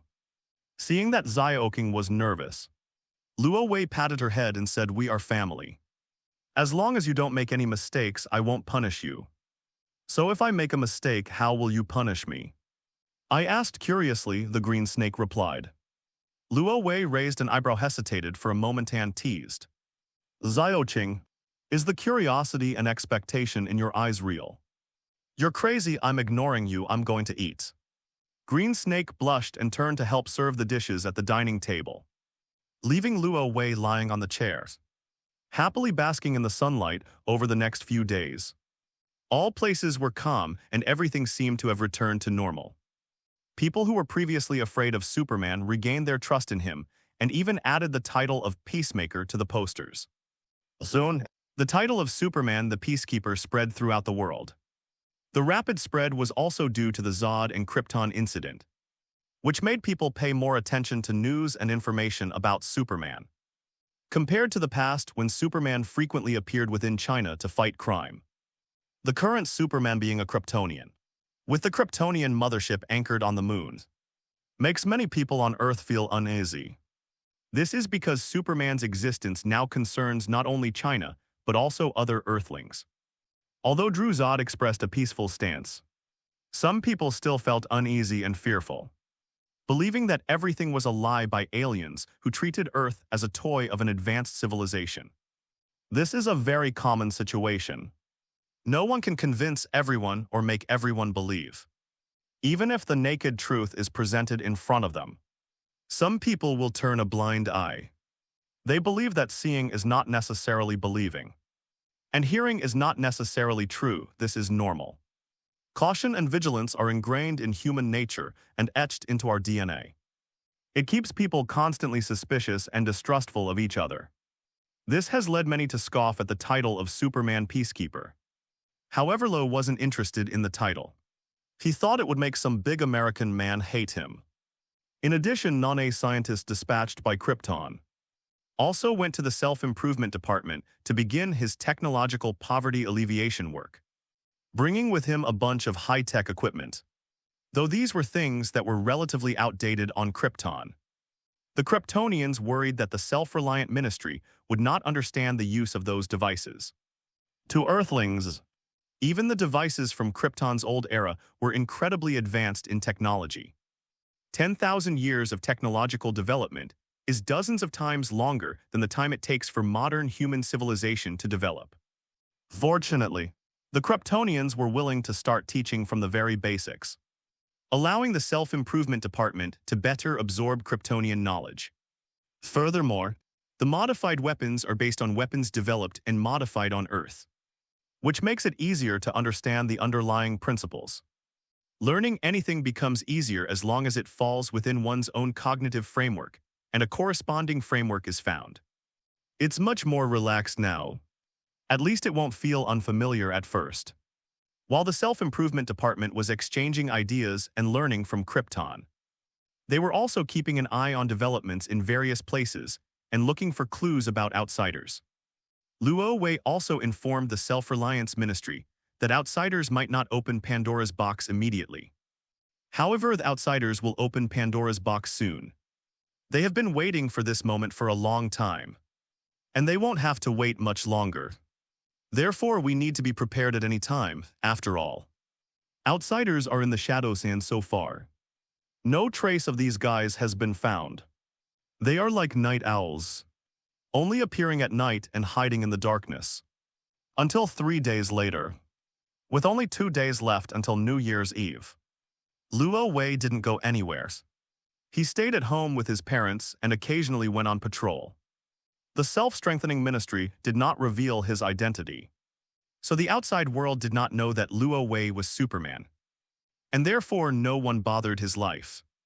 How long are you going to keep an eye on me? After returning to his room, Luo Wei stood in front of his computer desk and slowly spoke to the surroundings. Whoosh! The next second, a slender figure emerged from the side. Out of the shadow of the curtains took a big step, held a short blade in her left hand, and pinned Luo Wei against the wall, the blade pointing at his neck. Her face looked slightly haggard, and her eyes gleamed with an eerie purple light as she demanded, "Tell Muho is the outsider. Pandora, can you let me go first? It's not a good thing to pin a 17-year-old boy against the wall." Looking at the angry woman, Luo Wei realized that it was none other than Pandora, who had disappeared for a long time. He calmly pulled the dagger from the woman's hand and said with a smile, "Besides, it would be foolish of you to use this against a body of steel." Hey, Pandora sighed, her expression somber as she released her grip and sat on the bed. "I'm sorry for what I did to you. I lost control of my emotions because the Pandora's box is gone, and I can't sense its presence. You should have expected this. I've already told you that the Pandora's box is not a product of this world, and it will eventually return to its original world." Lowell pulled up a chair and sat down. "It's my fault for not protecting the magic box." Pandora was frustrated. The situation was urgent, but she didn't expect to encounter the phantom stranger. She was supposed to retrieve the box, but the stranger stopped her later. The stranger forcibly took her to the self-strengthening department, and when she returned, the magic box had disappeared. As she spoke, she looked up at Ro and said, "You know the outsiders, so you must know where they are. Please tell me." "I'm sorry, I'm also waiting for them to show up." Luo Wei shook his head. "You." Pandora was about to say something. Drop, suddenly. A bell rang in Ro's pocket and a faint light flashed. He touched his pocket. A badge bearing the Superman logo is flashing red. "This is a communication device that Batman gave me." Lo hadn't forgotten that back in America, Bruce had asked Aquaman to give him a communication device for easier contact. However, this communication badge was never used. This is the first time today. Aquaman had previously stated that Bruce would only activate the communication device in an emergency, which implies that the Justice League was requesting support. "Are you going to find Bruce?" Pandora directly named Batman. She knows every superhero well, they might need Superman. I'm going to go see, Lo mainly thought of Adam, a member of the Justice League. And Bruce's request for support may also be related to outsiders. I'll go as well. Pandora seemed to have guessed this as well. Lo did not refuse at this moment. The light from the communication badge in his hand became even more dazzling, shining on his face, and the sound became even more piercing, echoing in his ears, as if he could hear Bruce Wayne's cries for help even from thousands of miles away. Chapter 115, Lex Luthor's Fantasy, Part 0115, Wayne Manor. Underground Bat Base. Several figures took the elevator from the villa directly to the underground base, and the surrounding lights were turned on, reflecting on their faces after you left. Bruce thought that a few people wouldn't be enough to protect the Earth, so he had us recruit a lot of trustworthy people. Now the team has more than 20 people. Aquaman Arthur glanced at Ro beside him, then at Pandora out of the corner of his eye. Before continuing, having more people makes things easier for us, since anything can happen in the outside world. That's a really good idea, as expected. The fact that Steppenwolf was leading the Otherworlders in an attempt to invade Earth was enough to make the cautious Bruce consider several options, with the Justice League undoubtedly being the most important one. Superman, I've always wanted to ask you, is your home planet the same as Earth? Why do Kryptonians and Earthlings look so alike? We look exactly the same, Barry Allen, who was swaying behind him, couldn't help but speak up. Shut up, the universe is so vast. There are countless races similar to us. Hal the Green Lantern said speechlessly. I've never lived on Krypton, but Hal is right. There are many similar races in the universe, and you may see more in the future. Lo patiently explained it and then saw Aquaman saying, where are Bruce and Diana? They came to me, but they didn't show up. You have to tell me what happened. Things are a bit complicated. Arthur Curry scratched his beard, looking somewhat hesitant. It's Adam Girl. She's infiltrated the Justice League, and now she's gotten herself into trouble. And it's quite a big problem, which is why you need so many people. Ro relayed Arthur's hesitant words directly. Did you guess it? Arthur Curry was surprised. Superman, you guessed right, deep within the base. A door opened and Bruce's voice came through, followed by his appearance in everyone's view. I'm sorry. Atomic Girl attacked the self-improvement department. None of us expected her to be an inside agent. She took some members of the Justice League without authorization to attack the self-improvement department. Atomic Girl is a well-known superhero, so I guessed you would definitely recruit her. And you didn't take me to the Justice League headquarters, but to your house before Lo arrived. It was indeed impossible to be certain whether Adam had joined the Justice League. However, after Batman requested backup, he realized that things were not simple and had already involved the Justice League. I'm sorry, this was my dereliction of duty. Most members of the Justice League are not trustworthy right now. Bruce Wayne wasn't wearing his battle suit, and his tired face and dark circles under his eyes showed how haggard he was. We're short-handed and need your help. It was indeed your fault regarding the Atomic Girl incident, but fortunately didn't make a serious mistake. She stole an item, which can be considered as indirectly helping us. Lo didn't blame Bruce. Outsiders are too insidious. Even the cautious Bruce couldn't have imagined that the famous superhero would actually be a spy sent by the enemy. What did she steal? Bruce Wayne was curious upon hearing this. The surrounding people also turned their attention to Luo. On Wei's body, the magic box, without wasting words. Luo Wei went straight to the point, informing everyone of the roles played by the magic box, the outsider and Atomic Girl within it. This also includes the plans of the Kryptonian Druzod, to put their minds at ease, since Ro wasn't sure if these guys in front of him were harboring resentment because of Druzod. Outsiders, you're waiting for them to show up. Bruce Wayne stroked his chin and said, actually, I called you here for two reasons. One is about Adam, and the other is that I discovered a strange organization that is disrupting order. I suspect it is related to Adam. Do you have a clue? Pandorajo had been silently following behind the group. Couldn't help but interject and ask, who is this? Bruce Wayne then noticed the women in the crowd who were relatively petite. Pandora, one of our own, she is a wizard. And she has been guarding the box for so many years. Luo Wei briefly introduced Pandora's identity. You guys come with me. Bruce Wayne looked away and strode toward the work area where the computers were placed, saying as he walked when Adam left the Justice League. She also copied all the Justice League's identity files. Then you won't be able to hide it anymore. Lo was surprised that Bruce had been exposed by Adam. Don't be nervous. I didn't put the identity files of important personnel on it. Those are all the files of new employees. The important people Bruce Wayne was referring to were naturally the few people around him. You are indeed very cautious, Luo Wei smiled. The old man was really ripping people off, only recording the identities of newcomers and not his own or Hei Wang's. I know what you're thinking. But those new recruits' files were all submitted by them when they joined the Justice League. I never intended to expose their identities. Bruce Wayne said somewhat helplessly. But it contains my analysis of everyone's weaknesses, including some of ours. Bruce, this time you've messed up with your own people. Arthur Curry gave a cold laugh, clearly somewhat displeased. Lo understood Aquaman's feelings after all.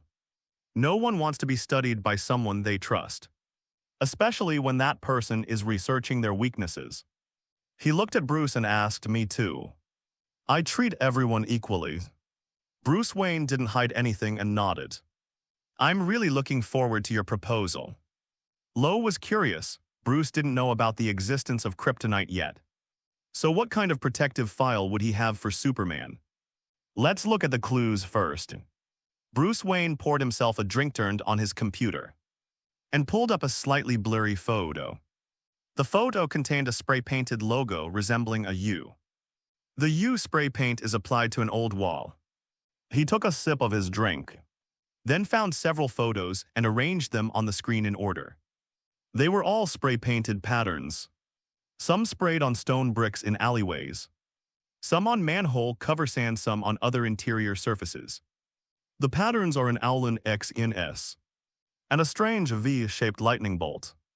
They also used different colors of spray paint, black-green, redand yellow. The seemingly ordinary spray paint gave off a sense of familiarity. It seemed to have some strange connection with the people present. The quality of these spray paints is not good. They look like they were just sprayed on randomly. The person who sprayed the paint is not professional. He is very amateur. Bruce Wayne looked at the spray paint and made a simple analysis. Honestly, Bruce, these spray paints are weird. How can you be sure they're connected? I think it's probably just something some bored people sprayed on. Arthur Curry looked at it for a while before speaking. No, you're wrong, completely wrong. It's obvious that this spray painting was done by one person.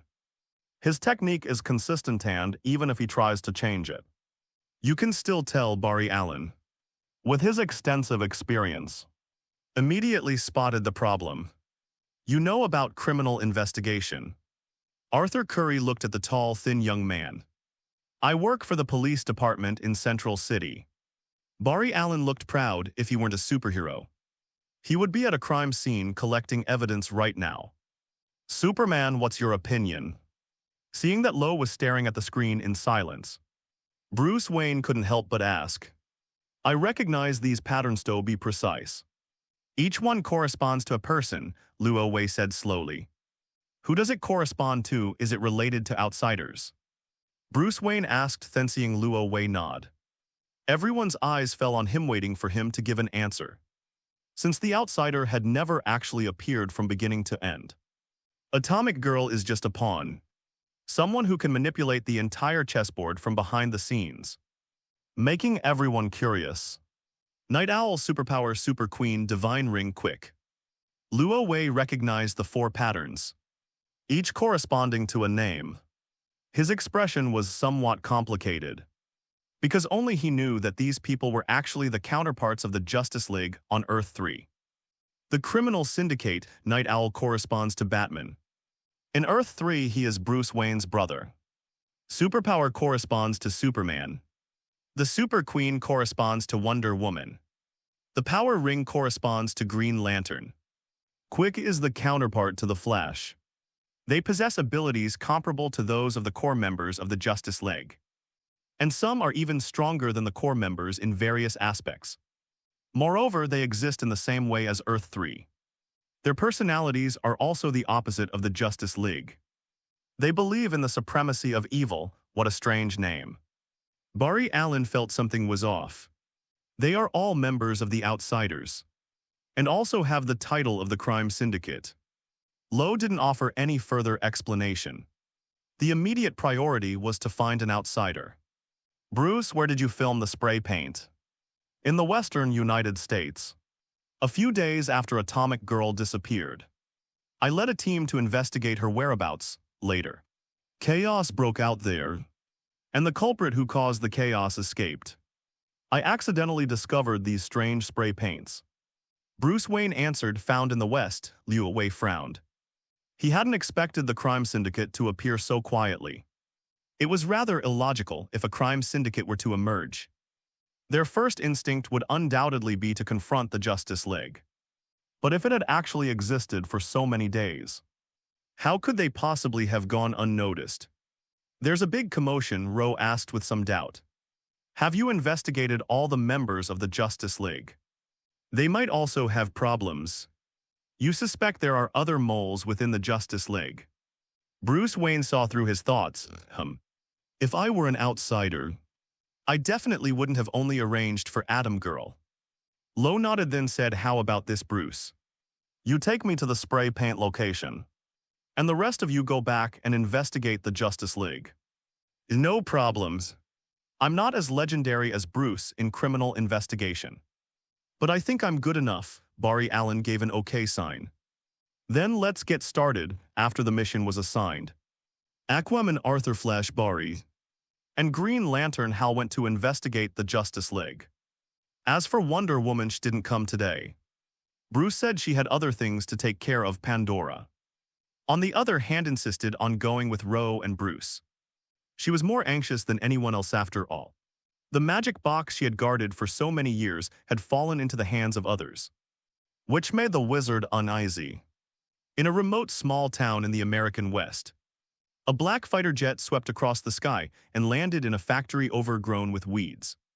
The cabin door opened, and Luo Wei and the other two stepped off the fighter jet one after another. Won't you get a parking ticket if you park here? Luo Wei looked around the abandoned factory smalt and said, this is a factory that Wayne Group bought years ago. They originally planned to develop new industries here, but it was abandoned due to policy reasons. Bruce Wayne replied calmly, putting on his helmet and tightening his weapon belt. Your superpowers are sometimes more effective than others. Lowe raised an eyebrow, as expected of Wayne Enterprises. Their presence was everywhere. Only their shadow was bigger in Gotham than in other places. The spray painting is just a few streets away. Will you fly me there? Bruce Wayne paused before explaining. Having tanks is a bit conspicuous. Tell me the location. Pandora spoke. Bruce hesitated for a moment. Listen to her. Wizards always have some methods that go beyond the realm of science. Lowe gave Bruce a reassuring look. Bruce then spoke. Mode's 5th Street, stand still. Pandora waved her hands, and black energy enveloped the two of them. When the black energy dissipated, the three figures had vanished in the blink of an eye. The three of them appeared in an alley a few streets away. That's a good idea. You should have said so sooner. Then we wouldn't have had to use fighter jets. A look of amazement flashed in Bruce Wayne's eyes, and at the same time became more wary of Pandora. It seemed that this woman was indeed a powerful wizard. Let's start. Luo Wei followed the location shown in the photo. He quickly found the Night Owl's mark in the alley. But even after searching with his supervision and hearing, he couldn't find anything wrong aside from the owl's sign. There were only some footprints in the alley. Footprints from a few days ago. It's possible that outsiders came in during that time. Or perhaps not, however. It's clear that the owner of the footprints is very thin. Obviously not Night Owl himself, as Night Owl and Batman have similar builds. Finally, Lo looked at Pandora. No, Chinese letter. Dora shook her head, finding no clues. Change somewhere. Reluctantly, Lo got up and used his heat vision to destroy the spray paint on the wall. Then proceed to the next location in the same city, on a rooftop with the superpower logo painted on it. The three searched but found no clues. Pandora didn't notice anything amiss and judged the situation from the footprints. This rooftop is inaccessible to ordinary people, and the footprints near the spray paint are exactly the same as those seen near the owl symbol before. It seems that Barry Allen's judgment was correct. Therefore, the three of them had no choice but to head to the next location. However, on the next few signs without exception, there was nothing unusual. It was as if the other party had deliberately left a spray paint and then left. There was no other purpose. Could it be that they're just provoking us and have no other purpose? Bruce Wayne had barely finished speaking when he immediately dismissed the idea. Impossible Thie must have a reason for doing this. Perhaps it wasn't them but him. There was only one person's footprint from beginning to end. The criminal syndicate is quite capable. They can basically all fly. If they really wanted to live spray paint, they couldn't let an ordinary person do it. It would be too dangerous, too easy to be exposed, and inefficient, as Luo Wei spoke. He came to the vicinity of the divine power ring symbol, which was also located at a high place. He bent down and squatted on the edge of the tall building, touching a missing piece. He glanced down at the bustling streets and crowded streets below, and said it's obvious that they climbed up using ropes. The building's structure is very suitable for climbing. You just need to secure your body and you can climb up. At such a height, it would be easy to be spotted during the day. The police patrolling nearby would not allow someone to climb the building. They would not want anyone to die in their jurisdiction, and it would be illegal for the state to do so. I think the person who spray-painted the image must have been operating at night to avoid being discovered. Luo Wei made his own judgments. You have a talent for criminal investigation. Bruce Wayne's lips curled up slightly after hearing this, and he continued, now that you mention it. I remember there was another disturbance before we discovered the spray-painted mark of the divine ring. At that time we tracked Adam to this city, and our location was also in the area near the building. Perhaps the people in the building were afraid of being discovered, so they created the disturbance. If that's the case, then it's not a mark left by a criminal syndicate. But what was the purpose of the person who left the spray paint? After hearing this, Luo Wei was filled with doubt. Could it be that someone was impersonating the criminal syndicate? However, the crime syndicate is based on Earth 3, and there are very few people in this world who would know about them. If the person who spray-painted the image knew, then he is very likely also from Earth 3. Let me see. Bruce Wayne fell into deep thought after hearing this. Pandora remained silent, watching the two analyze the situation, while her palms glowed faintly as she explored her surroundings, trying to detect the presence of the magic box. Diddy. Suddenly a communicator rang. It was Robin calling. Bruce Wayne listened to the familiar rhythm, felt his pocket, and took out. I saw the name on the communicator. He connected the call, and Robin's anxious voice came through the other end. Master, quickly check the news. What? Bruce was puzzled. Something big has happened. You'd better let Superman see this too, Robin urged. Bruce Wayne glanced at Lo, then opened his tablet in front of him, found the news playback interface, and a clip quickly appeared. Today, a well-known figure revealed that Superman was involved in attacks that occurred in multiple locations across the United States several months ago. According to sources, the mastermind behind these attacks was a race from outside Earth, and Superman was also present in the United States at the time. An insider even took photos of Superman. Many people now suspect that the Superman and Kryptonian events were all a conspiracy, that they didn't come to bring peace, and that it was just an excuse and a lie. Bullshit. Bruce Wayne watched and immediately tried to turn off the video. Wait. Luo Wei stopped him saying, "Let me see who did it first." As he spoke, he noticed the name of the whistleblower at the very bottom of the news article. He pronounced the name Sakwedi then. The bracelet flashed and a dragon's voice came through, Sakwedi. Zerg successful. He is a well-known journalist from a subsidiary of LexCorp. His biggest scoop a few months ago was photographing a mysterious spaceship in the Arctic. Lex, why is he suddenly targeting you? Bruce Wayne was surprised, as was Bruce Wayne, who was also a businessman. He knew very well that Superman's status was now special, and no one would dare to challenge him at this critical juncture. At least not someone like Lex Luthor. But Lex Luthor did it, which Bruce found baffling. Wait, there's more to come. Ro interrupted Bruce, looking at the screen.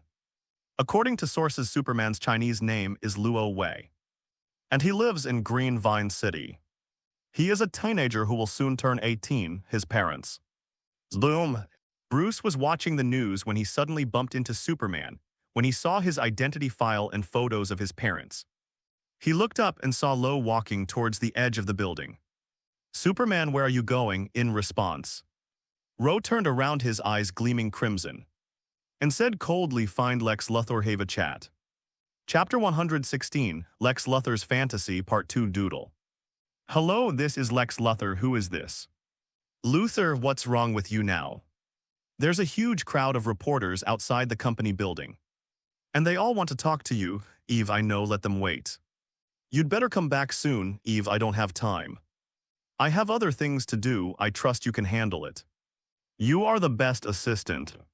We can talk about other things when I get back. No, you have to come back and clean up this mess yourself. I won't help you with anything anymore, starting today. I'm resigning and am no longer an employee of LexCorp. Doodle snapped in the dimly lit underground chamber. Lex Luthor hung up the phone. The faint light obscured his expression. Doodle. The landline rang again and Lex answered it. Hey. Lex Luthor, you did a perfect job. You've added another point to my memory of Luthor. Speak quickly if you have something to say. You're as arrogant as the Lex Luthor I remember. Well, this should be the last time I contact you. The files I gave you, don't let anyone find them. Remember to burn them. You don't want anyone else to get Superman's secrets. Or more precisely, Kryptonian secrets. I have burned all the documents and files. I have memorized them all. Very good. You are an important part of the plans, and you will feel honored and noble for what you have done. Well then, I wish you success, Doodle. Lex Luthor didn't say anything more, and all he heard was a busy tone indicating a disconnected line. He put down the receiver. I glanced down at a thick file on the table, which had a symbol that looked like an owl on it, and it was noted that it was titled The Files of Superman and the Kryptonians. Lex Luthor picked up the file and hesitated for a moment. Instead of burning it, he got up and went to the corner of the rooms, pressing against the tightly sealed wall. A small door opened. Click, a safe came into view. He opened it, put the files inside, and then turned and walked out of the room. Click. When the door opened, a blinding light shone in, and Lex raised his hand to shield his eyes. Feeling somewhat uncomfortable, then his vision cleared, and a brightly lit underground fortress came into view. The area is spacious, about the size of a football field, and several staff members are assembling some strange equipment, each armed with a gun. Several large lights were placed on the surrounding walls, and the lights were hidden under the walls. Mr. Luthor, there is no problem with the lighting. This underground fortress can be completely covered by the lights. There is no corner that can be protected. One of the staff members saw Lex Luthor come out and quickly went up to him. Lex Luthor looked around to make sure nothing was missing before putting on a pair of dark goggles and saying, "Have them all put on goggles and turn on the lights." Yes. The staff quickly instructed everyone to put on dark-colored goggles. He then took out a remote control and pressed a button. Click. Suddenly, all the lights that had been retracted into the wall extended out, and, in a very short time, converged into a crimson glow. An eerie crimson light instantly enveloped the entire underground fortress. immersing everyone in its blood-red glow, as if the end of the world had arrived, and an extremely eerie atmosphere spread out. Lex Luthor felt the crimson light shining on him, and a fine layer of sweat had already formed on his forehead under the light. Instead of ordering his men to turn off the lights, he searched the area and confirmed that the underground walls were completely covered by light. He then turned to his subordinate, who was already covered in sweat, and said, "Turn it off." Yes, his subordinate immediately pressed the switch, and the lights gradually went out. The blood-red light faded, and everything returned to calm. However, the residual heat from the intense light still lingered within the underground walls. "Well done." Lex Luthor patted his subordinate on the shoulder with satisfaction. "Your design is excellent. But can these things really deal with Superman?" His subordinates were somewhat puzzled. "Are you questioning me?" Lex Luthor looked at him, and his subordinate immediately lowered his head in apology. Lai Tu then asked, "Is there anything wrong with the wall?" "As per your request, everything was constructed using lid-containing materials, including the floor, moreover due to its special design. This fortress is probably the most robust building in the world." The subordinate immediately replied, "Very good." Lex Luthor smiled and said, "You must be wondering why I'm doing this. I can tell you that Superman's X-ray vision is actually just X-rays. He can't penetrate objects containing lead, Mr. Luthor. How do you know these things?" His subordinates were surprised. Many scientists around the world were interested in Superman. After all, Superman's abilities are astonishing. And he was once called a superhuman. It is regrettable and also infuriating that Superman is not from Earth. He was nothing but a complete informer and a liar. Many people now believe that the apparent peace on Krypton is a facade, a conspiracy by the Kryptonians. No one would abandon Earth's resources without a reason, especially since it's clearly impossible for the Kryptonians to travel thousands of miles to Earth just to live in peace. Therefore, they believed that the Kryptonians were in disguise, and that Superman was the informant who led the Kryptonians to Earth. Within the underground stronghold, all the staff shared this mindset, which is why they were willing to work for Lex Luthor. "Why do I know so much? That's a scientist's secret." Lex Luthor stopped chatting and turned to leave, heading towards the laboratory. Upon arriving at the laboratory, one finds rows of large jars filled with murky liquid. Upon closer inspection, one can vaguely discern enormous figures sleeping within the jars. "You will surprise me," Lex Luthor stroked the canister, his gaze falling on a suit of armor beside it. It was a suit of armor custom-made for him, with a cape on his back and painted in green and white. On his chest, like Superman's, an imprint of the letter logo. But instead of S, it's L, a logo unique to Lex Luthor. Lex Luthor walked to the armor and put on the heavy armor, which covered his entire body including his arms, thighs, and breastplate. The emblem on his chest glowed green. Finalized helmet automatically covered Lex's head, revealing only his fierce eyes, and a deep voice emanating from beneath the helmet. "Let people see who the real savior is. P.S. There will be another chapter later. I'm currently writing it at full speed." Chapter 117, Lex Luthor's Fantasy, Part 117. "Afu, do you really think Lex Luthor can kill Superman?" Inside a quaint and eerie manor in Gotham City, Atomic Girl, who had been missing for several days, appeared in a study in the manor. She sat in a chair, and standing in front of her was the pale old man Alfred, the outsider who had orchestrated all of this. "If he can actually kill Superman, that would be a good thing for us. Even if he can't kill him, it would still be enough to cause trouble for Superman and the Justice League." With a deep voice and a somber expression, Alfred fiddled with the square magic box in his hand and said, "I never expected that Drew Zod wouldn't go to war. Superman persuaded him. It's unbelievable. What conditions did Superman offer him to convince this guy who is loyal to Kryptonian blood?" Alfred was surprised by the peaceful coexistence of Drew Zod and Earth. Since Drew Zod were determined to revive Krypton, and Earth was undoubtedly the best choice. The outsiders, who had planned to take advantage of the Kryptonian war to bring back their Earth 3 allies, were at their weakest points, and the Justice League was also focused on the Kryptonians. They took full advantage of the situation. But he didn't expect Superman to persuade Druzad, and that Superman's former adversary had now become the enemy of the outsider. The Kryptonians certainly won't let them invade Earth. Superman must have given Druzad some kind of promise. Atomic Girl was equally puzzled, but she couldn't think of any conditions that would make Druzad submit. No matter what conditions Superman offers. They can't stop us, pale-faced Afu gripped the magic box, a fervent glint in his eyes. Immediately, the magic box between his hands floated up.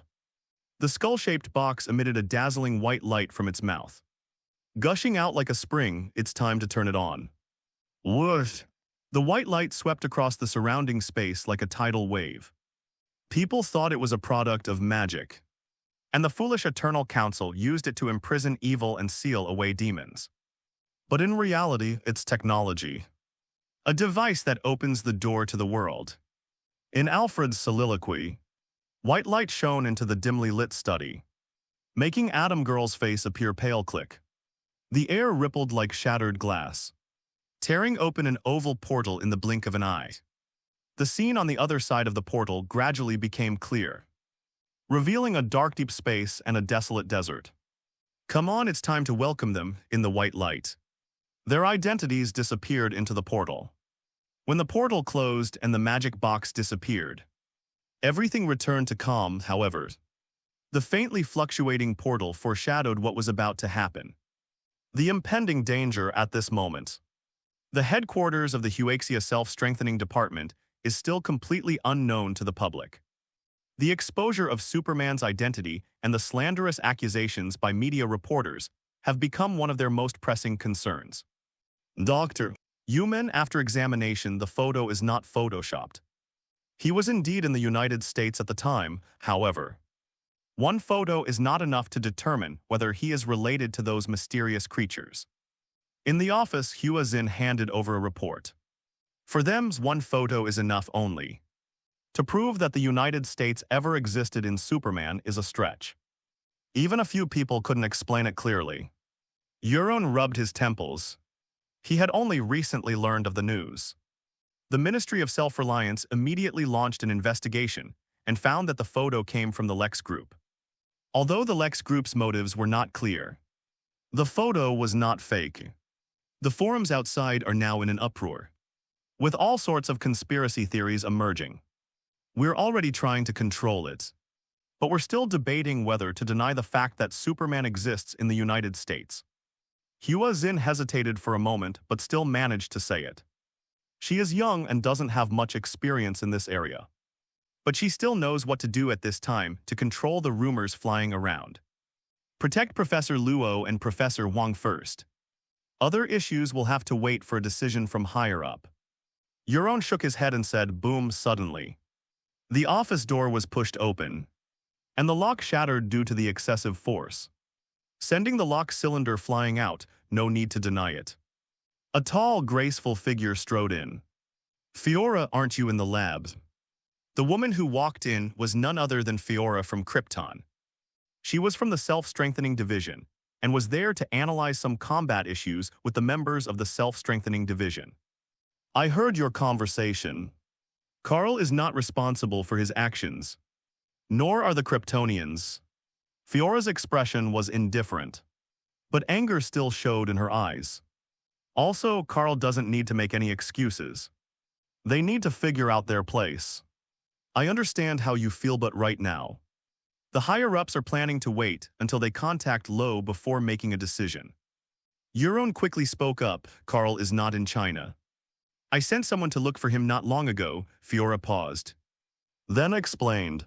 The one appearing in America is Steppenwolf, a general from Apocalypse as a member of the Elf family. Carl has the blood of justice flowing through his veins and will not allow Steppenwolf to attack Earth. After saying that, Fiora didn't linger. She turned and walked towards the door, leaving behind the words, if you can't handle this, I'll do it myself. In the American West, in a sparsely populated desert. The Gobi Desert stretches endlessly. The sun hangs high overhead, and the heat waves in the air are visible to the naked eye. Whoosh at this moment.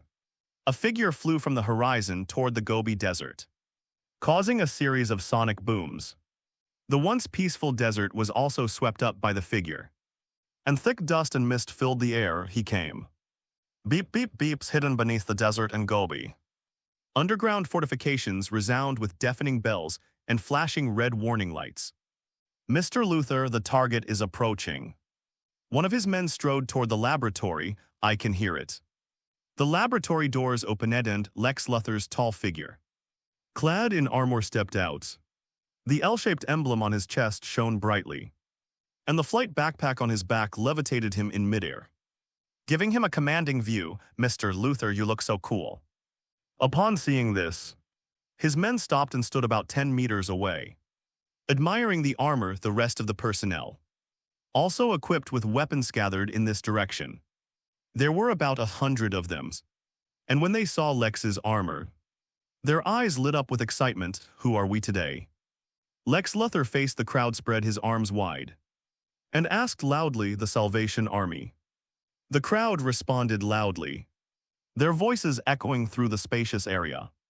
There was no fear in their eyes, as if they were determined to win this battle. Louder.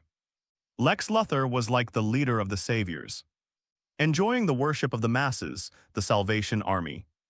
Boom. However, the next second, just as his subordinates shouted those words, the heavy ceiling suddenly shattered, and a figure descended from the sky like a homing missile, locking onto the crowd, piercing through the steel plate of the ground, and striking the vast throng directly. In an instant, blood splattered everywhere.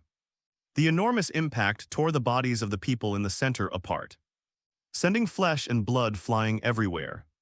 Screams were heard everywhere at the same time.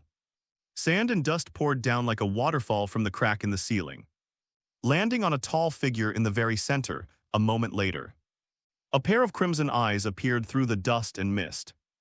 Cough, cough. The survivors around them were thrown to the ground by the impact. They squinted at the figure and heard a cold voice. Savior. Lex Luthor, you're ridiculous. Superman, you've finally arrived. Lex Luthor, suspended in midair, squinted slightly. Do you think it would be better to call you Ro? Bangs. The voice just fell suddenly. Two terrifyingly hot beams of light burst forth from the crimson eyes in the thick dust and fog opposite, shooting directly at Lex. In response, for a while, the crimson light, like the color of blood, filled the entire underground fortress. Let this place be transformed into a sea of blood. Chapter 118, Luo Wei's Idealistic Power, Part 118. Vital signs are rapidly deteriorating. Emergency treatment is being initiated. Tick, tick, tick. The underground walls were filled with the smell of burning heat, and the space fell into a brief silence. The sound of dripping water echoed, and a pool of viscous blood gathered on the floor. The dripping blood came from Lex Luthor, who was suspended in midair, with a gaping hole in his abdomen. His limbs hung limply at his side. His face was pale, and his contorted expression showed immense pain. His abdomen was completely pierced by the heat vision, his flesh charred and emitting white smoke. Only his armor's movement system barely prevented him from falling. Vital signs are rapidly deteriorating. Emergency treatment is being initiated. The armor issued a warning and then sprayed out freezing liquid. The misty liquid sprayed onto the wound, and the bleeding wound gradually congealed, turning black and hard. Cough, cough. Lex gritted his teeth, enduring the pain in his abdomen, and lifted his blurry vision toward the direction of the heat. In an instant, the tall figure that had been in the distance suddenly appeared in front of him, his large hand gripping Lex Luthor's neck tightly, lifting him up in the air. Really tough, Luthor. As Lo sensed Lex's life force fatting, his eyes turned cold, and he demanded, who ordered you to do this? I don't know what you're talking about. Lex Luthor never does anything for anyone. Lex Luthor said weakly, his face pale. Let me guess, an outsider? Liu Wei stared at him and asked. A strange glint flashed in Lex Luthor's eyes, which he quickly concealed, gritting his teeth as he said, Don't guess, you'll never know, unfortunately. The attempt to conceal his true feelings did not escape Ro's notice. Lucher, you will always be Superman's loser. Cough, cough. Lex Luthor coughed as he looked at the information panel. His body grew weaker, his vision blurred. And he became delirious. It felt as if a force was constantly draining from his body, causing his breathing to slow down and his consciousness to almost go blank. He was going to die, Lex Luthor felt it clearly. His internal organs were damaged, and internal bleeding caused fluid to build up in his chest cavity. Blood flowed down his trachea and from the corner of his mouth as he coughed. The thick blood stuck to his trachea, making him feel suffocated and unable to breathe. Superman just watched coldly, as if waiting for him to suffocate to death. They say you are the embodiment of justice, but you are not. You are the devil. Lex Luthor felt dizzy and swayed his head. A surge of resentment welled up in his heart, and his bloodshot eyes were filled with anger and hatred. We are instinctively able to coexist peacefully. And I gave you a chance, Ro shook his head. He had given Lex Luthor a chance, but Lex Luthor hadn't taken it instead. They chose to collude with outsiders for the sake of their so-called stance, thus crossing their own bottom line. Survival of the fittest, I don't need your chance. With his last ounce of strength, Lex Luthor gritted his teeth and uttered his final words, cough, cough. Enjoy the gift I've given you, drop. As Lai-Tu's hand fell limply to its side, the insignia on the chest of the armor went out, and a system notification sounded from within, indicating that the armor's owner had lost life. Chinese letter. The surviving underground fortress workers at the rear were all stunned by what they saw. Their boss had died so tragically, he deserves death. Ro dropped Lex Luthor's body, his gaze sweeping over the surrounding walls, finding they were impenetrable. Lex Luthor actually knows how to use lead. It seems the outsider taught him quite a bit. Beep. A loud alarm sounded from the underground fortress, and almost instantly, huge lights appeared on the 4 steel walls of the fortress, their crimson light instantly covering the entire underground fortress. Everyone was enveloped in a blood-red light, and an eerie atmosphere spread like a virus, as if it were the end of the world. With the lights being a blood moon, everyone run. The remaining survivors, panting heavily and feeling the light from the floodlights, turned and ran towards the gate without saying a word. Something's not right, Luo Wei ignored the others, rubbed his head, looked at the lights, and realized that he was sweating. I touched my palms and arms and my skin was covered in sweat. Damn it, Lai-Tu, this is the Red Sun. He suddenly came to his senses, and his breathing became difficult. The crimson light shining on him was like a blood-sucking worm, constantly draining his power. It felt as if a huge rock was pressing on his chest, giving him an unprecedented sense of powerlessness. Because the light from this lamp is actually simulating the red sun, the thing that Kryptonians fear most. The sunlight from the golden sun can make Kryptonians stronger. The red sun's race, on the other hand, weaken Kryptonians, making them appear sick. Humans once used a simulated red sun to kill Superman Clark in a certain universe. Bang! The next second, Luo Wei gritted his teeth, sweat dripping down his forehead. Before his body was completely weakened, he vanished from the spot in an instant. Then, several loud explosions rang out from the underground barrier. The lights on the 4 walls shattered under the repeated impacts. The blood-red light dissipated, and everything returned to darkness. Cough, cough. Luo Wei landed back on the ground, shook his head, and gasped for breath. Large beads of sweat dripped down his cheeks and splashed onto the floor. At my feet lay Lai-Tu's cold, lifeless body, his eyes wide open in death. He glanced at Lai-Tu, whose weakened body was gradually recovering after leaving the red sun's rays. The red sun should attract the attention of outsiders. Lex Luthor couldn't possibly find the Kryptonians' weakness so quickly. Bang! Just thinking about it, suddenly, a noise came from the direction of the laboratory again. Something was repeatedly banging on the heavy laboratory door. Boom! Under repeated impacts, the heavy iron gate showed varying degrees of dents and bumps, and the entire underground barrier shook violently. Lai-Tu, what other gift did you leave me? Luo Wei took a breath, straightened his back, and fixed his gaze on the opaque iron gate, where the wild beasts hidden inside were eager to rush out and tear apart the creatures outside. Bang! Next second, the heavy iron door suddenly shattered, and the beast inside the laboratory, bracing against the door, charged toward Ro. The moment it burst forth, flesh swirled in the air. Visible waves of air were rippling outwards. The floor cracked open after the beast stomped on it, leaving several deep fissures. The sturdy steel floor couldn't withstand the force of this raging beast. Roar! Superman must die! With a low ferocious roar, the beast had already rushed in front of Ro and, through the steel door, lifted him toward the ceiling.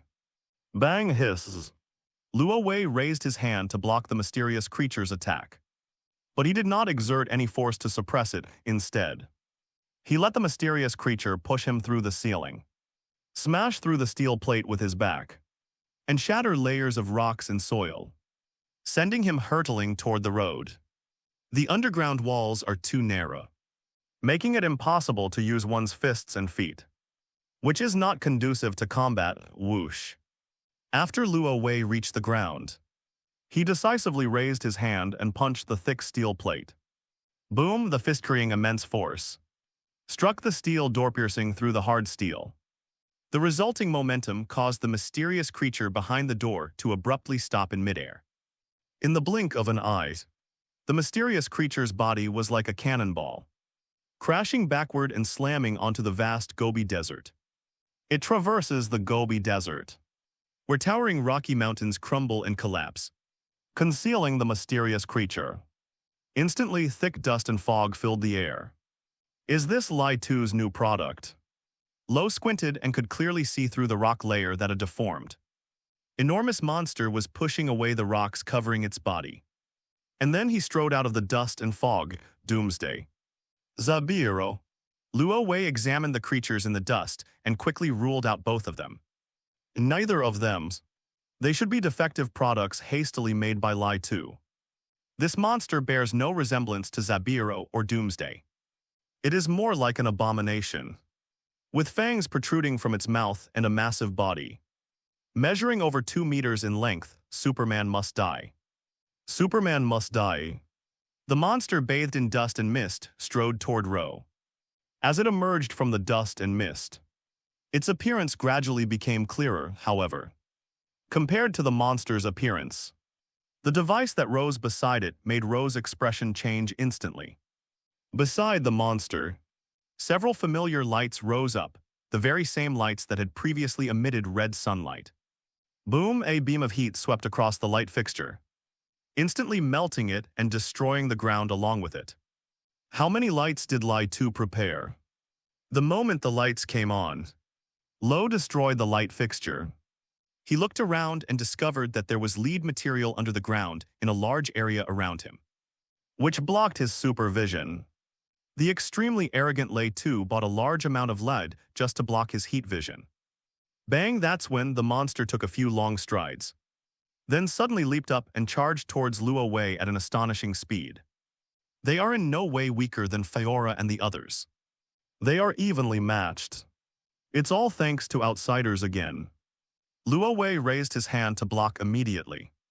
Choosing not to dodge, Roar, the monster as if possessed, used its body like a cannonball, slamming it into Ro's body without any regard for the consequences. Bang! The two figures collided, creating a clearly visible vortex in midair. As darkness fell, the afterglow of the sunset, the cyclone was particularly noticeable, and the resulting waves shook the surrounding area. In a daze, even space itself trembled. Superman must die. Seeing that the impact had been caught, the monster roared and raised its huge arm, swinging it with all its might, creating a powerful gust of wind as it struck Luo Wei. Boom. The fist struck Lo's left shoulder, causing a sonic boom. However, such a terrifying punch couldn't move Ro by an inch.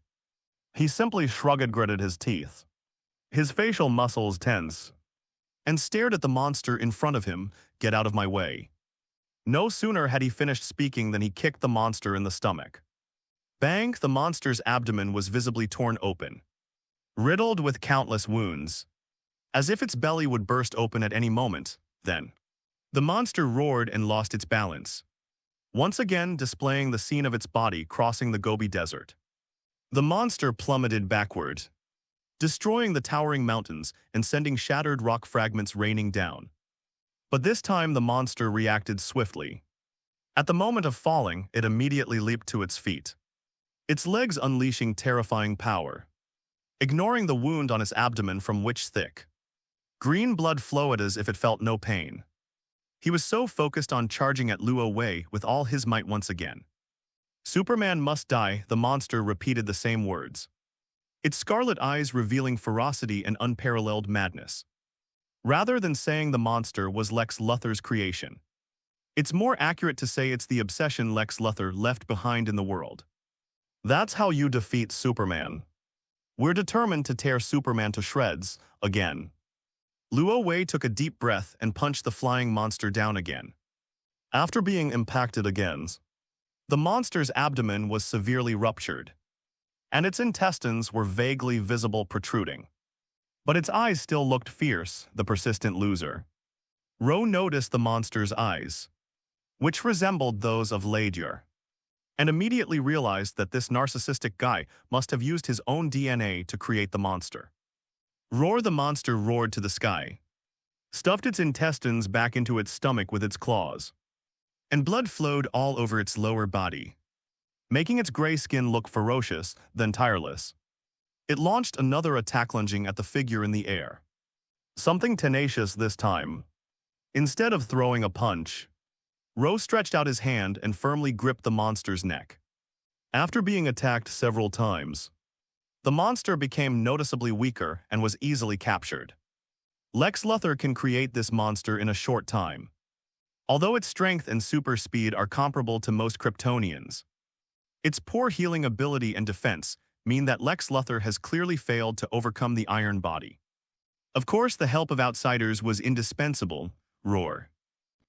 The monster roared and struggled in Ro's tightening grip, but he couldn't loosen his hold under the immense power. The monster's tough skin began to tear and twist. Boom. Finally, the monster's neck shattered. Its head lolled to the side, its limbs drooped powerlessly, and the last sound in its throat dissipated, leaving it lifeless. It's over, Ro muttered to himself as he left the monster on the corpse. But in an instant his brows furrowed, and a burst of blood-red light shone on his face. The dazzling red light, as if the blazing sun were right in front of him. It was blindingly bright. The intense heat of the blazing sun beat down, and the red light bathed the earth in a crimson hue. Less soil turns into red soil, hiss. Luo Wei subconsciously raised his hand to shield his eyes, but his eyes still stung and his vision blurred. The world in front of him seemed to be nothing but crimson. He tried to look around at that moment. It felt as if 10,000 mountains were pressing down on his chest. His body, which had been suspended in the air, lost its balance and fell into the broken rocks. Luo Wei knelt on one knee, his cloak draped over his body, large beads of sweat dripping down his cheeks. His breathing gradually becoming rapid all around him.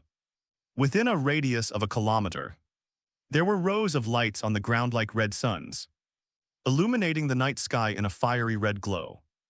Lighting lamps hidden beneath the lead layer. This is Lex Luthor's greatest gift. Luo Wei could feel the blood-red light causing his body to weaken rapidly. His face was visibly pale, bathed in the crimson light. The grotesquely deceased monster's drooping arm twitched a few times, its fingers trembling slightly. Chapter 119, Luo Wei's Idealistic Power Part 2 Patter. Night fell and the sky was covered by a sea of clouds. The moonlight was faint. The floodlights cast a blood-red glow, making the land appear as crimson as the blood-red soil of purgatory. The dark deep space red light enveloped the land and a clear, rolling heat flowed through the air. Call. Luo Wei's face glowed red, and his breathing became rapid and difficult. The golden sun granted Kryptonians superpowers, as did the early Superman. Its sunlight is converted into special energy, stored in cells, constantly strengthening the Kryptonian's body and unlocking their super potential. Without it, there probably wouldn't be Superman. On the contrary, The red sun constantly negates Superman's superpowers, causing the energy absorbed and stored in his skin to dissipate. Even without the energy of the golden sun, Kryptonians remain among the most physically gifted beings in the universe. However, the red sun will not only negate superpowers, but will also weaken the Kryptonian cells, causing their bodies to gradually weaken and reduce them to ordinary people. We must live here first. Lo understood better than anyone the dangers posed by the red sun. The longer one is exposed to the red sun, the more it's like taking a chronic virus, and sooner or later it will bring him down. Now is the time to stay away from these red glowing lights before things get really bad. Ro glanced around and had to admit Lex Luthor's cunning. The cautious Luthor had installed lights all around the underground fortress, making it almost impossible to see the end of the tunnel. However, just as Luo Wei was flying into deep space, a strange noise came from below. He looked down and saw a huge figure in his peripheral vision. Whoosh looked closely, and it's the deformed monster whose neck was crushed earlier. At this moment, its broken neck was restored, and the lacerated wound in its abdomen and exposed intestines recovered completely in a short time after it was taken back. The previously fractured body and the broken and sunken ribs in its chest also gradually emerged and healed. The monster has come back to life, roar. Superman must die, it roared, swung its enormous arms, and charged fiercely at Lo in the sky this time. Its power was clearly several times greater than before. Wherever it landed, cracks of emotion appeared. Red sun. It absorbed the red sunlight and miraculously came back to life. Moreover, the red sunlight is constantly strengthening this deformed monster. Bang's Luo Wei reacted quickly, turning around and raising his hand to block. At the moment of collisions, a huge impact force erupted between the two, and the terrifying force stirred up huge waves around them. Spreading outward in circles, it sent shivers down one's spine. That ferocious monster must have become even stronger after being bathed in the red sun. It was because Luo Wei was weak that he actually felt somewhat strained. He had never touched kryptonite before, but the feeling he was experiencing now was probably no less severe than the damage caused by kryptonite. The weakness brought on by the red sun made him feel dizzy and lightheaded when he collided with monsters, and his bright vision gradually became blurry. Luo Wei shook his head vigorously to clear his mind. Roar.